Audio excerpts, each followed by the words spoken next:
Tabling of documents. Dépôt de projet de loi émanant du gouvernement. Ms. Tassi, seconded by Ms. McKenna, moves for leave to introduce a bill entitled An Act to Provide for the Resumption of the Continuation, the resumption and continuation of operations at the Port of Montreal. The motion is deemed adopted. Ms. Tassi, seconded by Ms. McKenna, moves that the bill be now read a first time and be printed. The motion is deemed adopted. First reading of this bill, première lecture de ce projet de loi. When shall the bill be read a second time? At the next sitting of the House.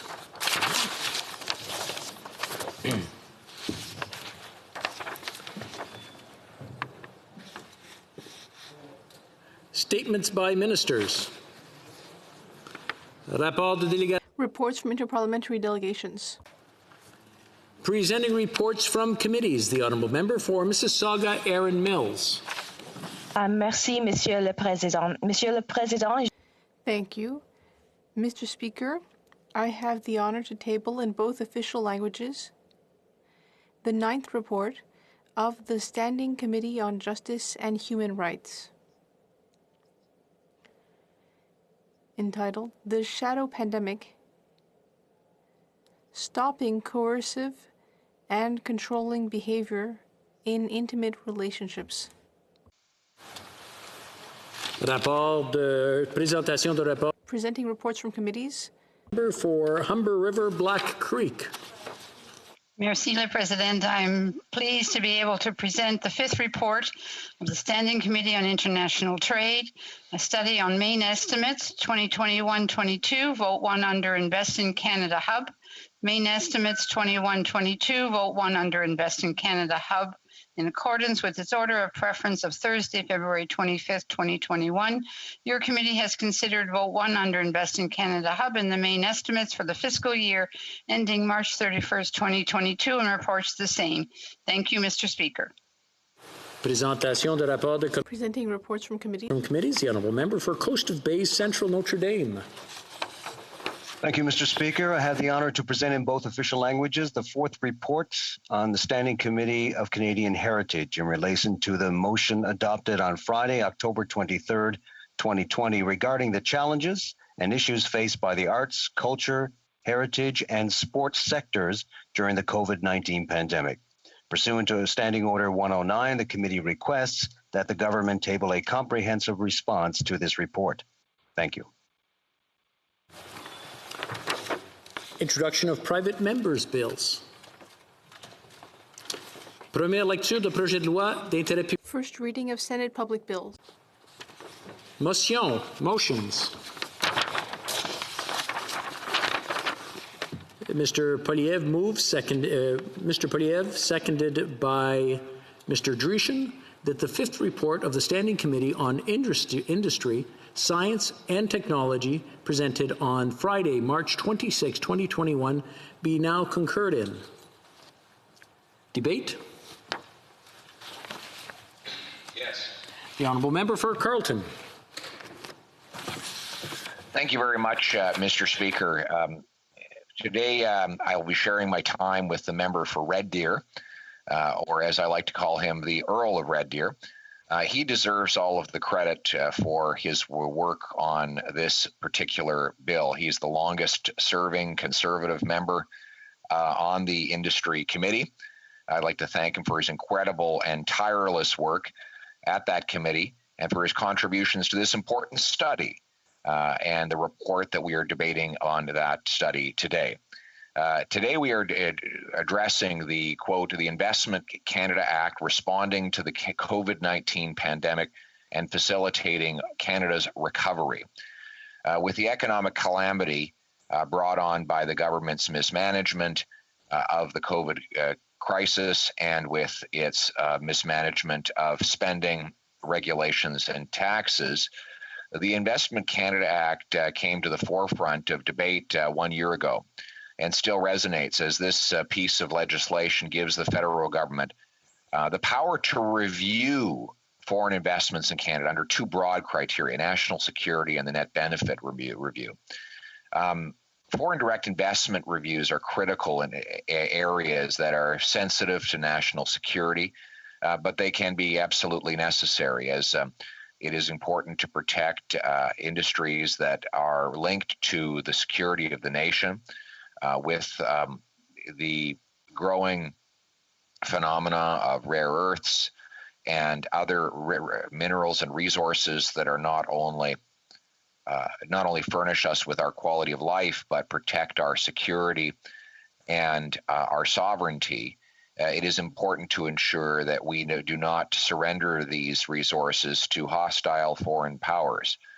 If I can, these sectors, I should say, if I could quote, include natural resources, food and medicine, supply lines, infrastructure, telecommunications and transport, media and culture, the health sector, the hotel industry, given the need to protect personal information, that is, emerging technologies such as artificial intelligence, quantum information processing, and semiconductors.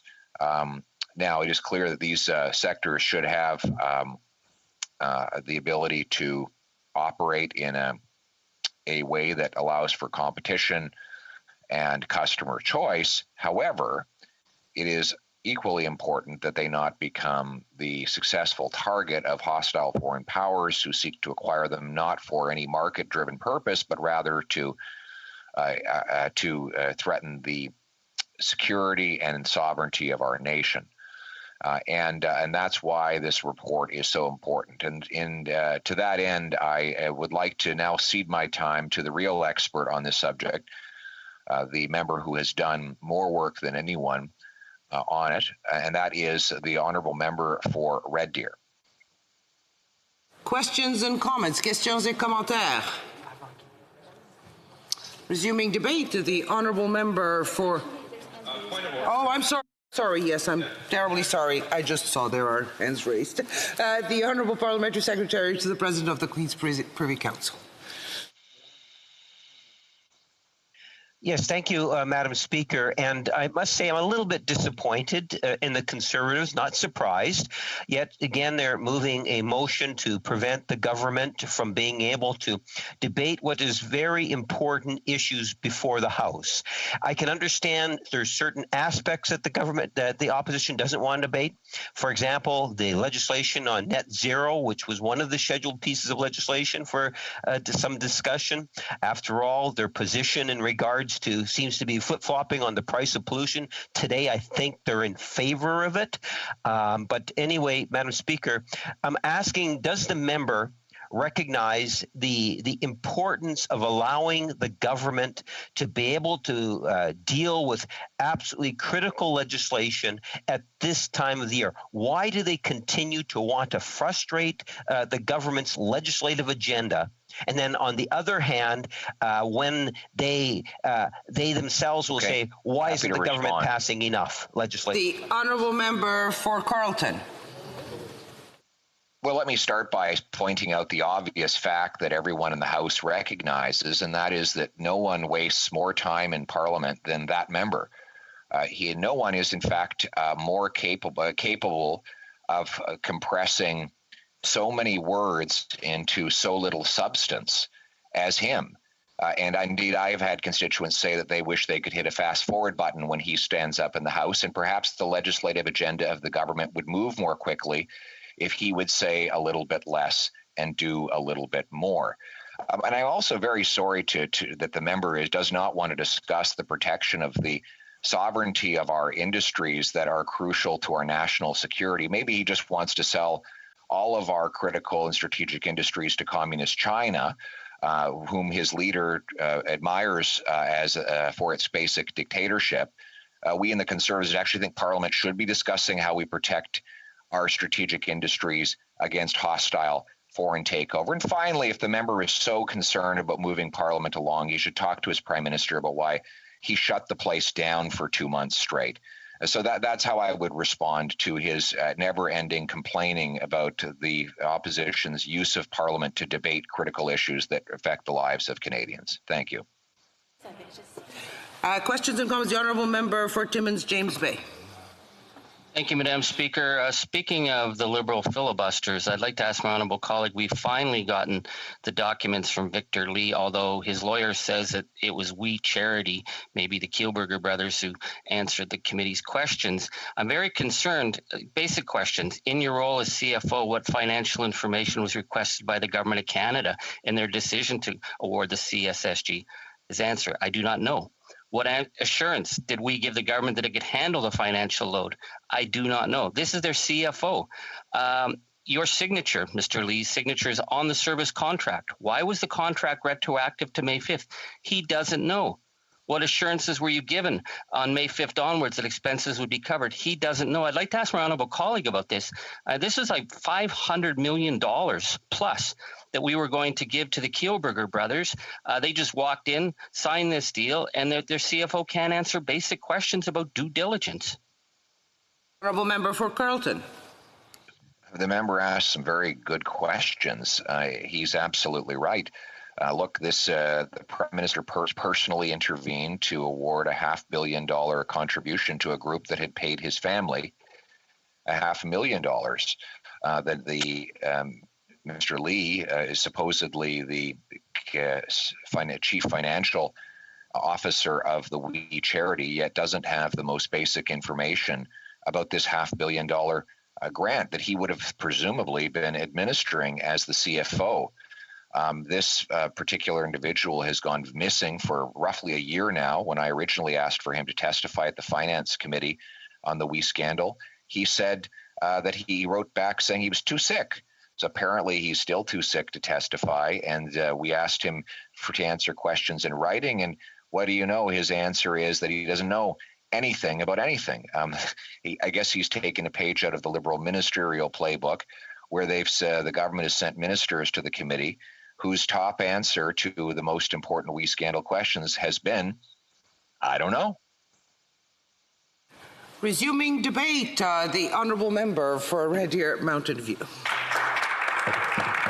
Well, thank you very much, Madam Speaker, and it's indeed an honour for me to be able to speak here this morning on this motion, and I thank the member from Carleton for I guess, recognizing the number of years that I've been associated with the Industry Committee, and certainly honoured to be able to present some of the findings that we have on this particular report.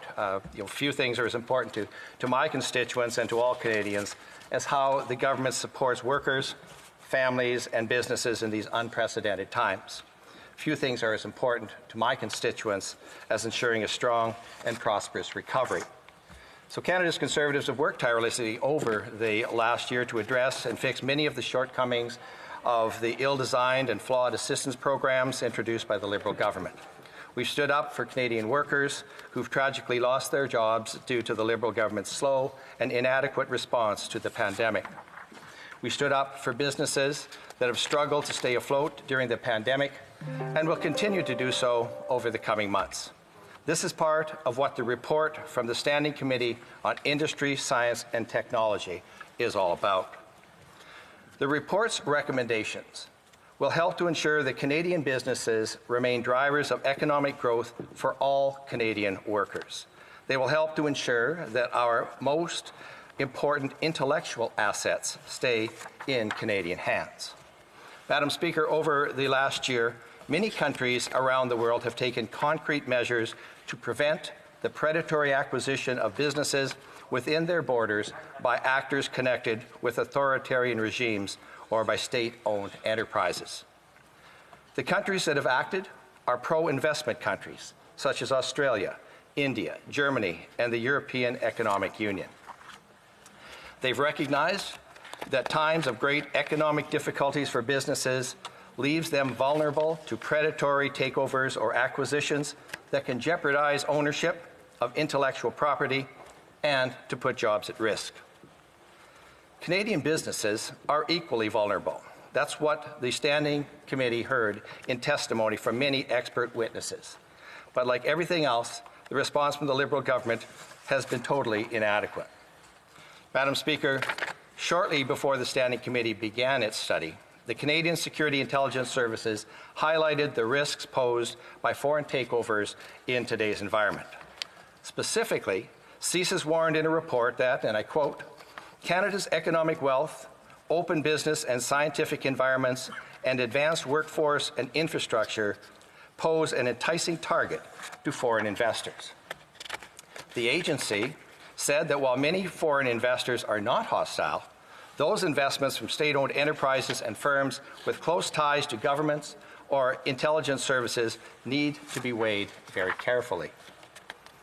The Liberal government's response to these very real concerns, Madam Speaker, was to introduce a weak-kneed, vague policy statement last April that suggests the minister could request additional information or extend the timelines for the review of acquisitions under the ICA's national security provisions. Last month, and in response to the Standing Committee report, the Liberal government issued an equally weak updated guidelines on the national security review of investments, suggesting, for example, that investments by state-owned or state-influenced investors will be subject to enhanced scrutiny regardless of the investment value. As honourable members know, there currently is no investment value threshold for the review of acquisitions under the ICA's national security review provisions. Such reviews are conducted entirely at the discretion of the minister and with no requirements for consultations with security experts such as CSIS. Rather than strengthening the Investment Canada Act itself, Madam Speaker, the Liberal government's response to protecting Canadian interests in the current pandemic has been to engage in more smoke and mirrors excuses that accomplish nothing. Madam Speaker, over the course of its study on strengthening the ICA, the Standing Committee heard testimony from several expert witnesses about the need to act decisively. For example, the committee heard testimony from Dr. Christopher Balding of Fulbright University in Vietnam that Chinese state-owned enterprises in particular target assets, whether in natural resources or technology, that are prioritized by political leaders rather than by market forces. How does the Liberal government respond? The Liberal government responds by issuing vague and meaningless guidelines and policy directives. During testimony at committee, we also heard from Dr. Charles Burton from the Macdonald-Laurier Institute that Canada should consider a complete moratorium on all investments from authoritarian regime state-owned enterprises pending the establishment of clearer criteria for these types of investments. Dr. Burton also noted that we need more awareness of where Canadian interests lie and more clarity on the idea of net benefit under the Investment Canada Act. What Dr. Burton also said, and I quote, "I'd like to see a more open and transparent process that would give more awareness of the basis for government decision-making. The Canadian people should be more aware of what's going on and how our government is responding to it." How does the Liberal government respond?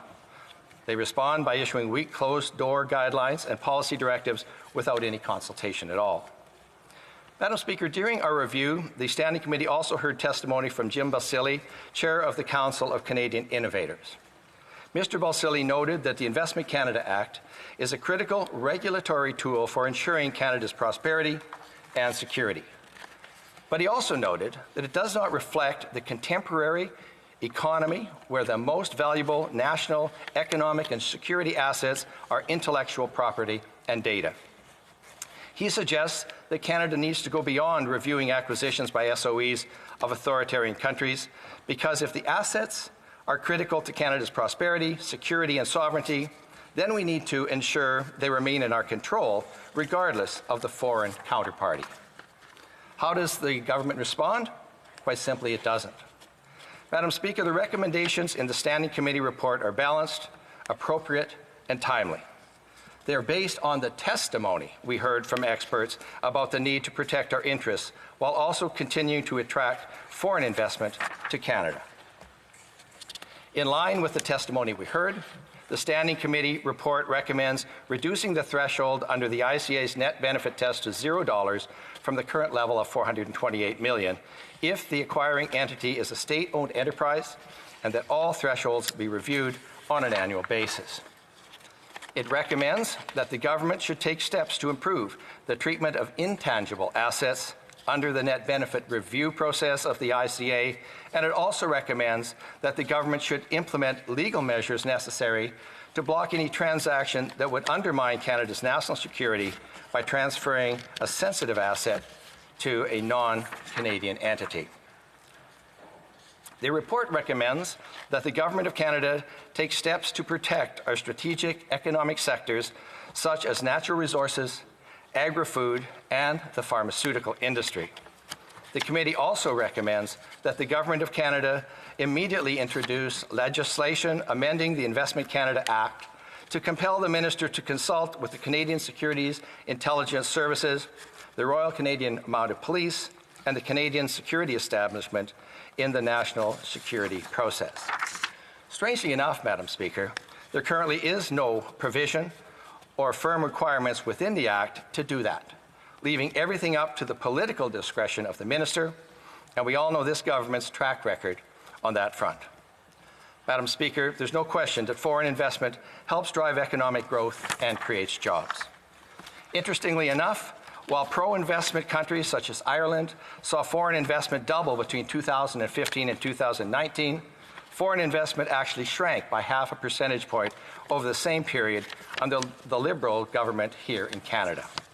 Conservatives have always understood the benefits of foreign investment and taken steps to promote more. That doesn't mean that we should abandon any notion of protecting Canadian interests, as the Liberal government seems so intent on doing. It means that we need to remain open, but also vigilant.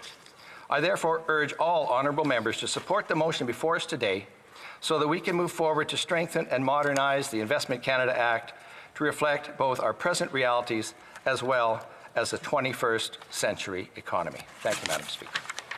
Questions and comments? The honourable member for Central Okanagan, Similgan and Nicola.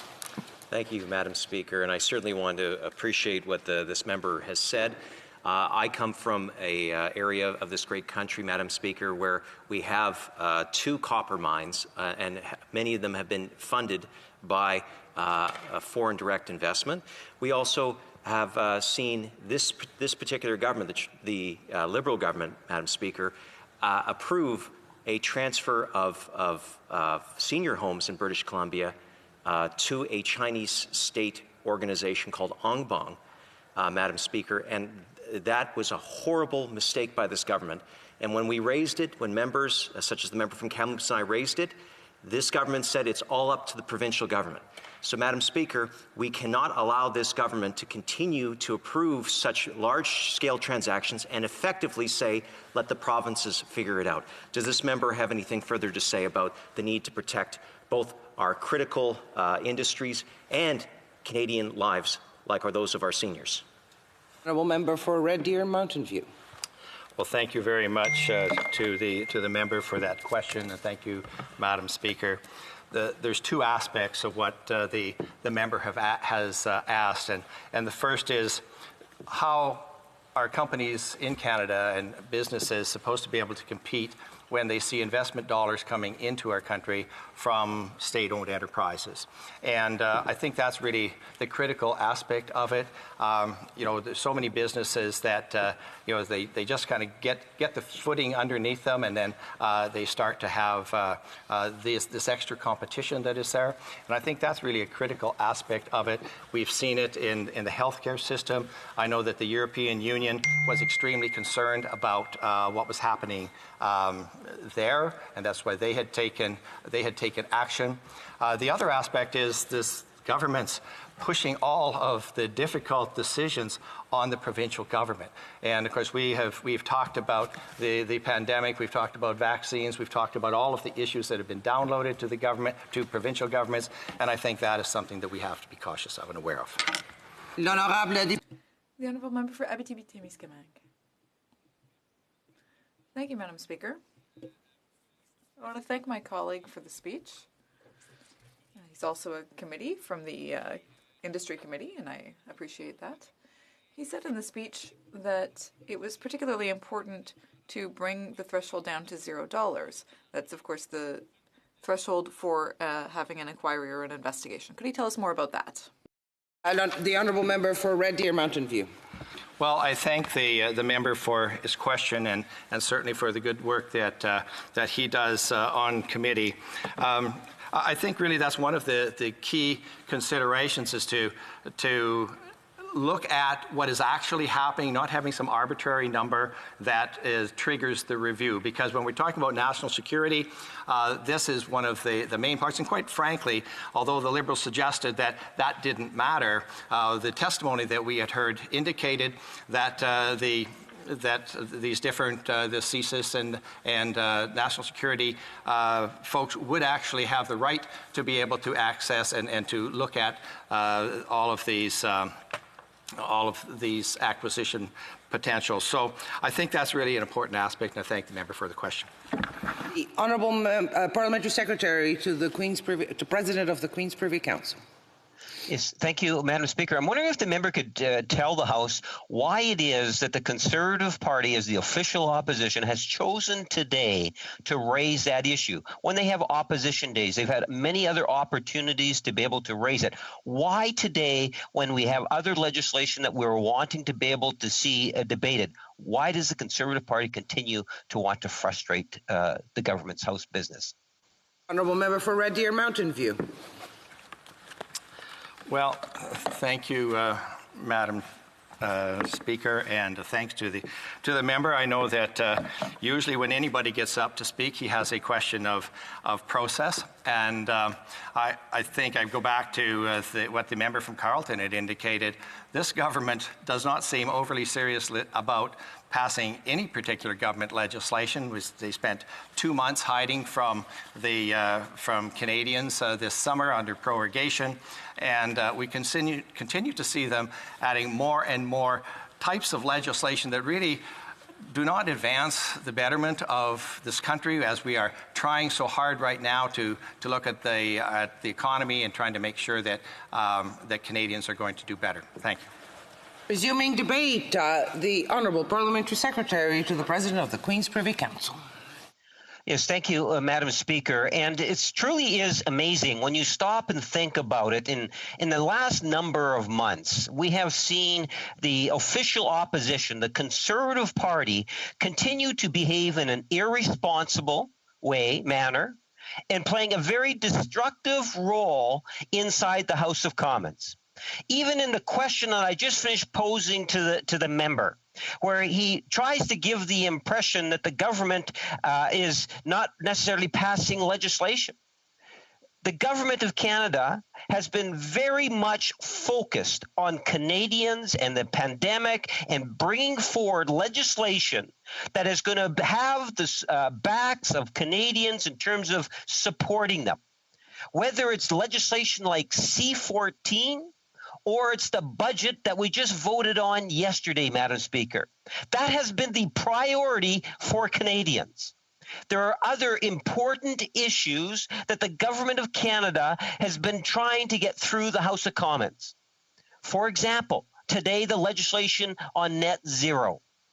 That is something that's important to our environment. I realize that the Conservative Party as a mass group has said that the environment is not an issue.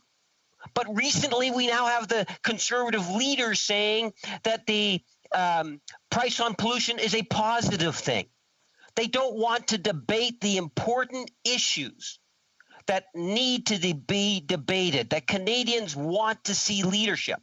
The Government of Canada is prepared to provide that leadership. The official opposition is, I believe, will be found in need, is lacking in terms of their performance. The issue that's within the report today is important. There's no doubt about that. There's lots of reports that are out there that are important, Madam Speaker. But I think it's time that we see the official opposition recognize what Canadians want us to recognize, and that is the important issues of the day that the House of Commons needs to deal with. And stop playing the destructive force that they have been playing for the last number of months. And because of that, Madam Speaker, because I believe there is a need for us to get back to an agenda that deals with the issues for Canadians, I would move, seconded by the member from Kingston and the Islands, that the debate be now adjourned. Mr. Lamoureux, seconded by Mr. Gersten, moved that the debate be now adjourned. If a member of a recognized party present in the House wishes to request a recorded division or that the motion be adopted on division, I would invite them to rise and indicate it to the chair. The Honourable Member for Banff-Airdrie. Sorry? Thank you, Madam Speaker, and I Airdrie, requested a recorded division. Call in the members.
Everybody's down.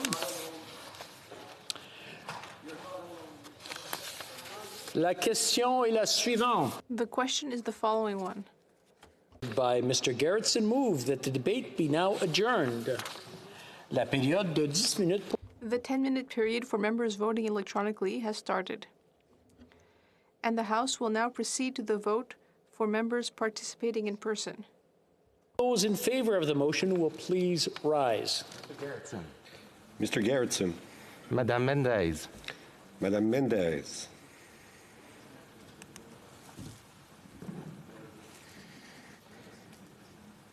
Que tous ceux qui s'opposent à la motion. All those opposed to the motion will please rise. Mr. Dreeshen. Mr. Dreeshen. Mr. Albus. Mr. Albus. Mr. Kelly. Mr. Kelly. Monsieur Lew. Monsieur Lew. Mr. Richards. Mr. Richards. Mr. Soroya. Mr. Soroya. Mr. Van Papta. Mr. Van Papta. Monsieur Terrien. Monsieur Terrien. Monsieur Savard-Tremblay. Monsieur Savard-Tremblay. Madame de Bellefeuille. Madame de Bellefeuille. Monsieur Trudel. Monsieur Trudel. Monsieur Simard. Monsieur Simard.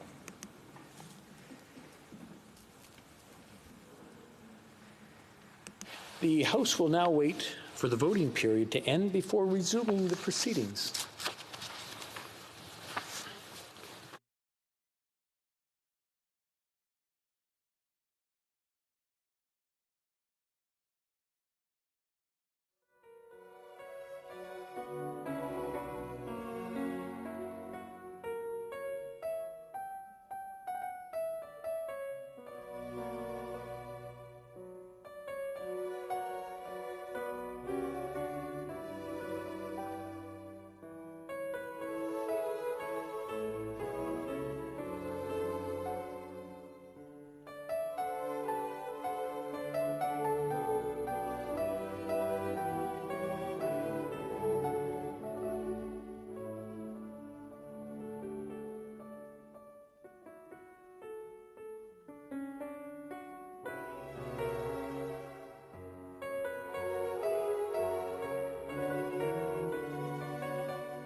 I wish to inform the House that the voting period has ended.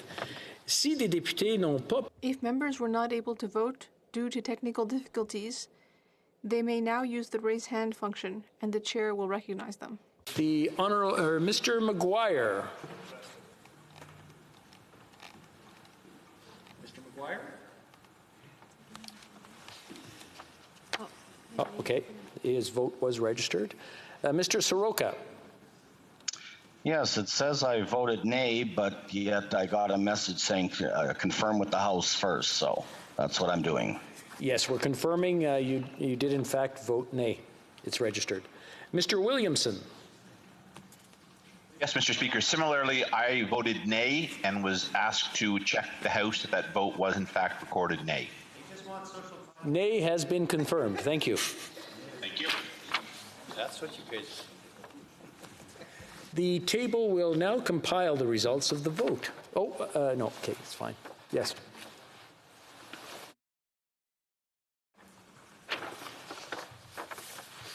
Yeas pour 177, 177. Nays contre 152, 152. I declare the motion defeated. Oh, sorry, carried. I'm sorry, I got those backwards. Carried. My apologies. So we go back to routine. Present. Okay.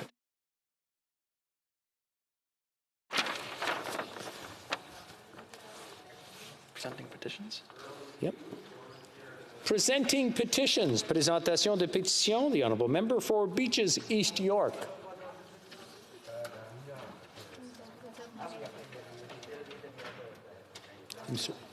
Okay. Presenting petitions. The Honourable Member for Saanich Gulf Islands.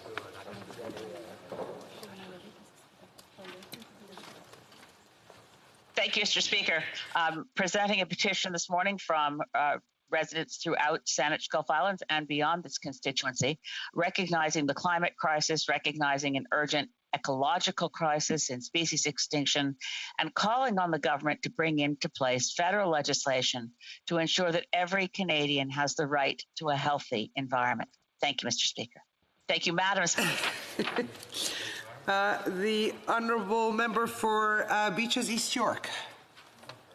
I don't know, he's there, but we could go to...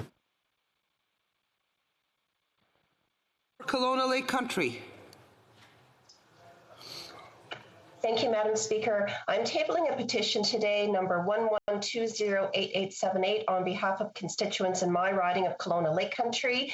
And they are calling on the government to take a number of actions due to farmers in India peacefully protesting the implementation of farming legislation by the Parliament of India, as Canada has always stood for the protection of fundamental freedoms at home and around the world. Thank you, Madam Speaker.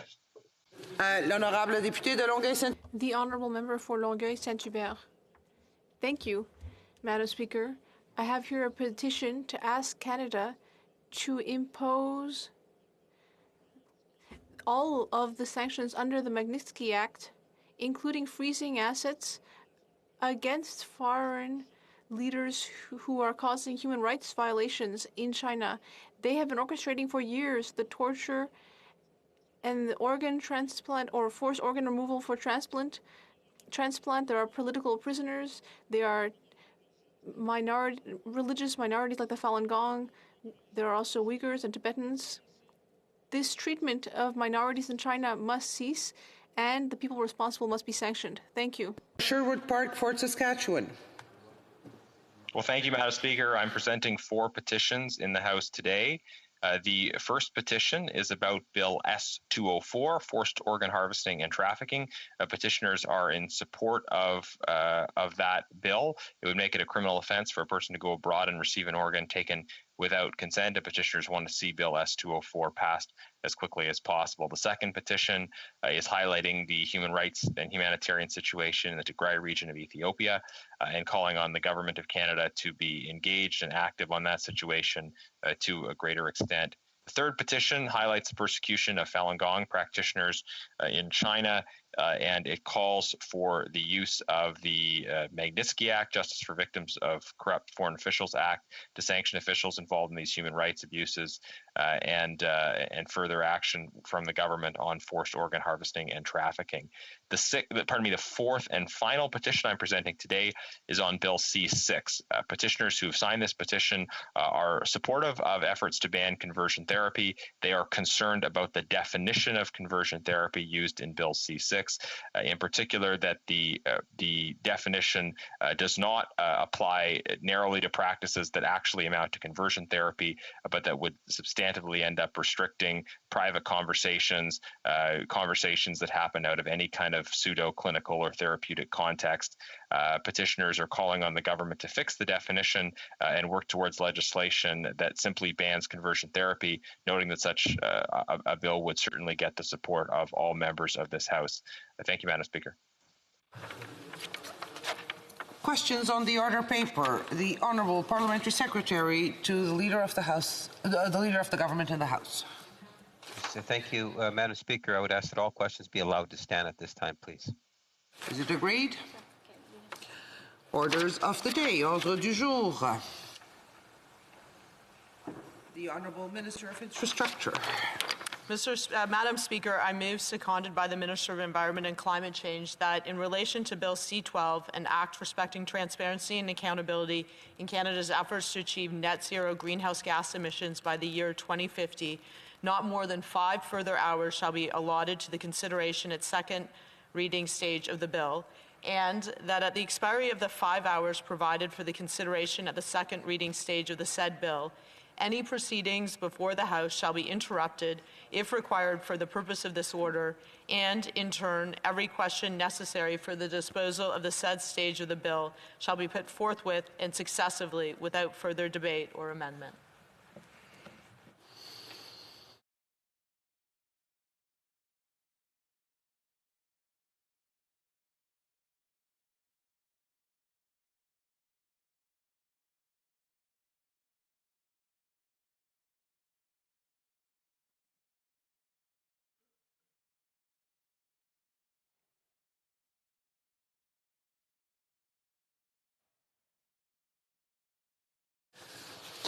Ms. McKenna, seconded by Mr. Wilkinson, moves that in relation to Bill C-12, an act respecting transparency and accountability in Canada's efforts to achieve net zero greenhouse emissions by the year 2050, not more than 5 further hours shall be allotted to the consideration at second reading stage of the bill, and that at the expiry of the 5 hours provided for the consideration at the second reading stage of said bill, any proceedings before the House shall be interrupted if required for the purpose of this order, and in turn, every question necessary for the disposal of the said stage of the bill shall be put forthwith and successively without further debate or amendment. Pursuant to Standing Order 67-1, there will now be a 30-minute question period. J'invite les honorables députés qui... I invite any honourable members who would like to speak to rise or to use the raise hand function so that the chair may have an idea of how many members wish to participate. Member for Central Okanagan, Similton and Nicola. Thank you, Madam Speaker. Since this bill has been introduced, the government's climate change plan has changed at least 3 times, while this bill has only been up for a couple days of debate, no more than 12 hours total. How can the government say debate is done when they change their plans and give us no ability to debate the bill here in this place? The Honourable Minister of Environment and Climate Change. Thank you, Madam Speaker. This bill is now up for its 5th day of debate since November. We've already had important conversations since the bill's tabling, and we are very much looking forward to having further debate at the next stages of the bill. I would note that the Conservatives have reversed their stated position in the House of Commons to support Bill C-12 with their motion last Friday to effectively kill the bill, and they did not include a 2050 net zero commitment in their climate pamphlet. They announced that they would cancel Canada's new NDC, and today they tried to block debate on this bill yet again. It is time for us to move to committee to ensure that we can have a robust discussion of how we can move. The Honourable Member for Skeena Buckley Valley.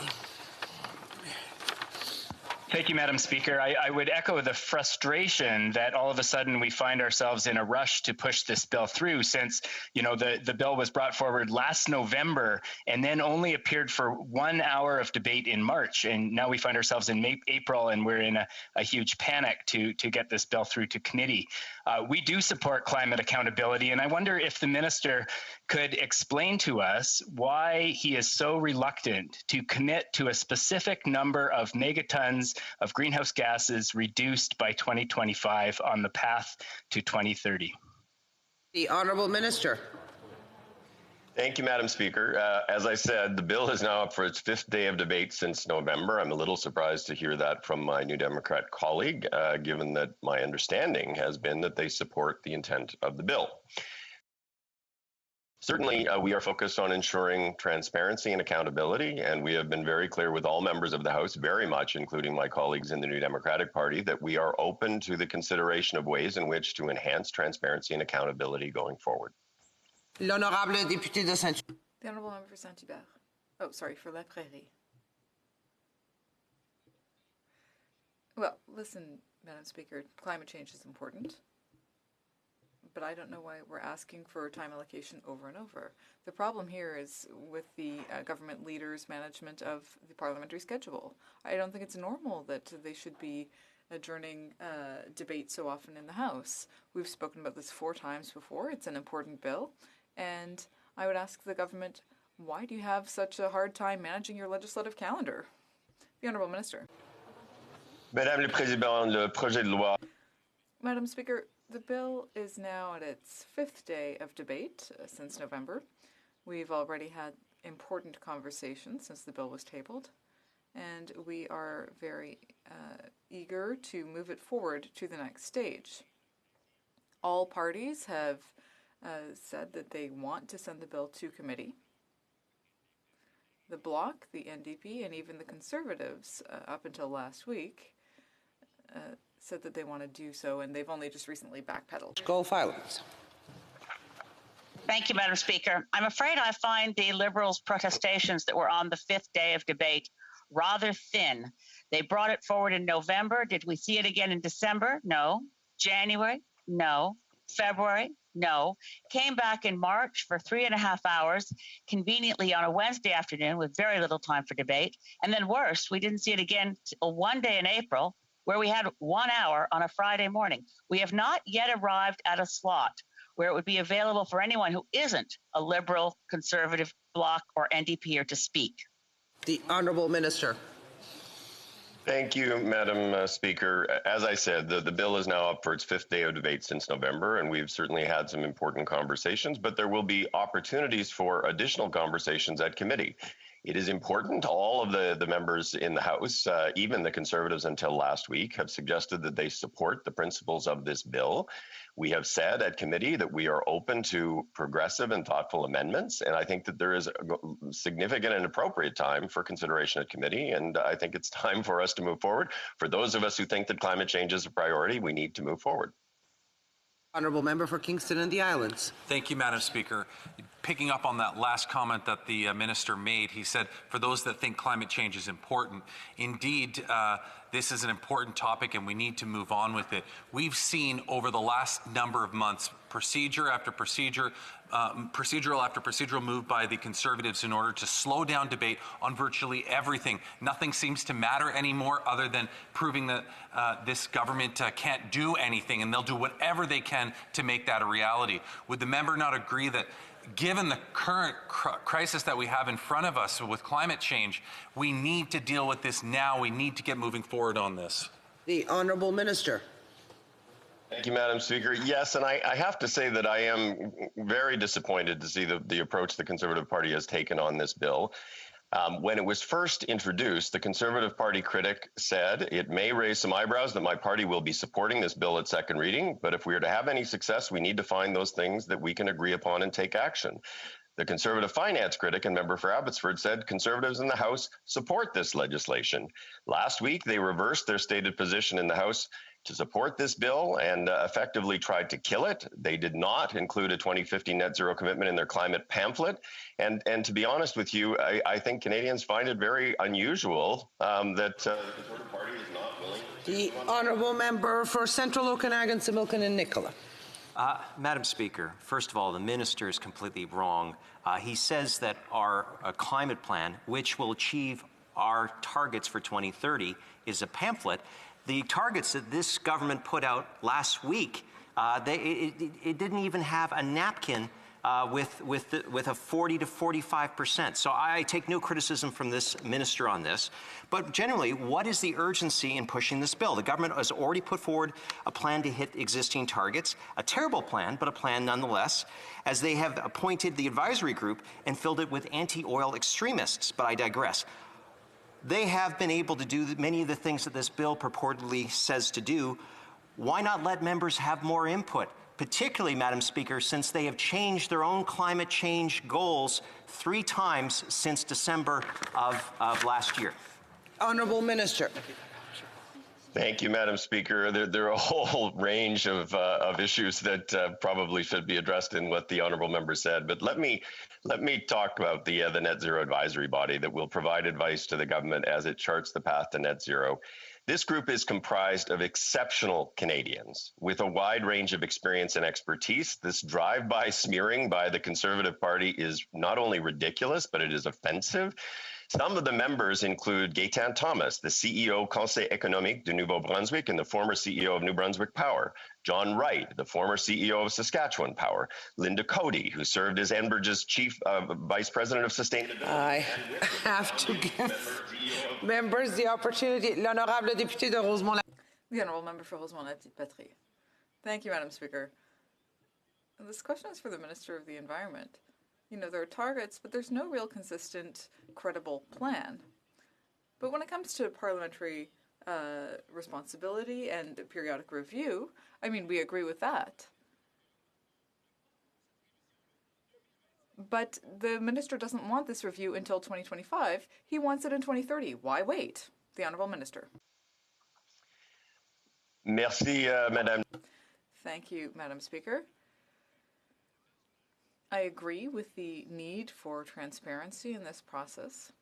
This bill includes a strong, robust process for transparency and the requirement for the government to set clear climate targets and to present them every 5 years between 2030 and 2040. There's also a report that needs to be tabled before the end of 2027, an evaluation report in 2030 that will need to be tabled within the 30 days following the tabling of information, and many other provisions. Questions and comments? The Honourable Member for Portneuf-Jacques-Cartier. Thank you, Madam Speaker. I think it's unfortunate that our colleague, the Minister for Environment, has decided to unilaterally impose this gag order on Parliament. He's basically silencing people who might want to speak on the bill. This is an important subject. And, you know, they've been in office for 6 years. Why is the minister forcing parliamentarians to not participate in this debate? I would remind the minister that in an article from April 26th from Radio-Canada, he said that he wanted to avoid partisanship on this very, very important issue that is critical to our future. So why does the minister say it's important to go to committee, but it's more important, but it's not important to talk about it in this parliament? The Honourable Minister. Merci, Madame la Présidente. Thank you, Madam Speaker. The climate crisis is a crisis, and we need to take action. The bill is now at its 5th day of debate since November.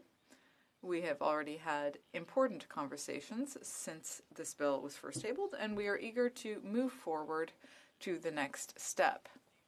All parties have affirmed that they want to send the bill to committee. The Bloc, the NDP, and even the Conservatives agreed up until recently when they backpedaled. Honourable Parliamentary Secretary to the President of the Queen's Privy Council.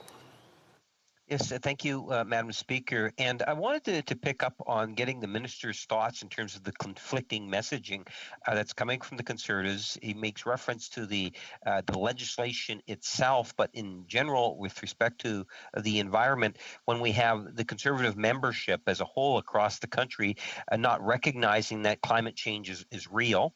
And now we seem to have the Conservatives taking a different position on the brochure that he makes reference to, where they appear to want to have some sense of price on pollution. If he can just provide his thoughts in terms of why it's important that we have more clarity coming from the Conservative Party of Canada. Honourable Minister. Thank you, Madam Speaker. Yes, I think it's very important that we have clarity from the Conservative Party on this issue. Certainly, the fact that the majority of their party members voted to say effectively that climate change is not real is a cause for significant concern amongst the Canadian population. The fact that they actually had put in place a carbon tax as part of the pamphlet that they released was a step forward, but the contents of the pamphlet are extremely disappointing and will make very little progress with respect to the climate issue. The Honourable Member for New Westminster Burnaby. Thank you very much, Madam Speaker. It's disingenuous for the minister, of course, to pretend that the government is serious about climate change when they're spending nearly $20 billion trying to ram through the Trans Mountain Pipeline. And it's disingenuous for the minister to pretend that an hour of debate equals a day of debate. The fact is that over the last 6 months, the government has not put this on the House agenda. Now, the minister says he wants to have discussions at committee. The environmental movement, important environmental organizations, the NDP have all been pushing for 2025 targets. Is he saying today that he will accept 2025 targets in the midst of this climate emergency in this legislation? The Honourable Minister. Thank you, Madam Speaker. Certainly, this government takes the climate crisis very seriously. We have developed Canada's first national climate plan. We have now enhanced our ambition with respect to the targets that we are proceeding to address. We certainly support enhanced reporting to ensure that we and all future governments are on track to meet our newly announced nationally determined contribution for 2030. And this is something that we will be discussing at committee. It will be important, and I have been very clear that we are open to constructive discussion about how we enhance transparency and accountability in this bill. But we need to get it to committee, and I look forward to doing that. The Honourable Member for Calgary Centre. Well, thank you, Madam Speaker. And I echo some of the comments of my colleague from New Westminster Burnaby about the minister's disingenuousness about having this in front of Parliament in the first place. I mean, would he prefer to have this type of legislation, which my party would like to very much debate and have our input on, or would he prefer to have this actually decided by his bureaucrats alone without any input from democratically elected Canadians, which seems to be his bent, particularly with the Clean Fuel Standard? This is a way of actually addressing the climate debate and seeing what options the country has going forward here. Would the minister not agree that this is something that Canadians should have their elected representatives put their opinions on in public? Honourable Minister. As I said, this bill is now up for its 5th day of debate since November, and I'm not sure why the honourable member would not see that committee discussion and debate would further that debate in public. I would note that the Conservative Party used to support this bill. The member for Abbotsford indicated Conservatives in the House support this legislation. The member for Okanagan-Similkameen Nicholas said, my party will be supporting this bill at second reading. But the Conservative Party has reversed their stated position in the House of Commons to support Bill C-12 with their motion last Friday to effectively kill the bill. They did not include a 2050 net zero commitment in the climate pamphlet they released a couple of weeks ago. It's important for us to move forward. Canadians want us to address climate change. They would like to see a Conservative Party that actually believes in climate change. The Honourable Member for South Okanagan West Kootenay. Thank you, Madam Speaker. And I'd like to echo the thoughts of my colleagues that have really talked to the frustration that we're seeing in the NDP side of the House. I talked to a lot of climate action concerned citizens. They've been very frustrated for months at the lack of priority that the government is putting on this. I spoke to this bill when it first came out in November. Here we are in April, 5-6 months later, and we're still talking about it. It hasn't even gone to committee. The Conservatives have been doing various dysfunctional machinations to slow things down. We just had an hour of useless debate this morning to do that. You know, the NDP really wants climate action now. We really favor accountability in climate action. Jack Layton brought to give the minister an opportunity to answer. The Honourable Minister. Thank you, Madam Speaker, and thank you to the honourable member for his question. I think he will remember that when I introduced this bill, I did actually speak to the fact that Jack Layton had introduced that bill some years ago. It was killed, unfortunately, by the Conservative Party of Canada. As I say, we attach the same priority to moving this forward and to addressing the climate crisis, and I welcome the input from the honourable member and his colleagues. But we need to get this to committee so that we can work to improve this bill and ensure that we get it through to ensure that it's in place. L'honorable député de Longueuil. The honourable member for Longueuil Saint-Hubert. Well, Madam Speaker, I have a question for the Minister of the Environment. Last week, we saw a bit of legerdemain from the minister.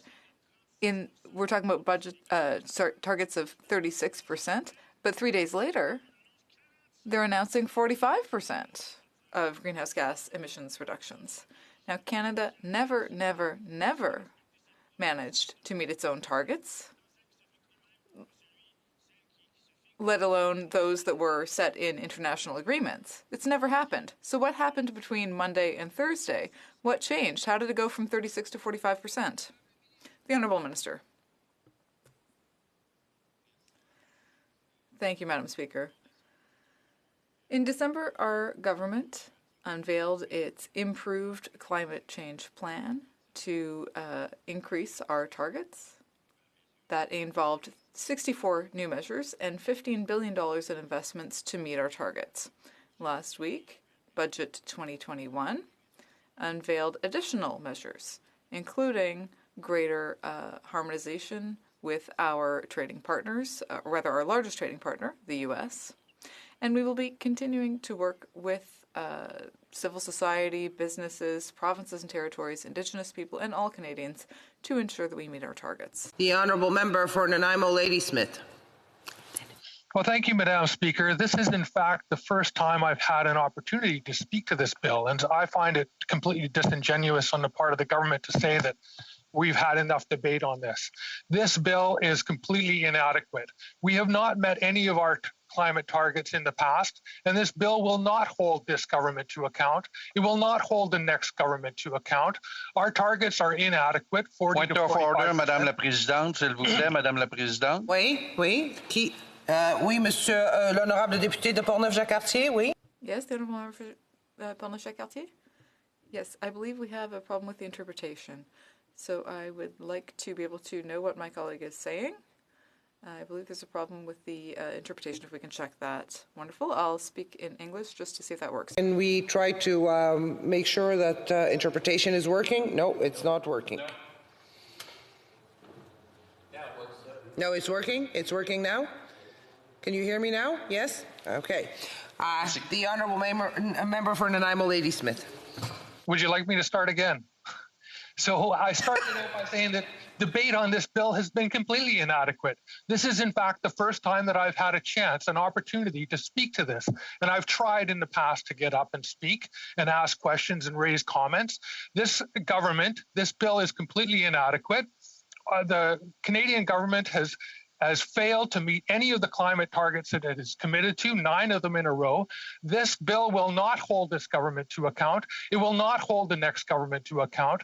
Our current target is inadequate, 40 to 45%. Let the minister answer. The Honourable Minister. Thank you, Madam Speaker. C12 has a legally binding process for the federal government to set climate targets and bring forward plans to meet those targets. Rigorous ongoing progress reports, yearly reports by the independent advisory body, and ongoing audits by the Office of the Auditor General. Additionally, we have proposed embedding Canada's new NDC for 2030 directly into the Act as the target for 2030. With respect to the comments on the climate plan, I would ask perhaps the honourable member to have a word with former BC Green Party leader and leading climate scientist Andrew Weber, who last week said for the very first time, I am now hopeful that the world will come together to dramatically reduce global GHG emissions and that the United States and Canada are providing important leadership. The honourable member for Kingston and the Islands. Madam Speaker, climate change and the need to have action now requires leadership. Leadership is not about waiting for public opinion to be on your side all the time. You have to make bold decisions and move with them quickly, as we did 5 years ago when we started talking about putting a price on pollution. We now see that the Conservatives have suddenly come to this conclusion that it's a necessary thing to do, most likely because they realize that public opinion is on the side, on the side of pricing pollution.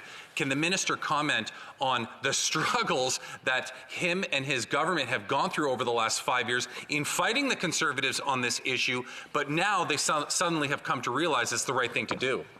Honourable Minister. Well, certainly the Conservative Party has opposed climate action at almost every turn. And so I did find it somewhat ironic that the Conservative Party in the pamphlet that it put out last week or 2 weeks ago have endorsed a carbon tax and have endorsed the clean fuel standard, both of which they have attacked this government on and on and on, day by day over. Unfortunately, the plan that they put forward is very weak. It will make very limited progress, and I think Canadians understand that they cannot trust the Conservative Party. The honourable member for Central Okanagan, Similkin and Nicola. Madam Speaker, this minister was in this place and promised to work with all parties on C12. At that time, we gave the suggestion that perhaps there needs to be industry representation to make sure that critical industry voice is heard. But you know what this minister had done, Madam Speaker? He promoted people that have said things on social media like this. At Davos, we will tell world leaders to abandon fossil fuel economy. Or another one said, thank you, Canada must demonstrate how a major fossil fuels producer and exporter can transition away from these pollutants. Madam Speaker, he did the exact opposite. So if this minister wants to know why we reversed our position, it's because he broke trust. No prime minister, no government should be divisive and try and tell a particular region or province that its aspirations have to take second to their own Davos crowd. Honourable Minister. Thank you, Madam Speaker. Look, I mean, let's be serious here. The members of the group were selected to represent the diversity of the Canadian population, including representation from all regions of the country, gender balance, Indigenous and visible minorities. They include a range of perspectives, and I would say to my honourable friend and colleague that he should have a look at the full list. It includes Peter Terzakian, who is the chief economist for ARC Financial, a major energy player in Calgary. Dan Wicklum, the CEO of the Transition Accelerator and the founder and CEO of Canada's Oil Sands Innovation Alliance. Linda Cody, who served as Enbridge's chief vice president of sustainability. And Gaetan Thomas, who is the former CEO of New Brunswick Power. The honourable member for Skeena Buckley-Backley. Thank you, Madam Speaker. I think Canadians look at all of the climate targets that Canada has set, and yet we have met none of them. And they look at that record and they have a hard time trusting that we're going to meet the 2030 target. Would the minister please clearly explain what is so difficult about the target setting process that it prevents him from setting a target for 2025? The honourable minister. Thank you, Madam Speaker. As I've said, we are open to constructive amendments to improve transparency and accountability with respect to this bill going forward. However, with respect to the climate plan and the comments that my honourable colleague has made, certainly this is a comprehensive approach, and that's been recognized by the former leader of the NDP, who called the plan absolutely marvelous and will put Canada on track with respect to our Paris Accord obligations. He also said that the Prime Minister and I had published a very bold, all-encompassing, and frankly brilliant climate plan, and I suggested perhaps he might have a conversation with Mr. Mulcair. Honourable member for Cypress Hills Grasslands. Thank you very much, Madam Speaker. And to the Environment Minister, I'm just wondering, what are his government's plans to deal with Canadians who are at risk of slipping into energy poverty, as indicated by the regulations on the Clean Fuel Standard printed in the Gazette. It shows us a very clear picture that middle and lower income Canadians are at risk of slipping into energy poverty because of increases in transportation, fuels, and home heating expenses. So how is this going to address that concern? Honourable Minister. Well, I would say that the Clean Fuel Standard is an important part of reducing carbon, the carbon content of liquid fuels, and we certainly are working to ensure that it is implemented in a manner that's going to be affordable for all Canadians. That includes increasing accessibility to biofuels and hydrogen through the monies that we've allocated to stimulate economic activity in those areas. But I do find it a little bit bizarre that the honourable member is actually asking that question. He might want to have a review of the Conservative Party pamphlet on climate change, which actually advocates for a more aggressive clean fuel standard, which will have other effects. The honourable member for Central Okanagan, Similkameen and Nickel. Madam Speaker, this minister likes to use the words and throw them around like accountability and transparency. The Heritage Minister said that they will be putting the brand new 45% target into the bill. Yet there's been zero debate on this bill since the targets were set. How can we vote on the intent of the bill with zero debate on a significant change to the goal of the bill? Honourable Minister. Well, thank you, Madam President. It's always been the case, if the honourable member had read the bill when it was introduced, that Canada's nationally determined contribution would form the initial target. The 2030 target for the accountability legislation. The nationally determined contribution was moved to 40 to 45% last week, in line with the commitments that our country and all countries have made under Paris to ratchet up our level of ambition over time, to bring our targets in line with the 2 degree and ultimately, ideally, the 1.5 degree target. The honourable member for Nanaimo Ladysmith. Thank you, Madam Speaker. I still do not understand why we do not have a 2025 target. I don't understand how we can meet our targets when this government continues to pour money into the fossil fuel industry, $18 billion into Trans Mountain expansion project, and continuing to subsidize oil and gas. How are we going to meet our targets, and how is this bill going to keep this government accountable when the first target is in 2030? Honourable Minister. Thank you, Madam Speaker. Certainly having a robust and comprehensive climate plan is the first step. Canada has that, developed through the Pan-Canadian Framework and then the Strengthened Climate Plan we announced in December. We have added to that with additional investments we made in the budget, as well as work that we are doing with the Americans on a continental approach in a couple of different areas. And certainly it is a plan that perhaps is the most detailed or one of the most detailed climate plans that exists in the world. Certainly, Bill C-12 is an important part of that. It will provide transparency and accountability. And as I've said, we are open to constructive amendments at committee as to how we can further improve that. The honourable member for Calgary Centre. Well, thank you, Madam Speaker. And I speak, that if the minister really wants to move this through the House and actually have some input on it, he may not have appointed all members of the board that should have resulted from this, as opposed to actually working with other members in this House of Commons in constructing that after this went through. Is this legislation really just, a hurdle he has to get over, and he'll do it as quickly as possible in order to implement a plan he would rather implement in the dark corners rather than in public, with all consultation and all input from other parties? Honourable Minister. Thank you, Madam Speaker. Certainly the focus of the climate plan has required input from Canadians from coast to coast to coast. We have made a commitment that we will stand up an expert independent body that will provide additional advice to the government as it goes forward in defining net zero pathways. This needs to draw on perspectives from all different parts of society. That is why we launched the Independent Net Zero Advisory Body. It is a group of exceptional Canadians across various parts of this country, from industry, from labor, from academia, to help us to ensure that Canada is moving forward in the appropriate way. And I would suggest that the honourable member may want to actually meet some of these folks. Il est de mon devoir d'interrompre maintenant les délibérations et de mettre aux voix la motion dont la Chambre est maintenant saisie.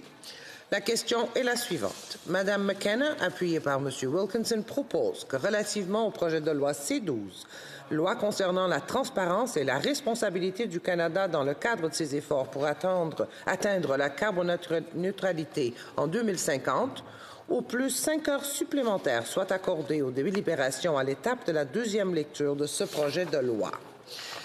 That, at the expiry of the 5 hours provided for the consideration of at second reading stage of said bill, any proceedings before the House shall be interrupted, if required, for the purpose of this order, and in turn, every question necessary for the disposal of said stage of the bill shall be put forthwith and successively without further debate or amendment.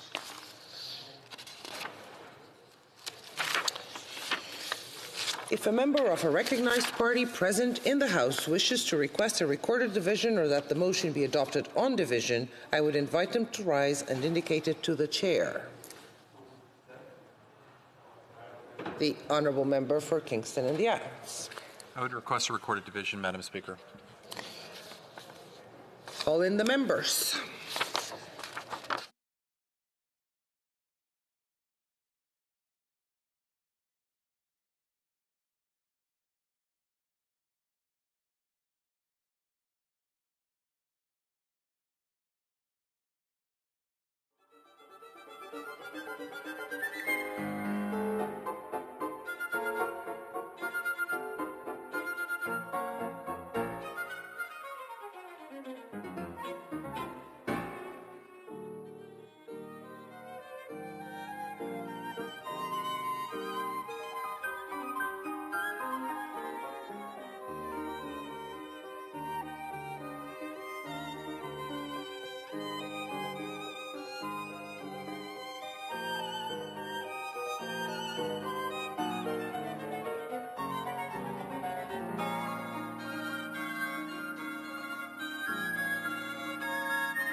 La question est la...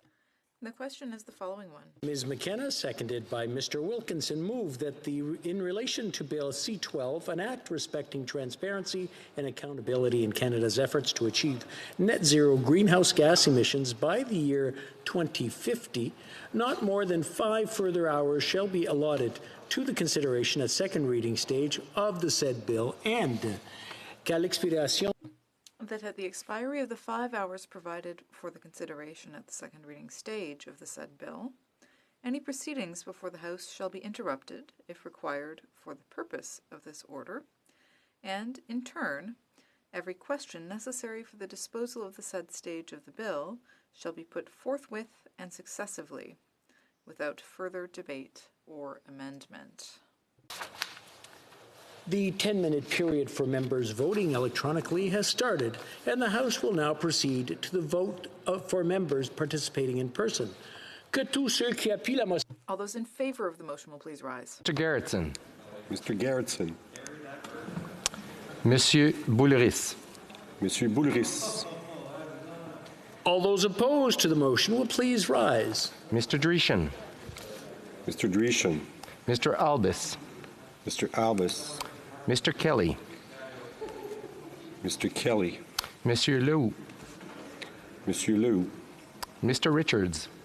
Mr. Richards. Mr. Cumming. Mr. Cumming. Mr. Soroya. Mr. Soroya. Monsieur Terrien. Monsieur Terrien. Monsieur Savard-Tremblay. Monsieur Savard-Tremblay. Madame de Bellefeuille.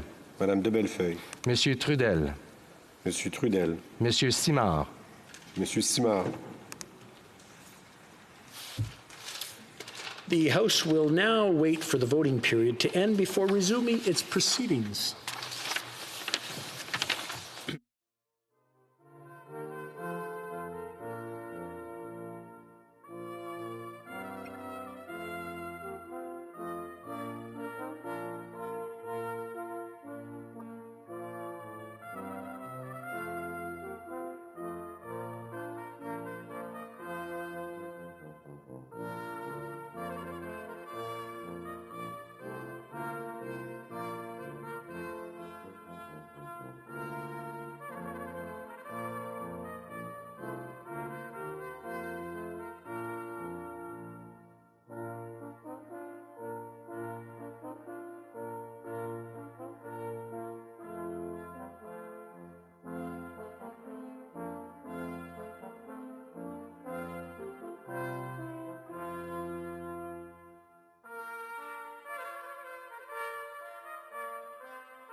La première main levée.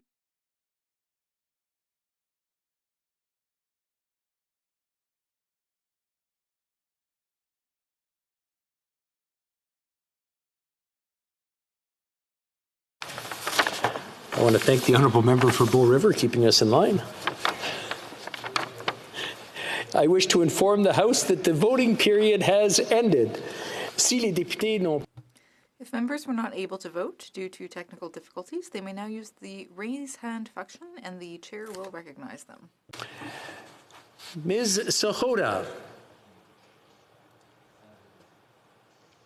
Mr. Speaker, my camera's not working and my app's not working, but I have to go behind my desk to have my vote counted. So, Okay. does this work? It's all okay? Né, contre. Very good. The vote is no. Ms. Bennett. Yes, the picture wouldn't upload, but I'm in favor. Ms. Bennett, yé pour. Ms. Bendayan.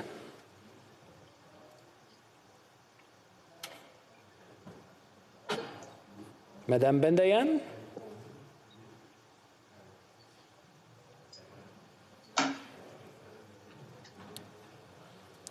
She's looking for it. Okay, we'll go on to Mr. Shields. Mr. Shields. Thank you, Mr. Speaker, and I vote nay. Mr. Shields, né, contre. Ms. Bendayan, Madame Bendayan. Oui, désolé, monsieur. Yes, apologies, Mr. Speaker. I was having some problems with the app, but I will be voting for. Benayan, pour, yé. Mr. Scheer. Oh, it's gone. Nope, here I am, Okay. Speaker. Sorry, Mr. Speaker, my phone crashed just as I was about to vote. I would like to vote no. Mr. Scheer, né, contre. The table will now compile the results of the vote.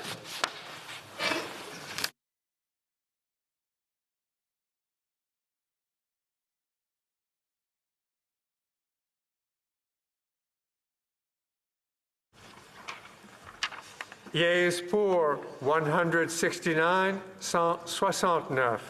Nays contre 155, 155.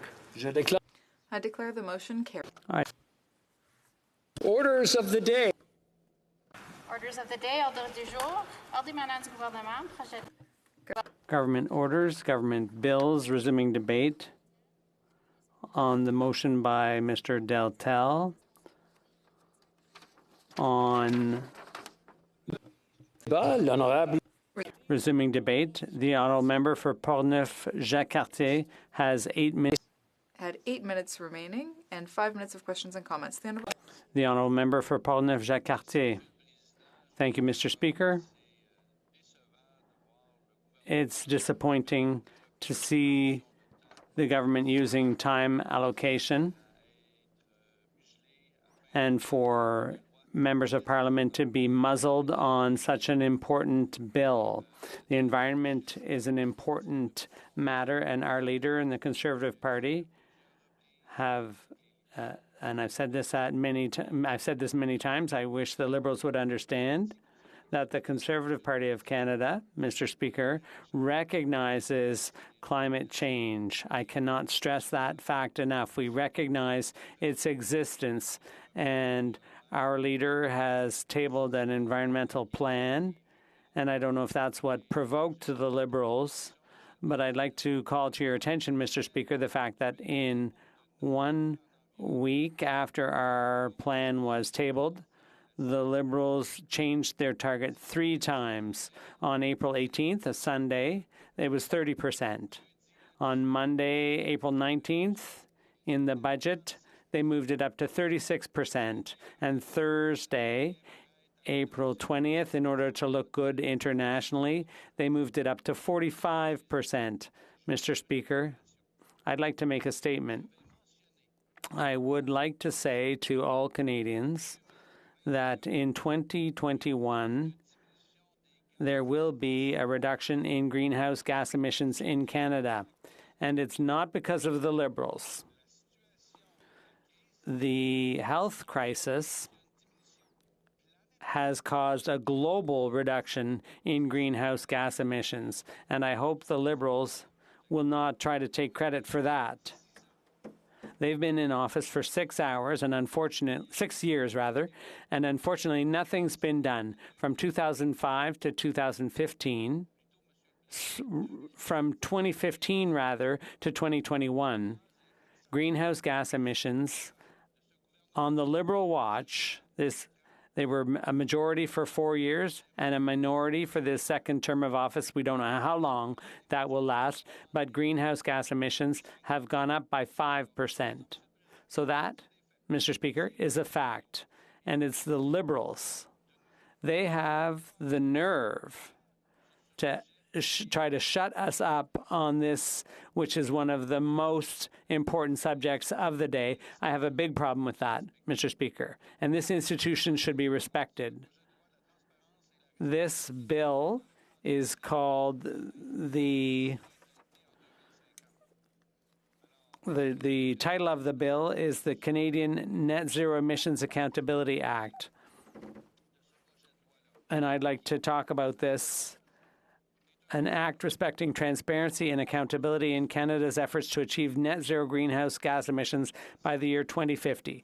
The purpose of this bill is to protect the environment for the future of our children and our grandkids. But the Liberals, it's my reading of the situation and of many others in Canada, that the Liberals have a hidden agenda. And that hidden agenda is reflected in the bill.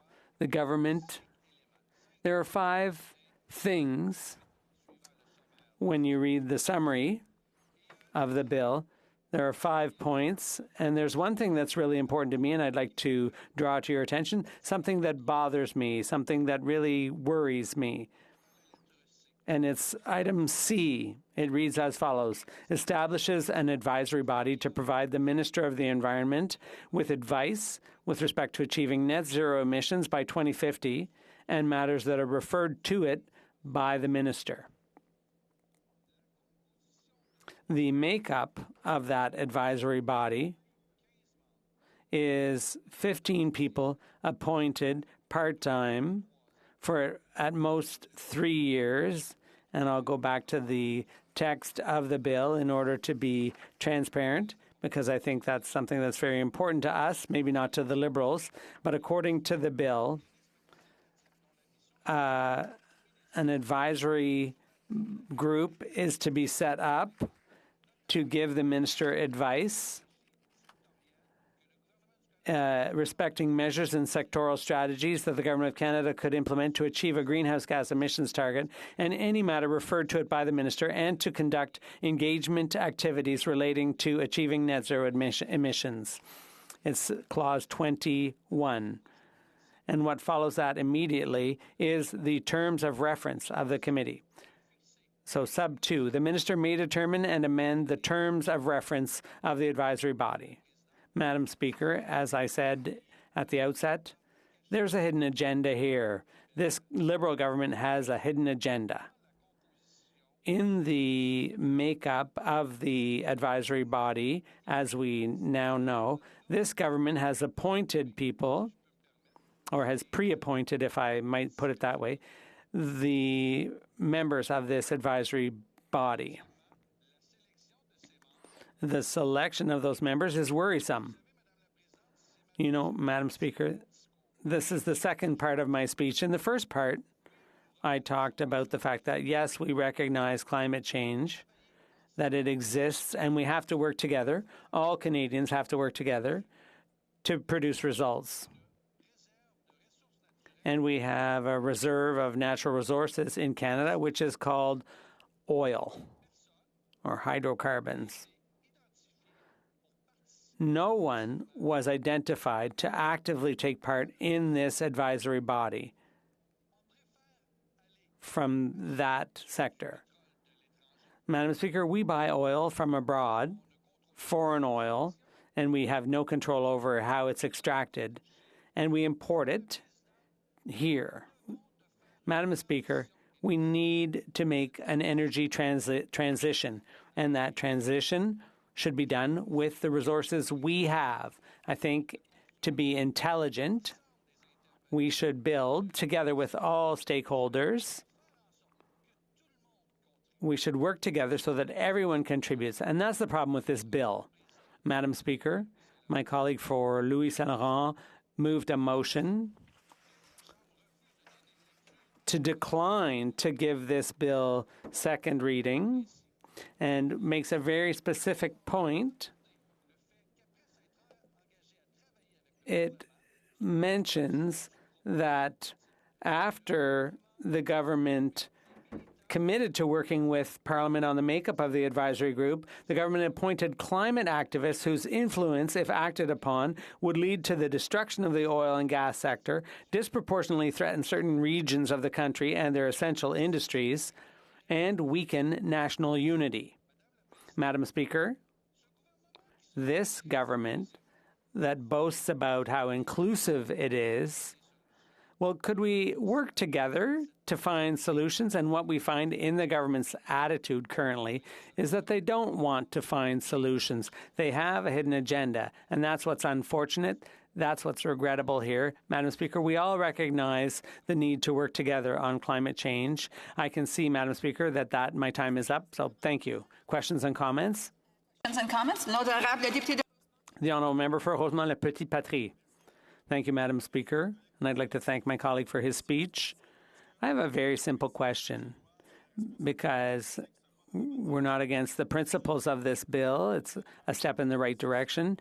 And I believe this was first tabled in 2006, but there's a huge piece missing, and that is a 5-year review. For the Liberals, 5 years from now means 2030. It's like 2025 doesn't even exist in their eyes. We don't know why. Their first review will be in 10 years. What does my Conservative colleague think about this being punted down the road an extra 5 years? The honourable member for Portneuf-Jacques-Cartier. Madam Speaker, I'd like to thank the member for Rosemont-le-Petit-Patrie for his question. I have the privilege of sitting on the Official Languages Committee with him. He's so right. The fact is that this government thinks this is so urgent that they're imposing a gag on us. But it's unfortunate that the NDP supported this amendment. When it comes to the environment, let's come back to the facts. It's important to act now. I remember that in 2018, the Liberal government said that it's urgent. We need to take action. Well, yes, of course it's urgent. But with this bill, I'll repeat myself. I already said this in the House.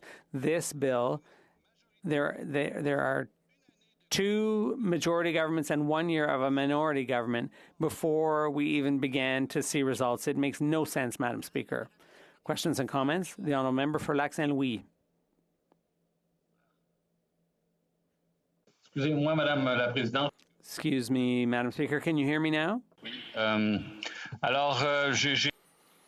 What I noticed today on the CBC website was that the union representing oil and gas workers is supporting our ambitious targets for greenhouse gas emissions reductions. So I'm wondering, who is this member speaking for? Is he speaking for workers in the oil patch, or is he speaking for someone else? The honourable member for Portneuf-Jacques-Cartier. Thank you, Madam Speaker. And I'd like to say hi to my colleague from Lac Saint Louis.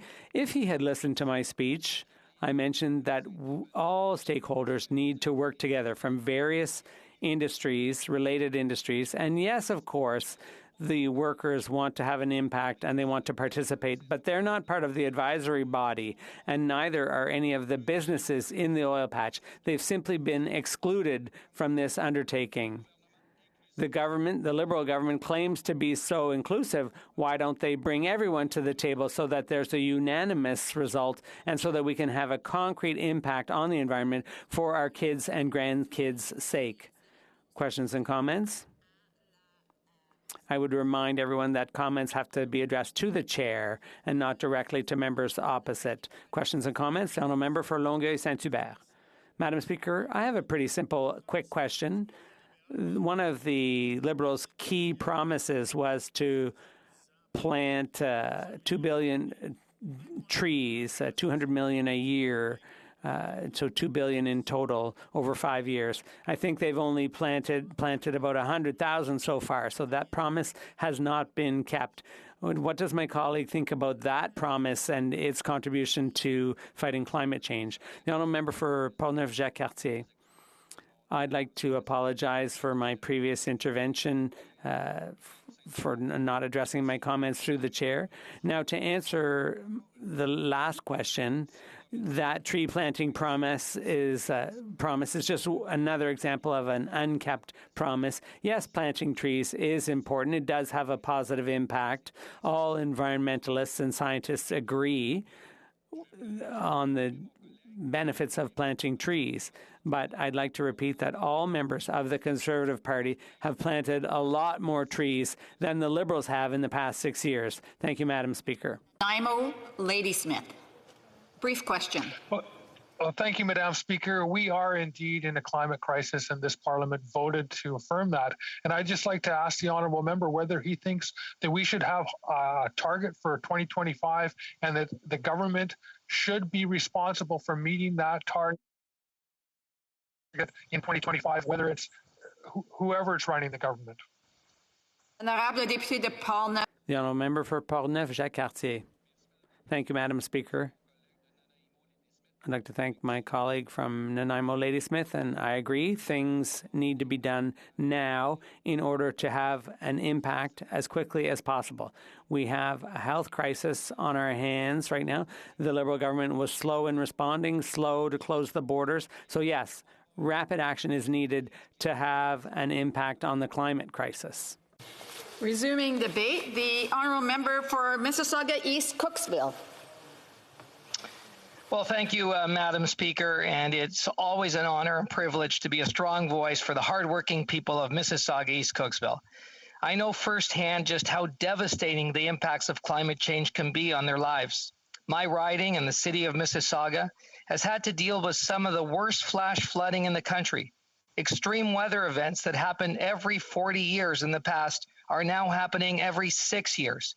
Canadian cities face two crises that are converging into a perfect storm. This rapid rise in extreme weather events as a result of climate change, combined with the growing sewer and stormwater infrastructure deficits. And on that note, Madam Speaker, I want to thank our government for the millions of dollars of infrastructure dollars in assistance it has provided Mississauga to help mitigate future flood damage. There are 20 more days of rain in Canada per year. That's up 12% since 1950. In 2012, the Federation of Canadian Municipalities estimated that replacement costs for Canada's sewer and stormwater infrastructure were almost $55 billion. In Mississauga, it is floods. Across Canada, we see more intense fires, floods, droughts, heat waves, and hurricanes tearing through communities, ripping away lives and livelihoods, increasingly dire impacts to our public health. I say all this, make it clear, crystal clear, that climate change is the greatest long-term threat that we face locally as well as globally with our global community. It is also our greatest economic opportunity. Speaker, you ask how great? It is a massive $2.6 trillion opportunity.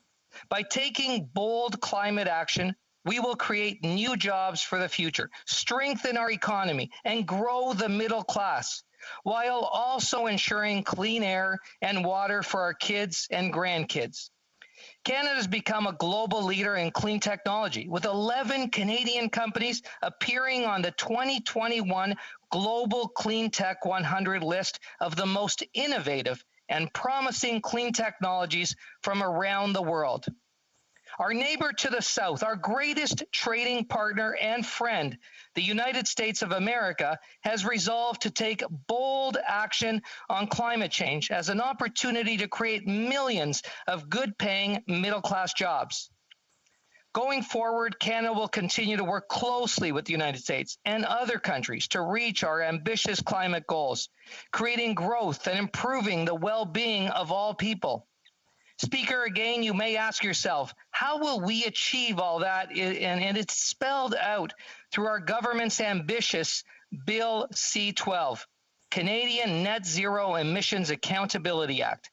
And that is a great, and the question, Speaker, that I'm sure you pose and others will pose, it is a great question. Well, for starters, let me explain.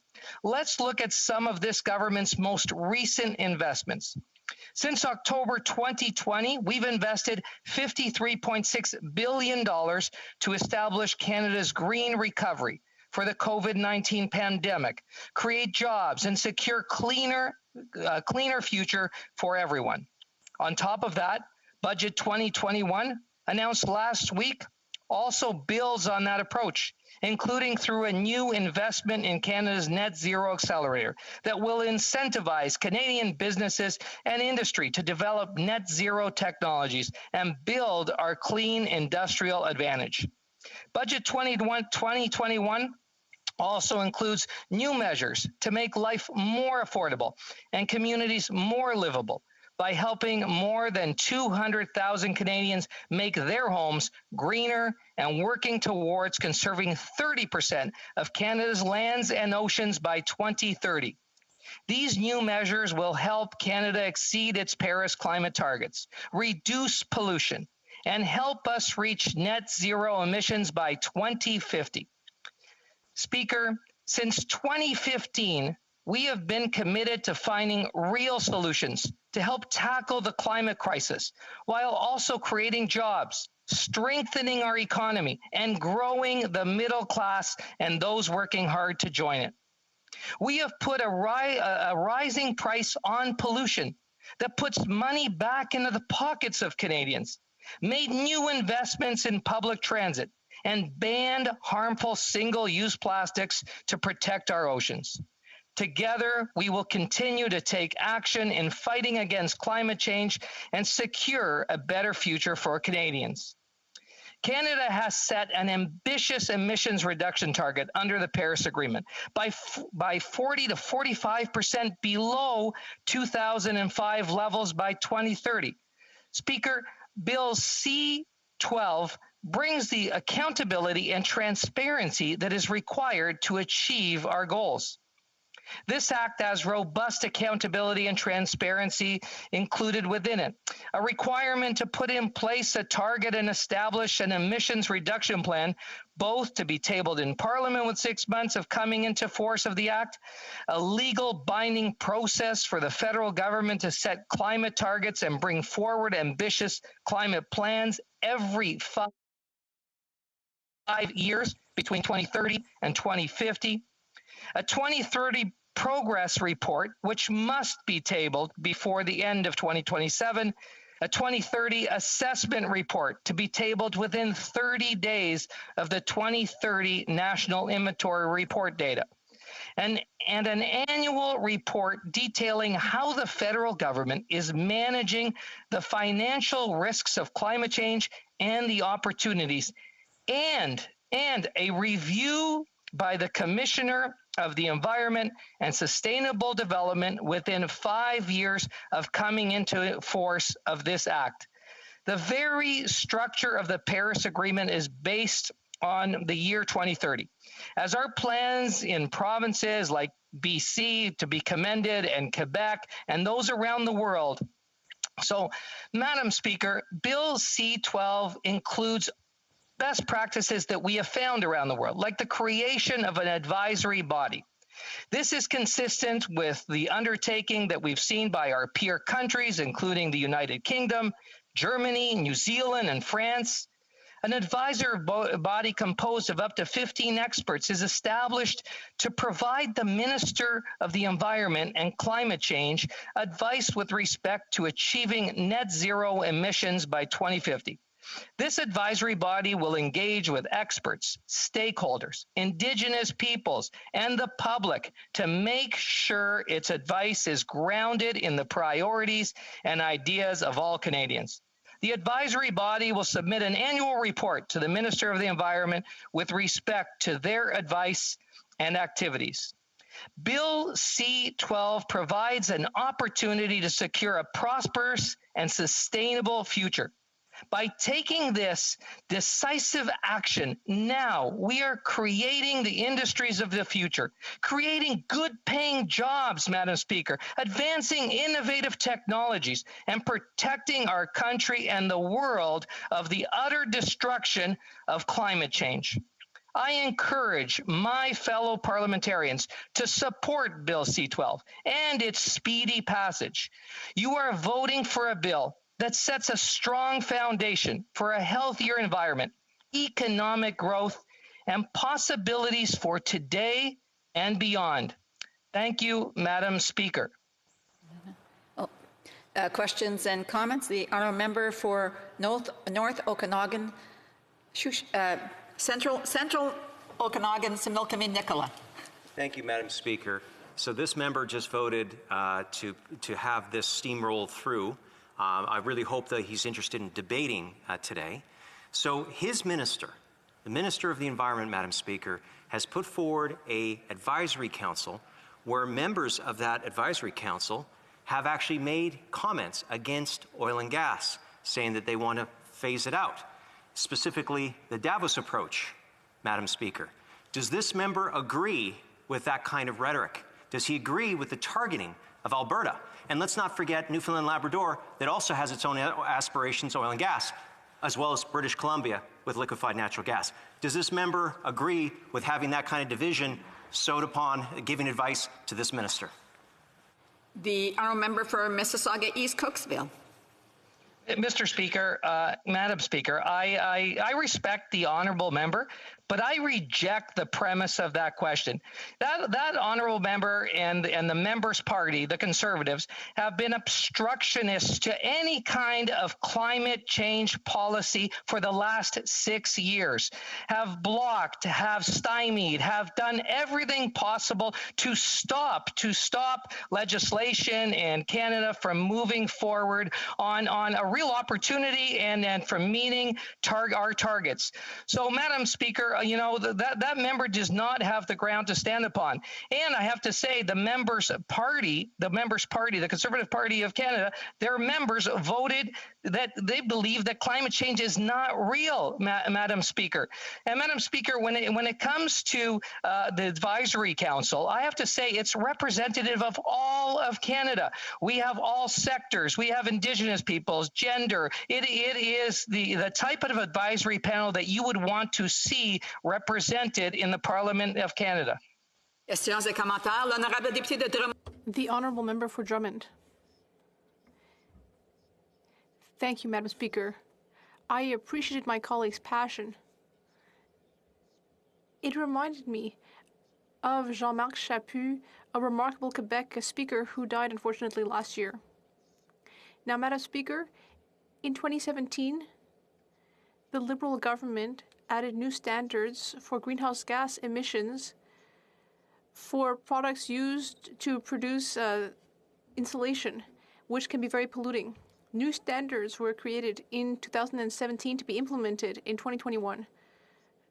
This year, shortly before the rules were supposed to be implemented, these same Liberals gave waivers to many multinational companies, whereas Canadian companies, Quebec companies, had invested millions of dollars to be able to meet the standards. This is a very unfortunate situation. Is this really how we're going to reduce greenhouse gases? And is this really how we're going to help businesses get through the crisis? East Cooksville.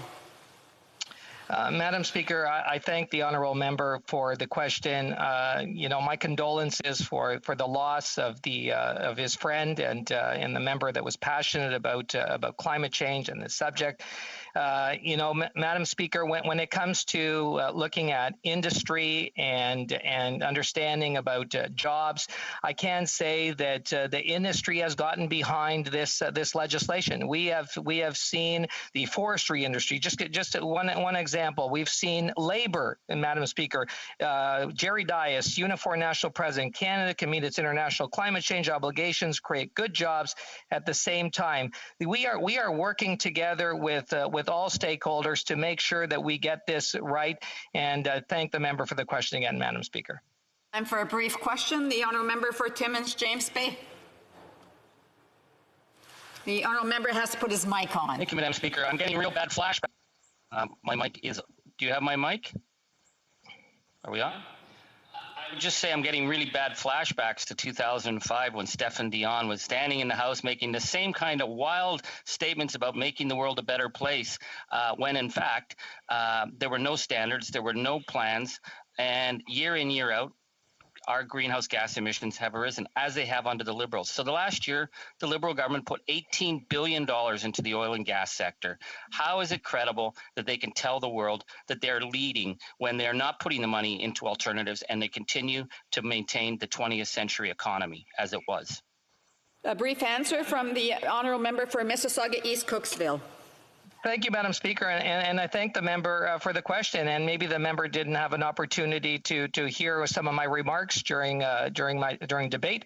But since we've invested $53 billion, Madam Speaker, in creating jobs and securing a cleaner future for everyone within this budget 2021, there's a number of initiatives, Madam Speaker, for more affordable communities, more livable communities, helping 200,000 Canadians make their homes greener, working towards conservation, 30% of Canada's lands and oceans being protected by 2030. So the targets are there, the numbers are there, and the resources, the dollars are there, I say to the member. Reprise de débat. L'honorable député de Avignon-Lamétis-Matane. The honourable member for Avignon-Lamétis-Matane, Matapédia. Thank you very much, Madam Speaker. It is always a pleasure for me to discuss the federal government's climate ambitions and the Liberal Party's commitments here through Bill C-12. We are in a difficult situation here. On the one hand, we have the Liberals who want to end the debate because they just realized that they didn't prioritize C-12 adequately. And then on the other hand, the Conservatives want to make the debate stretch on, and they have tabled a motion not to amend C-12, but instead to have the House refuse to move to second reading on the bill. It's ironic that the motion asks the government to create a plan to recognize that climate change is real, whereas the Conservative Party doesn't even recognize the existence of climate change.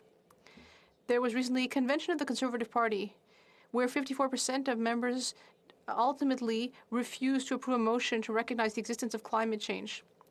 Even though the leader of the party seems to be trying to fix things, the members of the party were clear, and that means that the Conservative Environment Plan has no credibility. The Conservatives want the government to attack the problem of climate change, while also ensuring that economic development is also respected. We know that that's a great concern for the Conservatives. They want to ensure that economic development and job growth can flourish all over Canada.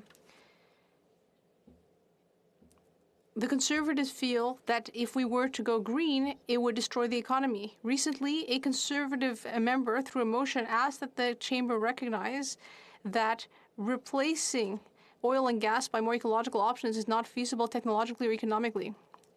This is quite something to say. It is excessive to ask the House for such a thing, and it also, in my opinion, is unequivocally irresponsible and may lead people into wrong beliefs. Quebec proves that we can replace polluting energy by clean energy and that it's good for the economy. Quebec is a champion of green energy, and it puts Canada in a good position on the global stage. We have a comparative advantage in North America compared to the 50 American states and the other Canadian provinces thanks to these investments. And the Minister of Innovation recently recognized this. Our green technology has already found markets elsewhere in the world, and there are excellent results for Quebecers. Hydro-Quebec signed agreements with New York, Vermont, and Massachusetts. We can criticize this government for many things, but at least it understands that we need to develop green energy. It's good for the planet and the economy. We need to stop pitting the economy and the environment against each other. They are complementary. Now, This motion also tries to get the government to admit that it appointed an advisory group which consisted of climate activists whose influence, if acted upon, would lead to the destruction of the oil and gas sector, disproportionately threaten certain regions of the country and their essential industries, and weaken national unity, end quote. Once again, that's quite a broad statement, but we shouldn't be surprised that the Conservative Party is defending the oil and gas sector. But we should also not be surprised that climate experts and environmentalists are saying that the oil and gas sector, or environmental experts rather, are saying that the oil and gas sector are bad for the environment. We shouldn't be burying our head in the sand, Mr. Speaker. It would be very surprising for experts to say that in order to reach net zero by 2050, we should continue investing in oil and gas. That would be very surprising. These experts know that the industry is the Achilles heel of this government and its climate ambitions, but they also know that supporting this industry is not feasible on the short, medium, or long term if we want to reach our targets. And speaking of these targets, yes, this government is ambitious, but it's also getting a bit hard to follow the government's ideas.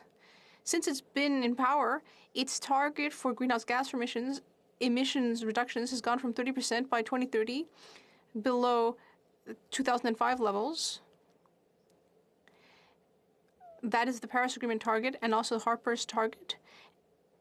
Then it went to a new plan presented in December, stating that it would be 31% of emissions with the increase in the federal carbon tax. And then in last Monday's budget, the target went to 36% reductions by 2030 under 2005 levels. But then that new target quickly disappeared, since recently at the summit organized by American President Joe Biden on Thursday, the Prime Minister of Canada announced a new range of targets. So now the target is a minimum of 40%, because that was the minimum that a country had to adopt to be able to participate in the conference, and perhaps even it could be up to 45%. But unfortunately, the green investments of $17.6 billion in the budget will only reduce emissions by 36%. According to Normand Mousseau, a University of Montreal professor of physics, if all these reduction measures function, in the best case, there would only be a 23% reduction by 2030. In an interview on Friday, he mentioned that what we see abroad is that a carbon tax is not enough to reach these targets alone. We need new standards and regulations to decarbonize some industries. The federal government recently announced several billion dollars of investment, but these sums are not linked to the recent GHG reduction targets. So really, all this talk of 40 or 45% is ultimately just a smokescreen. What would really constitute a commitment would be to stop supporting the oil and gas industry, and to announce that pipelines will not be funded anymore. And in addition, to insert the new target, whichever it is, in C12, and that's not the case currently. Currently, the minister needs to establish targets for milestone years, and these years would be established one at a time, 5 years before the year in question. But the government refuses to include 2025 because that would be supposedly too early. So the first year would be 2030, and the goal would be a reduction of a minimum 40% GHG emissions. In my opinion, it's quite curious to take an approach like this, where the government sets up such an ambitious goal for 2030 without creating a method to measure the progress. In question period last week, I asked the Minister of the Environment if the new Liberal target would be in the bill, and the member for Laurier-Sainte-Marie, who appears to be the new Minister of the Environment, said that it would be included. Now, before being happy too soon, I asked myself if the real Minister of the Environment will be endorsing that commitment and will amend the bill to do so. I hope so, because without a real target for GHG reductions, this is not serious. It's not serious to say that the minister will set it later once the legislation is implemented. We need to have a system to show that Canada really cares about reducing GHG emissions. The legislation needs to be transparent and have a real accountability mechanism. Now, it is encouraging to see the Prime Minister make these kinds of international commitments, and it was a nice show on the occasion of Earth Day, but we shouldn't forget that Canada has never managed to reach its GHG reduction targets, whether with Kyoto, Copenhagen, Paris. Each time the Canadian government failed. and it's very unfortunate. And it's lagging behind the pack. Since 2015, Canada is the only country in the G7 that has seen its GHG emissions increase. Why? Because it is an oil-producing country, and it can't seem to end that. That reminds me of the concept of doublethink put forward by George Orwell in 1984. I'm not trying to compare this government and the regime that was in power in Orwell's novel, of course, but I do see a good example of doublethink in the Liberal government's environmental concepts. According to Orwell, doublethink is the capacity to simultaneously accept two opposing and contradictory points of view. As Orwell says, it employs logic against logic. In my opinion, that's a great description of the Liberal strategy when it comes to climate change. They know that we need to act, so they talk to us about a green recovery, electric transport, and bioforestry, but at the same time, they continue to subsidize the oil and gas industry. And they are even allowing oil drilling to go ahead without environmental assessments. What's really incredible is that they are convinced that they are doing the right thing because they are using that doublethink when it comes to climate change. The Liberals know that their actions are contradictory, but they still seem to believe in these two visions, despite the fact that they are diametrically opposed. But they are not fooling anyone. Although we actually trust Joe Biden more. He has been very clear, and he has said that the United States will reduce its GHG emissions by 50 to 52% by 2030. Now, the United States are also an oil-producing country, and in fact, they produce even more oil than Canada, and their target is more ambitious than ours. It's not a matter of competing as to who can have the greatest ambitions, but at least the United States are starting to work hard, and they have even pressured Canada to do the same. And I hope that the Liberal government is serious and has listened to what the United States has to say, because the climate crisis requires quick action. Thank you.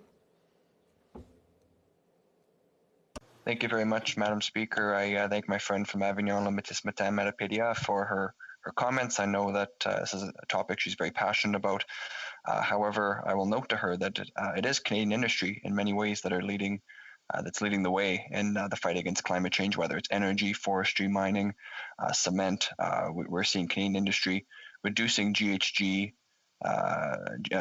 emissions by measures that the government can only dream of right now. So my question to her is, to the member, is why does the member, her party continue to follow the Liberals in their quest to destroy Canadian industry? Je sais pas si ça a bien sorti parce qu'il y a. I'm not sure if that went through properly, but I will ask the member for Avignon, Lamitis-Matane-Matapedia to answer. But if she had any technical issues, I will get the member to repeat the question. And thank you, Madam Speaker. I did understand the question, and I want to thank him for the question. Well, I don't think that the Liberals are destroying any sectors of industry, like the oil and gas industry. On the contrary, I think they're continuing to subsidize them, to give them tax breaks, and to invest in those big companies as they continue to create greenhouse gas emissions. So I think that we should be investing in green energies, creating new opportunities, and trying to meet those ambitious targets. So I think we need to move towards this energy transition. And I think that the oil and gas industry should also transition. I think it's in their interest. They can try to maintain good jobs, but we do need to be aware of this shift and recognize that the oil and gas industry is one that really pollutes. Hamilton Mountain.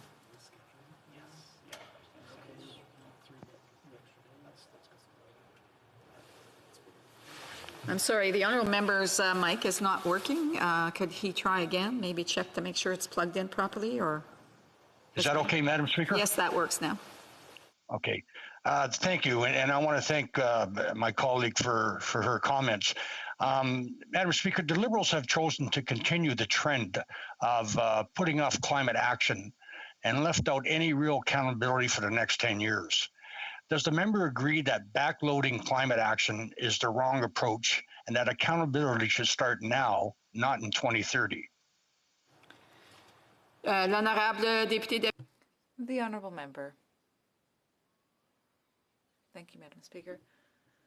Thank you to the colleague for the question. I agree with him. In fact, Bill C-271, which I tabled in the House, aimed to have the government be more transparent in its climate targets and have more accountability measures so that if the government didn't meet its timelines and its targets, there would be consequences. But the House didn't pass my bill. But we will try to improve the situation so that there is more accountability and so that the government doesn't have to wait until 2030 to be accountable. It should be accountable starting in 2025. As I said, time is running out, and we need to know if the commitments made will really be respected. Question, the honourable member for Sherwood Park, Fort Saskatchewan. Merci, Madame la Présidente. Thank you, Madam Speaker. The member spoke about our conservative motion. It contained a number of aspects. I think that the member agreed with some elements, but not others. Now, the same thing could be said with our amendment today. The amendment recognizes that there are changes that can be made. I agree with the member that we can support economic growth and help the environment at the same time, but we also need to support our sector now. L'honorable député de... The honourable member for Avignon-la-Métis-Matane-Matapédia has 1 minute to reply. Thank you very much, Madam Speaker, and thank you to my colleague for making an effort in French. Unfortunately, I disagree with what is implied by that motion. First of all, because as parliamentarians, we need to pass a law about climate accountability. We still don't have any such law, and we can't. And we need to be able to work together so that that bill will pass, will be binding, and will create accountability. That doesn't mean ending any industry that is good for Canadians or Quebecers, but it means changing things, transitioning towards something greener, something that will help us meet our greenhouse gas emissions reductions targets. If you look at the numbers now, if you look at what scientists are saying,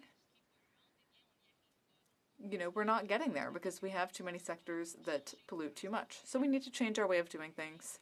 We need to move towards a greener form of energy production.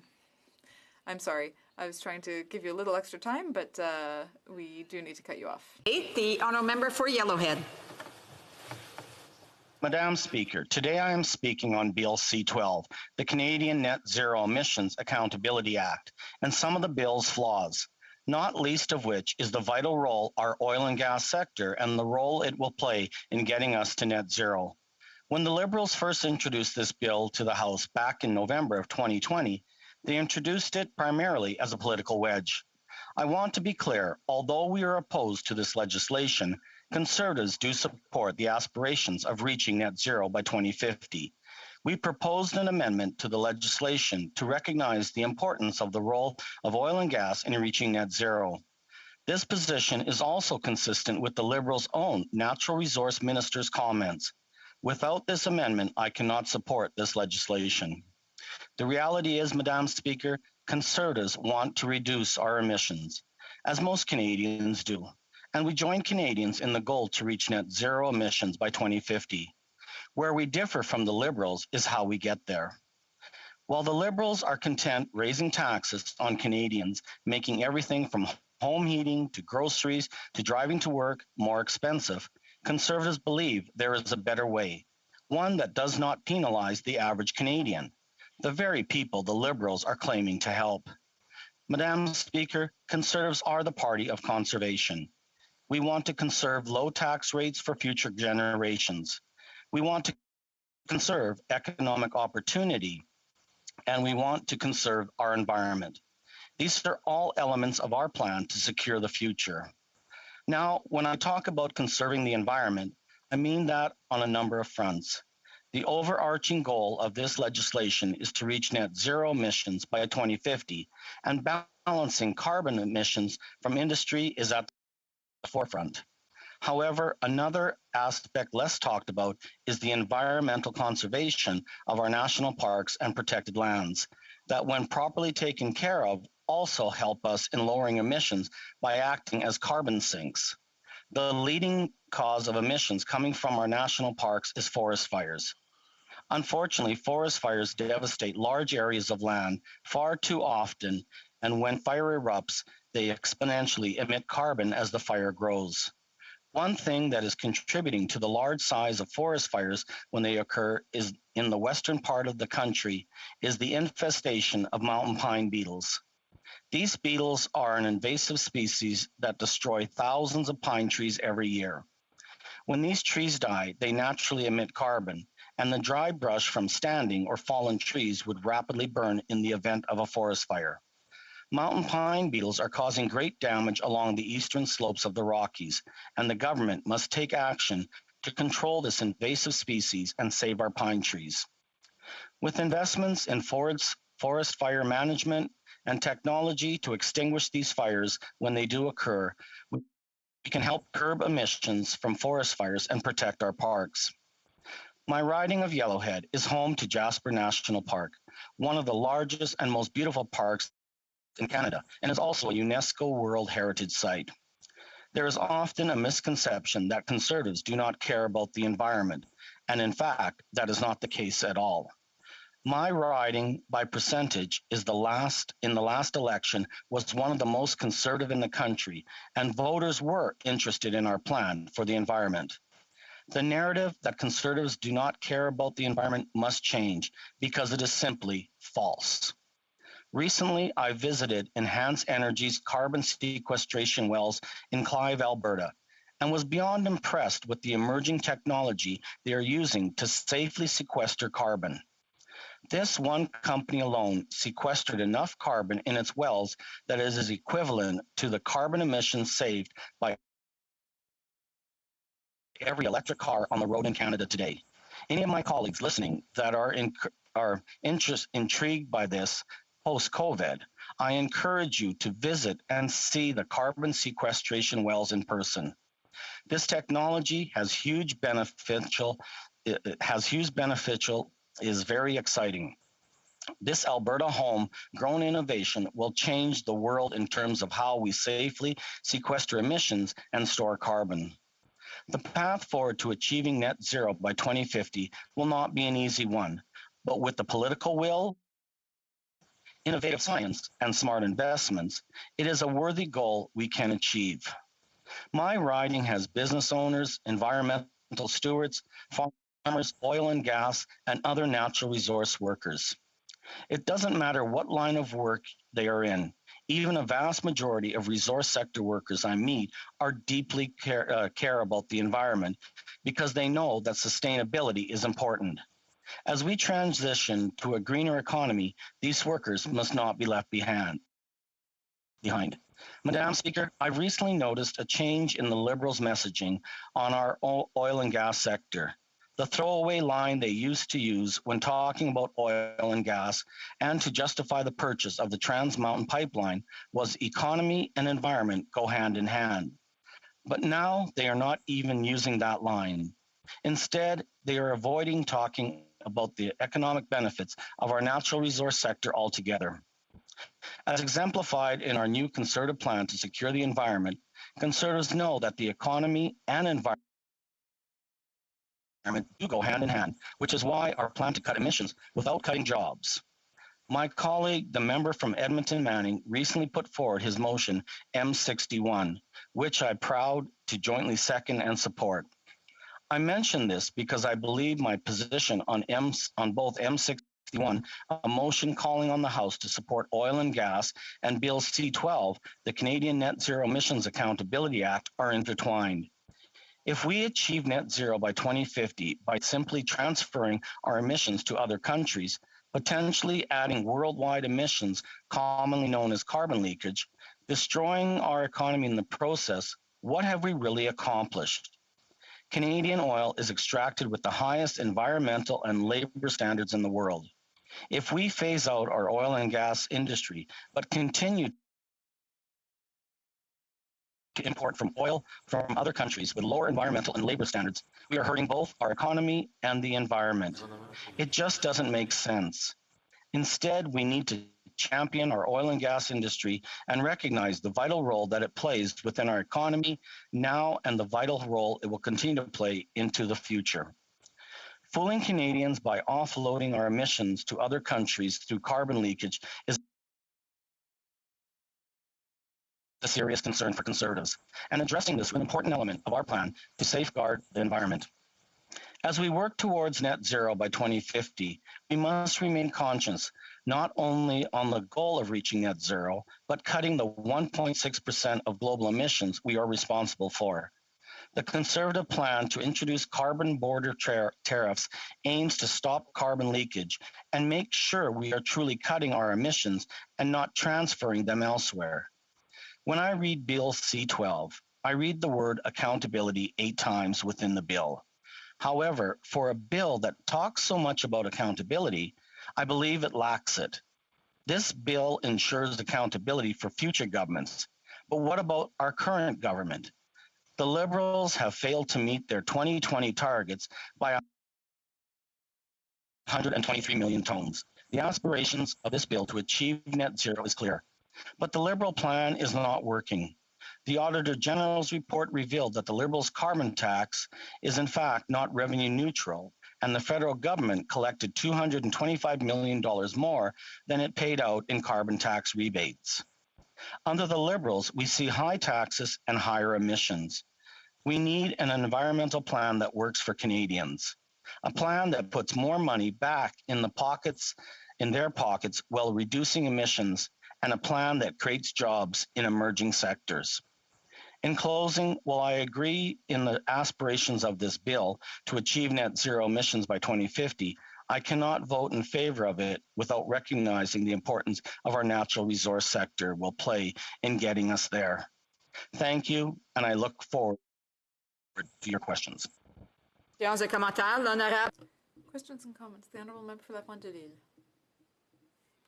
Yes, Madam Speaker. Well, 2 themes.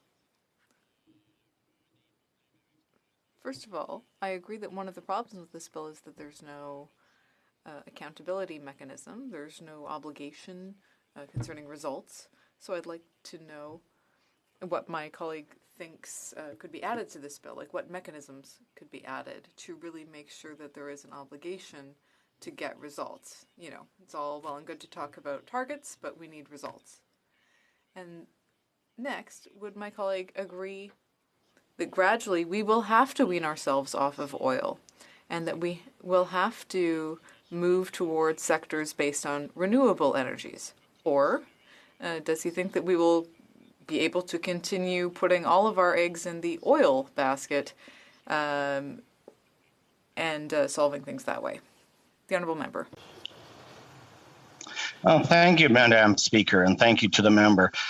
I think there's a lot of misconception as to the future of our oil and gas. Are we going to completely eliminate it? Probably not. There's many sides of it that we need to consider, such as lubricants in the future. We know that we still need to have lubricants, whether it's in our transmissions, rear ends, even ball joints for grease. Can we start looking at other alternatives, such as blue hydrogen coming from our natural gas sector? So there is other potentials. Will we start looking at minimizing the amount of consumption? Absolutely. But we need to look at some of the other positives that we get from the oil and gas industry in the future. So it's just not that simplistic that we'll be able to remove it completely, where I think that's a big misconception. Questions and comments? The Honourable Member for St. John's East. Thank you, Madam Speaker. We all know it's easy to say that having a target for 2050 of net zero. It's a long way away, but we've had experience in the past, and Conservatives in this country have already let people down. The Harper government got rid of the Kyoto Accord targets. The members talking about 2050, but we do have a scientific imperative standing in front of us about 2030 coming up. Does the member agree that there needs to be a firm target of at least 40% for 2030? We can argue about how to get there, but do the Conservatives agree to that kind of target? Honourable member for Yellowhead. Thank you, Madam Speaker, and to the member. I think that we need to start looking at targets. I'm not so certain as to whether you define it as a 40% or what number we're looking at. But in order to start reducing our emissions and getting to carbon neutral by 2050, we need to have a plan that is going to adjust and make sure it's a reasonable plan. As we've seen from the Liberals in the last few years, they are not coming anywhere close to their emissions. And so to set targets that's not realistic does not help. So in order to make sure we have realistic targets, we have to have a proper plan that can show how we're going to get there. And I think that's one of the problems with this bill is it does not show any plan as to how we're going to reach any of these targets. So that's the reason why I do not support this bill. Time for a brief question. The Honourable Member Central Okanagan Similkameen Nicola. Madam Speaker, I'd like to thank this member for his contribution here today. The government has, in December of last year, without any consultation with provinces, said that they were going to raise the carbon tax after promising that they wouldn't in the 2019 election to $170 a ton. Then on Monday of last week, we had a budget that said they were going to increase the targets to 36%.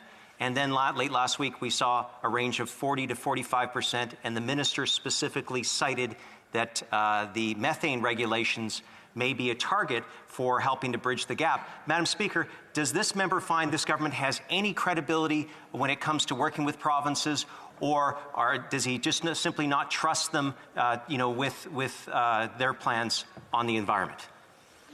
A brief answer from the member for Yellowhead.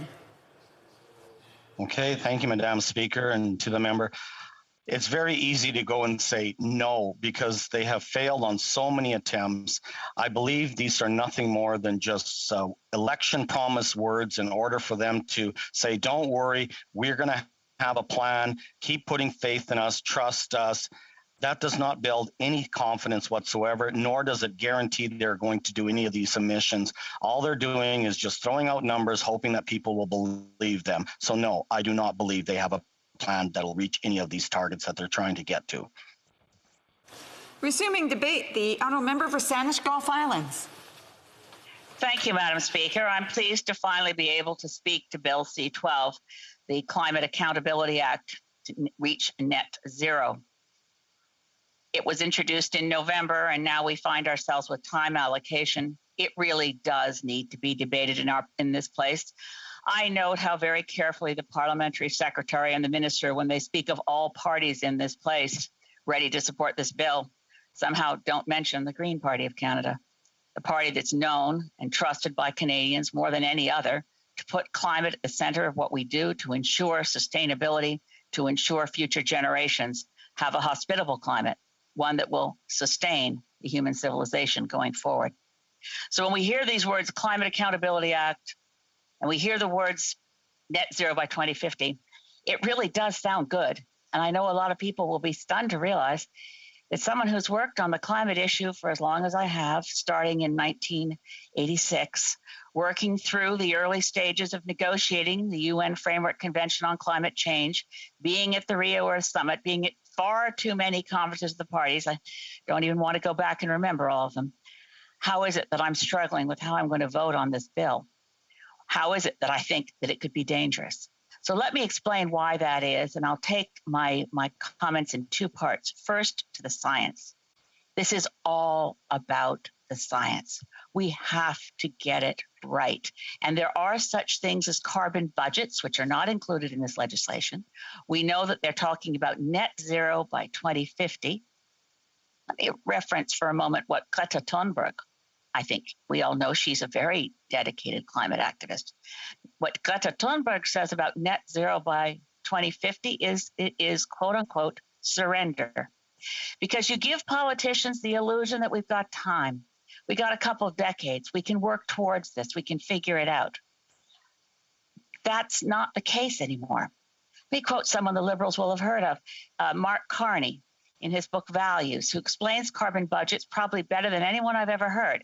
And this is what he has to say, quote, and this is from his book Values at page 273, quote, The carbon budget to limit temperature rises to below catastrophic levels is rapidly being exhausted.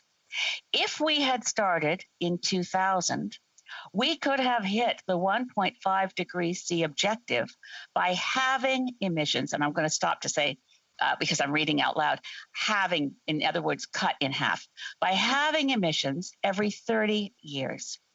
Now, we must have emissions every 10 years. If we wait another 4 years, the challenge will be to have emissions every year.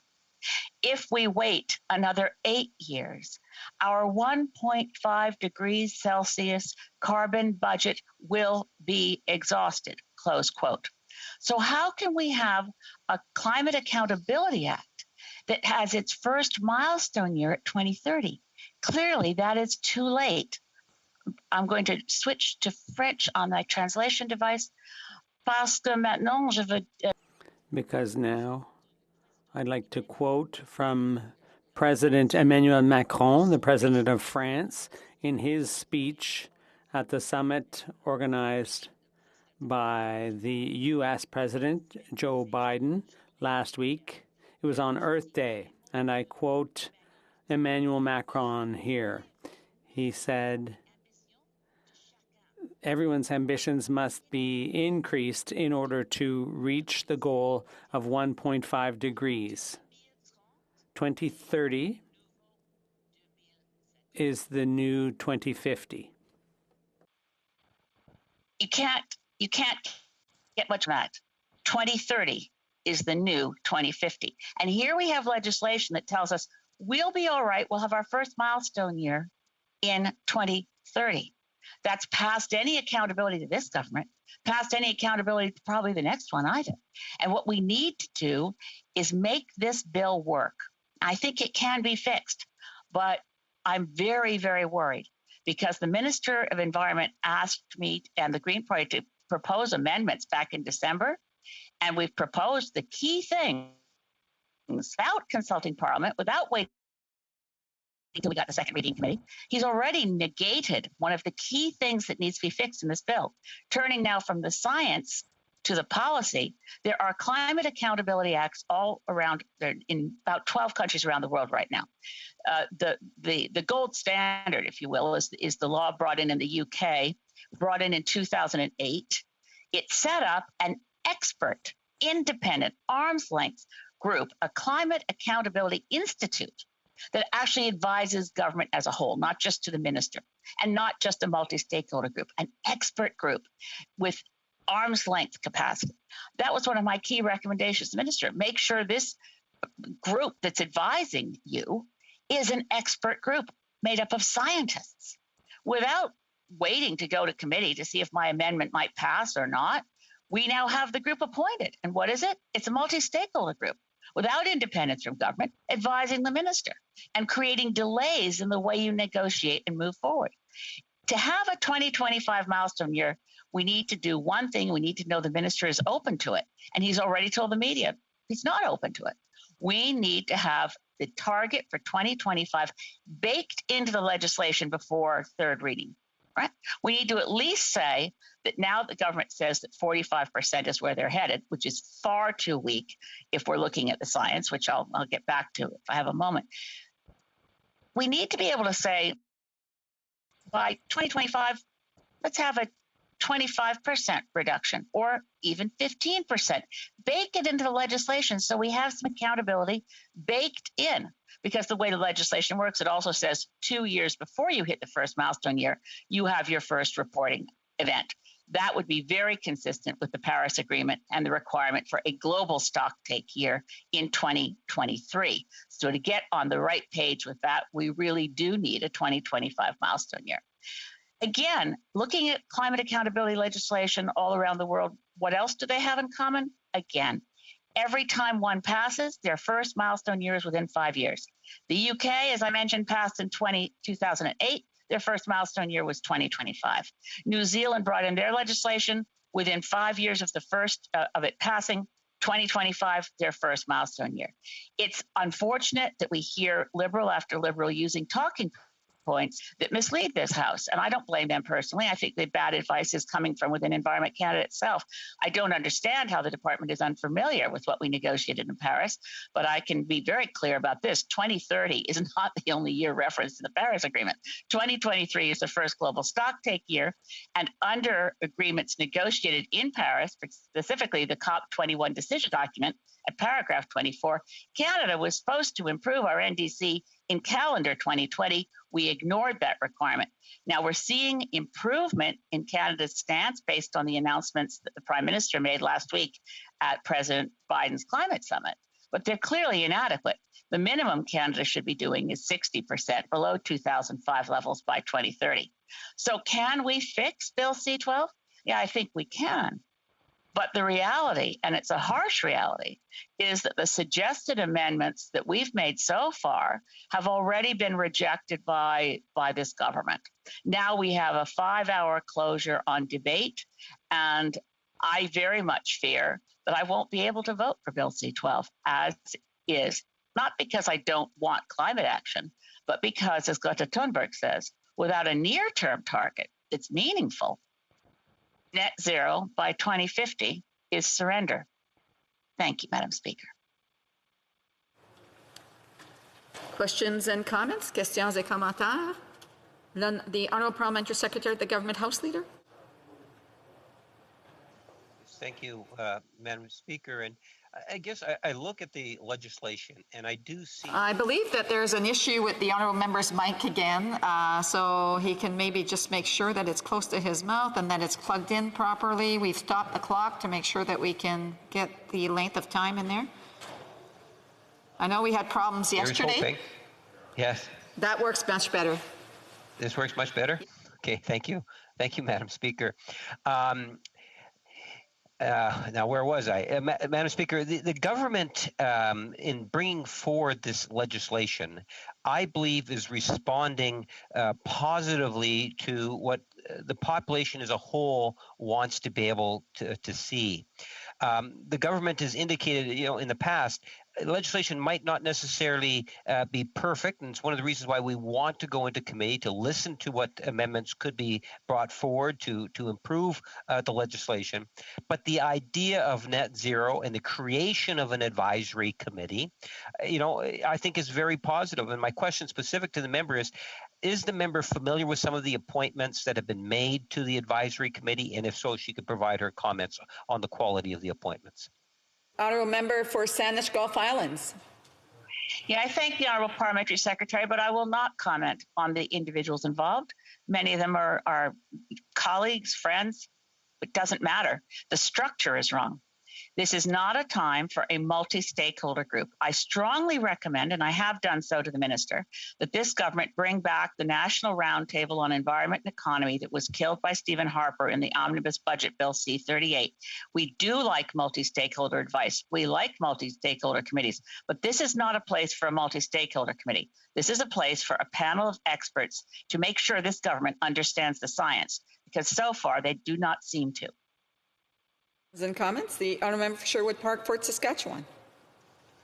Thank you, Madam Speaker. I've appreciated the opportunity to discuss these important issues with the member, both inside and outside of the House. And I appreciated her references to Mark Carney's book as well, which I've recently finished reading.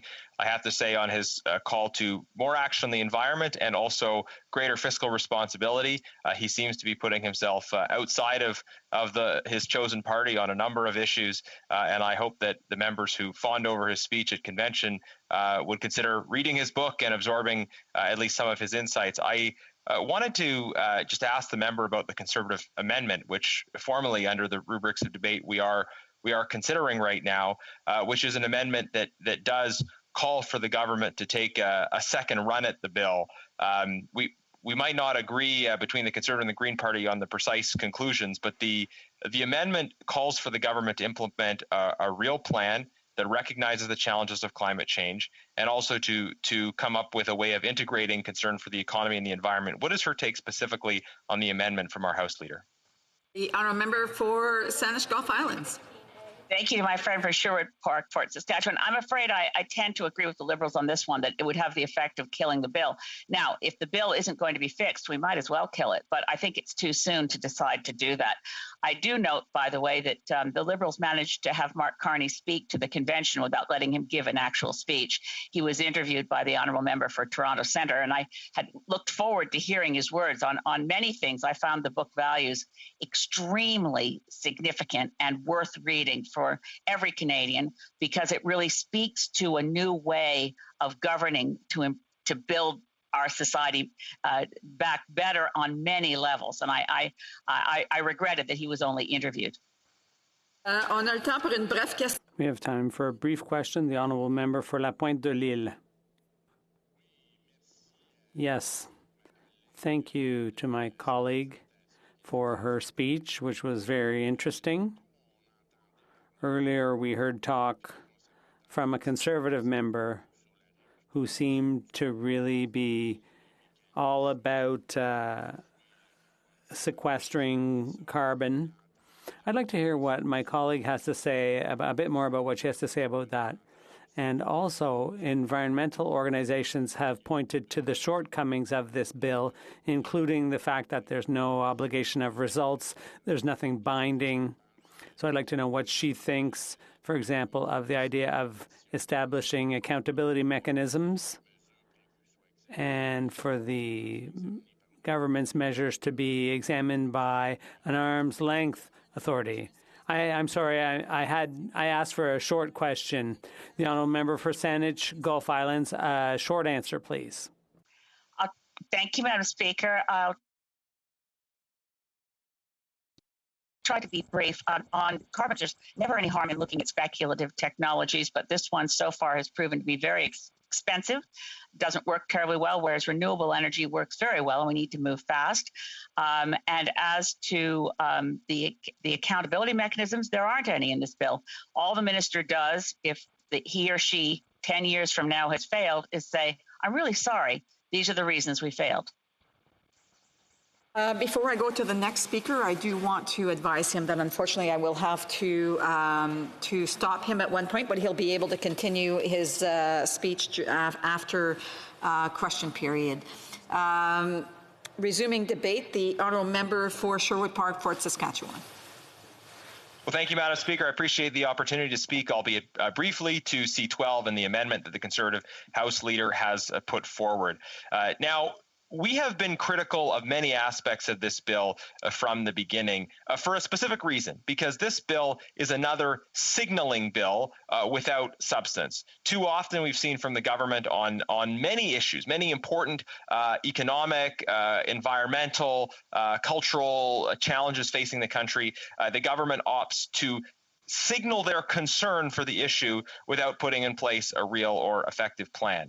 The government's response to the environmental challenges we face has so often involved seeking to raise taxes and seeking to signal their concern through ever-changing evaluation metrics and targets without ever actually putting in place structures that would bind them or that would effectively address the global challenge that this represents. And that's why Conservatives have put forward a constructive amendment, which recognizes the realities of the challenges associated with climate change. And certainly we would hope the government votes for this amendment. To vote against this amendment would imply that they don't believe in the science of climate change, since the amendment says right in it that it recognizes the challenge of climate change and the need to address it. Our amendment also highlights the need to integrate a commitment to economic growth with addressing the environmental challenges we face. And fundamentally, Conservatives believe that we can do both, that we can work to respond to climate change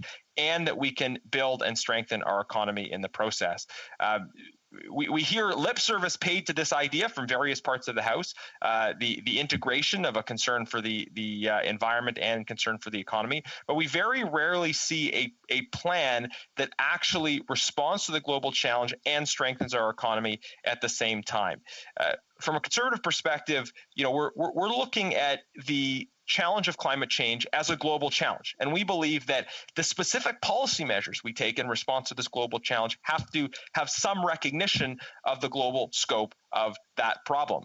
Now, importantly, that doesn't mean not acting. Recognizing that Canada represents less than 2% of global emissions is not an excuse to not act. But what it should impel us to do is act in such a way as contributes to the global problem of climate change. And I think most crucially, that should involve developing new technologies and working to promote the deployment of those technologies in a broader way around the world.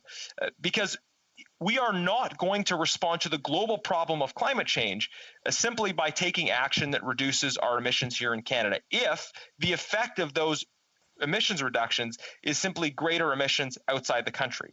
Now, what we have from the Liberals is policies that kneecap our own industries, but impose no restrictions or additional costs on companies that are producing the same products outside of Canada and then exporting those products back to us. In other words, if we are taxing producers in Canada, and so as a result of that taxation, those producers go outside of the country, produce the same products, and sell those products back to Canadians, we're seeing the same or greater emissions. And there's no economic or environmental policy the government is putting in place to deter that practice. It very clearly doesn't make sense to, in the name of environmental policy, push producers beyond our borders without actually requiring those reductions. So the conservative approach to this, as an alternative to this policy of pushing production outside the country but having the same production take place, calls for the development and deployment of new technology that will allow the production of energy in a cleaner way, and also for border adjustments. Also, and this is a new idea that is, I think, a very important one, that says that if companies are moving outside of Canada and selling their products back to us, there has to be some adjustment at the border to take into consideration that they may not be paying a price on carbon that exists here in Canada. So if we encourage the development of cleaner energy technology in Canada for export around the world, and we put in place measures to ensure that those who are outside the country selling their products to Canadians don't have some unfair advantage over domestic production, if we put those kinds of measures in place, then we are actually recognizing the global scope of the problem. With over 98% of the world's emissions happening outside of Canada, the development and deployment of new technology here will really make that critical difference. But we're not seeing a plan like this from the Liberals. They are content to impose additional costs and requirements on Canadian industry and Canadian consumers without treating the global nature of the problem, without treating companies that are selling their products into Canada that have lower environmental standards from abroad. And that just doesn't make any sense. It looks like we're going after Canadian industry to make a point without actually targeting the global nature of the problem. And that's why Conservatives have presented an alternative plan, and that's why we have presented a constructive amendment here at second reading. Now, the other issue that our amendment highlights is that in addition to not having a clear plan to really address the global challenge that we face, the Liberals have already put in place individuals on the advisory body that is contemplated in this bill. How disrespectful to Parliament can you be by putting in place a panel already that is envisioned by the legislation, which presumes that the legislation will pass in its present form? Madam Speaker, I look forward to continuing these remarks at the next available opportunity. Yes, it won't be right after question period after all. It will be the next time that this bill is before the House, and the honourable member will have 4 minutes.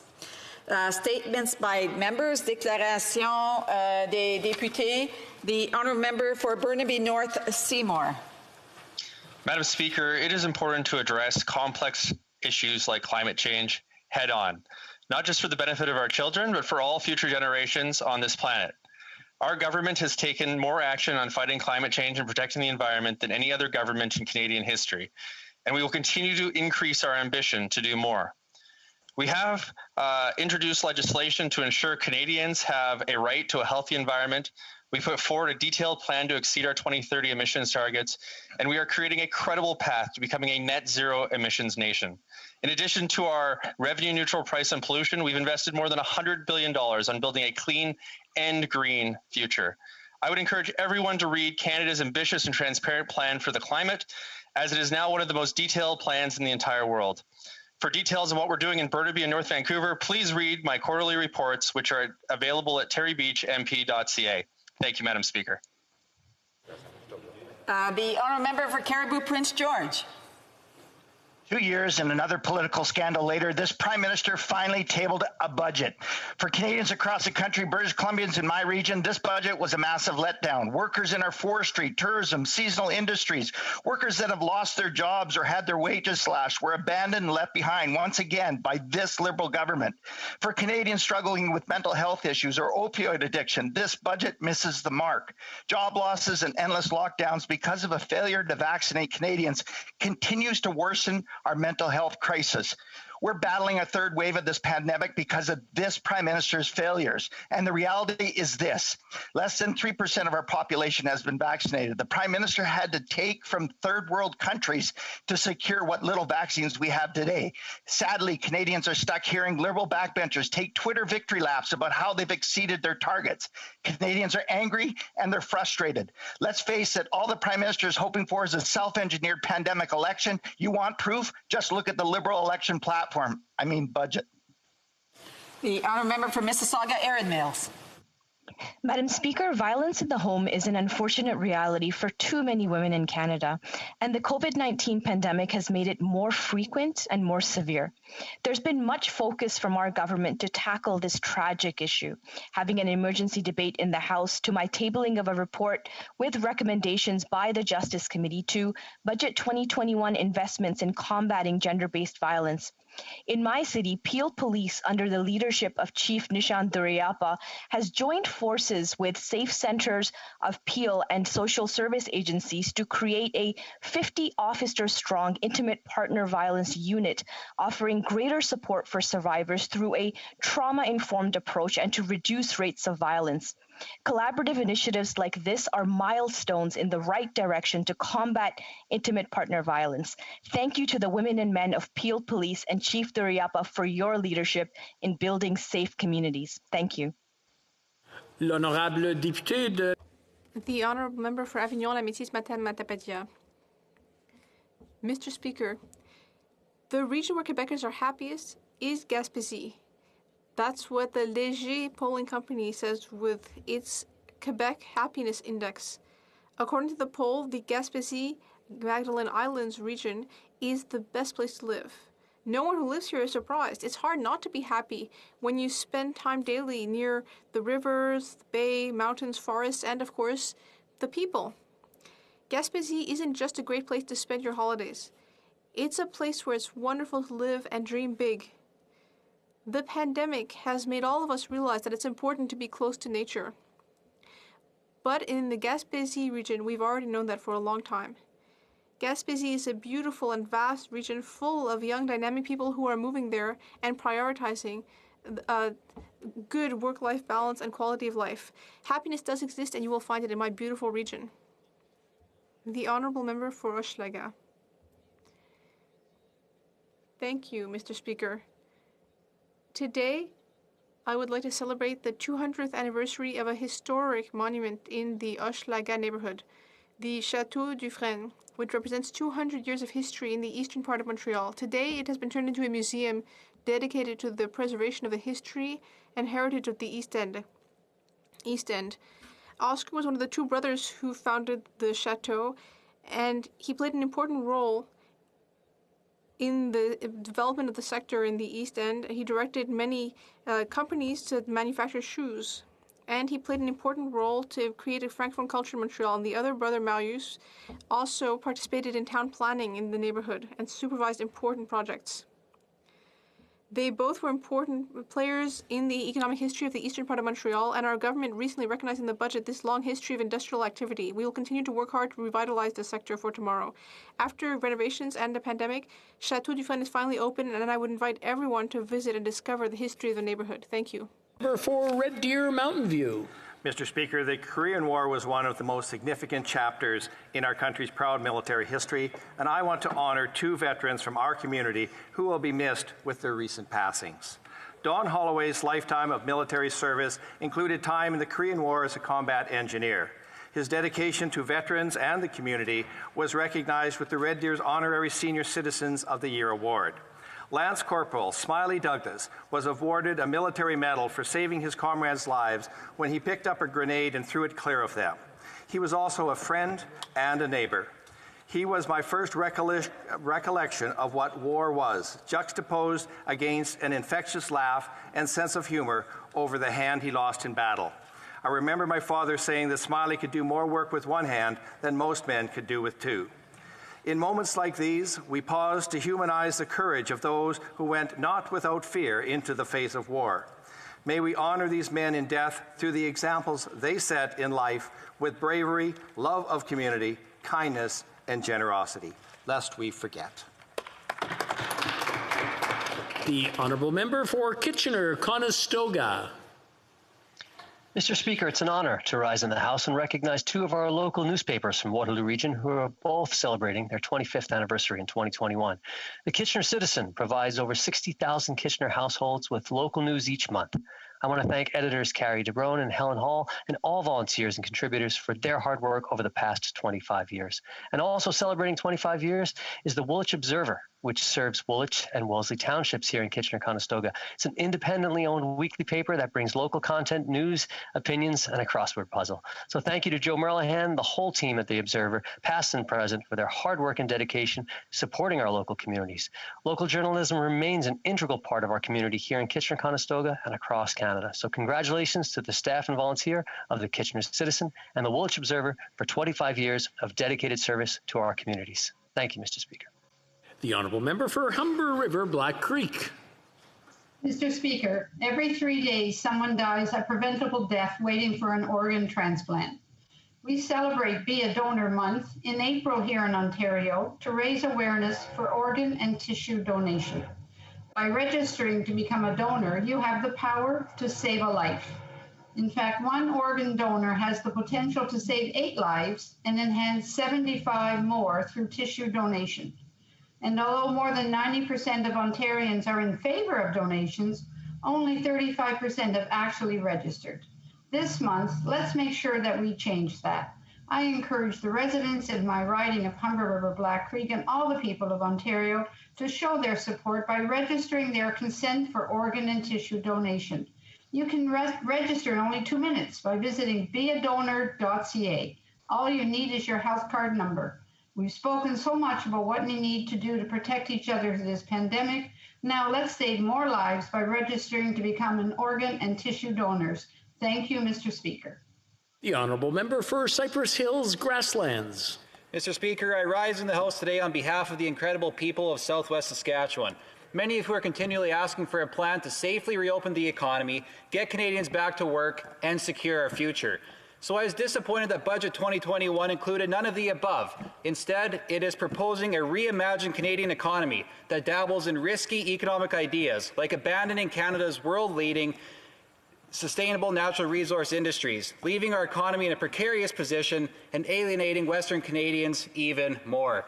Canada is now sitting at over $1 trillion in federal debt, meaning the average Canadian family owes over $77,000 in federal debt. While the forecast looks grim, I want to assure my constituents that they can be confident with our Conservative recovery plan. We will bolster manufacturing at home, support the resource sector, get Canadians back to work, and secure the future for you and your children without this Prime Minister's Great Reset. L'honorable député d'Alfred Pellan. The honourable member for Alfred Pellan. Mr. Speaker, seniors in Alfred Pellan have been seriously affected by the pandemic. For many of them, this has been a terrible period of lockdown, isolation, and a lack of social activities. Today, I'd like to talk about the New Horizons funding for seniors in Laval, which totals nearly $509,000 for 41 new community projects. There will be 13 organizations in Alfred Pellan, which will be sharing more than $114,000 to offer our seniors activities that will enable them, among other things, to develop their digital skills, to spend time together virtually, and reduce their isolation. During this difficult period for our seniors, I would like to thank the organizations that are prioritizing the well-being of our seniors. I'd like to thank the volunteers who are bringing joy to our seniors, and I'd like to thank our seniors for their valuable contributions to our communities.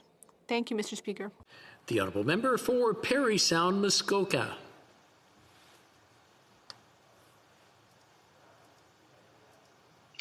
Mr. Speaker, in what began as a mediocre attempt at legislation to level the playing field between internet streaming giants and the traditional Canadian broadcasters, the Minister of Heritage assured us that all Bill C-10 would do would not be some draconian tool of the state to limit Canadian freedom of expression on the internet. He actually promised that his legislation was not interested in things like when his great uncle posts pictures of his cats.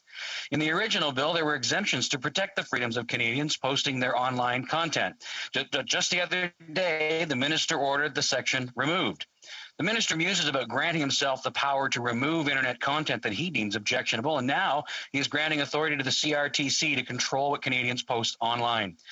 Conservatives will continue to fight for the freedoms of all Canadians, even for the minister's great uncle's right to continue posting pictures of his cats, whether the minister actually likes them or not. Well, member for Markham Unionville. Thank you, Mr. Speaker. Thank you, Mr. Speaker. The recovery plan the Liberal put forward last week threatened Canada's future. The Markham Unionville residents are calling and are concerned that the Liberal plan will only make things worse. We need a new plan that will recover 1 million jobs COVID-19 destroyed, returning transparency to Parliament and stronger consequences for corruption, tackling the mental health crisis the pandemic has created, something the Liberal plan shamefully ignores altogether. Any recovery needs to include looking ahead. That means getting the supplies together to fight the next pandemic and getting our debt in order so that we have the resources to help Canadians in the next time of need. Mr. Speaker, the Conservative Party of Canada has a plan that does all this. It is a plan to secure jobs, accountability, mental health, the country, and the economy. It is a plan that will secure the future. Thank you, Mr. Speaker. The honourable member for Churchill, Kiwatnuk-Aski. Mr. Speaker, the COVID-19 pandemic has wreaked havoc for over a year. Canada has now lost 24,000 people, loved ones, friends, or community members. In our region, there is a ray of hope as people 18 and over can get the vaccine. First Nations have been leading the vaccine effort here. I acknowledge the leadership of chiefs, councillors, frontline workers, MKO. In December, I joined the MP for Vancouver Kingsway in pushing for urgent federal action to get vaccines to Indigenous and Northern communities. The vaccine is critical, but it's also not enough. We need paid sick days for all workers. The death of 13-year-old Emily Villegas must be a wake-up call. Working people, many in industrial workplaces, racialized, immigrant, have paid for this crisis with their lives, and now their children's. Coming out of this, we need a different world where the elderly, First Nations, and the working class are not exploited and marginalized, a world where lives matter before profit. Thank you. L'honorable député de Manicouagan. The honourable member for Manicouagan. Thank you, Mr. Speaker. Today, I would like to take this opportunity to express my admiration for the incredible courage that a young man in my riding showed. On the 7th of April, there was a fire in a building in Sacré-Cœur. Louis Tremblay, a 15-year-old, screwed his courage to the sticking point, and he saved his neighbor, a person with reduced mobility.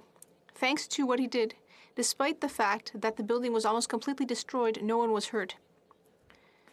Mr. Speaker, it warms my heart to know that one of my constituents did something so altruistic. In these situations, we can really see the incredible strength that human beings show when they want to help their neighbor. Despite the danger and pressure, Loïc, you didn't hesitate. You saved someone's life. I thank you from the bottom of my heart. People in the Côte-Nord will always need examples of courage like yours, which help solidify the ties that bind us. You are a real hero, Loïc. Thank you. The honourable member for Kelowna Lake Country. Mr. Speaker, this ongoing pandemic has been hard on my constituents in Kelowna Lake Country and many Canadians. Here in BC, we are facing strong lockdown measures once again due to the Prime Minister's failures to secure our borders from COVID hotspots and procure vaccines. BC is now home to the largest outbreak of the Brazilian variant of COVID-19 outside of Brazil itself. For over a year, I've listened to distressed constituents not able to get a vaccine, rapid test, or COVID test in a timely manner. They're laid off or on the verge of losing their business. They're very concerned about isolation in continual lockdowns affecting their elderly parents or children. I've listened to heartbreaking stories of loved ones committing suicide. Many people have lost hope.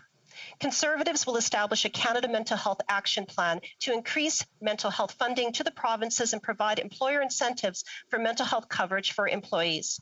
Canada's Conservatives have a recovery plan to secure mental health, secure our economy, and secure our future. The Honourable Member for Hamilton East, Stony Creek. Mr. Speaker, my start in politics was as downtown Hamilton City Councillor, and it became immediately apparent that there was an affordable housing crisis. The problem dated back to a time when social housing and administration costs were downloaded by the provincial government. I personally met with constituents who were struggling to find housing, and those who were housed were often living in dilapidated, unsafe units. This experience stayed with me. So today, I am so proud to be part of a government that is making historic investments in housing across our country. Yesterday, we announced that Hamilton will receive $145 million to repair and renovate over 6,000 units of social housing. This is further to $97 million, which will be used to create 1,942 units. These investments are city-changing, an example of how municipalities, provinces, and the federal government can work together to change lives for the better. Oral questions. Question orale, the Honourable Leader of the Opposition. Monsieur le Président, le ministre. Mr. Speaker, the Minister of Defence was aware of allegations of sexual misconduct against General Vance in 2018. The Clerk of the Privy Council was aware. The Prime Minister's senior advisor knew it. The Prime Minister's Chief of Staff knew it. Was the Prime Minister also aware? The Right Honourable Prime Minister. Mr. Speaker, as I've said for a long time, yes, there was a complaint against General Vance, but there was no one in my office or in Minister Sajan's office who knew the nature of the complaint. Of course, Mr. Speaker, we need to improve processes. We need to ensure that we can create an environment in which people who have complaints feel supported to come forward. That is always what we will try to ensure.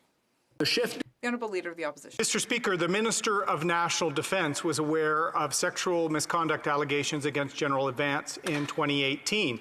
The Clerk of the Privy Council was aware. The Senior Advisor, Mr. Marquez, to the Prime Minister was aware. The Chief of Staff to the Prime Minister was aware in 2018. Mr. Speaker, was the Prime Minister aware of sexual misconduct allegations in 2018? Honourable Prime Minister. Mr. Speaker, what the Leader of the Opposition is putting forward is simply untrue. While there was awareness that there was a complaint against General Vance, there was no awareness that it was, in fact, a Me Too complaint of a sexual nature. These are issues that we have continued to work on seriously as a government. And I need to highlight that the Leader of the Official Opposition had heard a rumor of misconduct back in 2015, told his staff, who then told PMO, and they told the Privy Council office. It is the exact same process that played out in 2015 under the previous Conservative government as played out in our government. But we, Mr. Speaker, have taken far more actions to change the culture for the better of our military. The Honourable Leader of the Opposition. Let's explore those actions, Mr. Speaker. For months, the Prime Minister has said he was not aware of specific allegations. Today, he just told the House that his office was not aware that they were of a Me Too nature, Mr. Speaker. The only trouble is his team used the term sexual harassment in their emails about this incident in March 2018, Mr. Speaker. Will the Prime Minister be honest with this House and with the women serving bravely in our Canadian Armed Forces that he was aware and he failed them for 3 years? Honourable Prime Minister. Mr. Speaker, as a government, we have consistently stood up for survivors, stood up against harassment and intimidation in federal workplaces across the country, and indeed in the Canadian Armed Forces. We have made significant investments in improving systems and accountability, and we will continue to do that. In 2015, when a complaint came forward, we forwarded that to the Privy Council office so that they could do the follow-up necessary. But unfortunately, the Ombudsman was not able to reveal the full extent because he didn't have permission. We need to create a system in which people feel supported to come forward. The Honourable Leader of the Opposition. Mr. Speaker, the Prime Minister is now using the term we, so I take it that he was aware in 2018 that his office was emailing with Mr. Walbourne with respect to sexual harassment. Does the Prime Minister in the House of Commons suggest that Canadian women, when they use the term Me Too, are not referring to sexual harassment? Mr. Speaker, the Prime Minister and his team were aware. Why did he cover it up? The Right Honourable Prime Minister. Mr. Speaker, from the very beginning of my leadership, from my beginning as Prime Minister, I have consistently stood up to defend people who are facing situations of misconduct or sexual harassment, and I have always done that every step of the way, and my office has always taken that just as seriously. We will always stand with survivors. We will always ensure justice and support for them every step of the way. You need simply to look at our record, and we will continue to do even more to do just that. Honourable Leader of the Opposition. Mr. Speaker, I am looking at the records from his office when they used the term sexual harassment, yet today the Prime Minister maybe has new notes now, Mr. Speaker, is suggesting they didn't think it was a Me Too allegation. His own team was describing it as sexual harassment, Mr. Speaker. The Privy Council clerk knew. The Chief of Staff. I'm going to interrupt. We'll let the Honourable Member start his question over. I'll just check to see what the point of order is. The Honourable Member for... We have quite a number of... On Zoom. We have quite a number. We'll start with the Honourable Member from Abbotsford, who's at the top of the list. The chamber's on mute, Mr. Speaker. We can't hear the chamber virtually. Okay. What? Okay, we'll just... Or in reality. Good point. Maybe he can.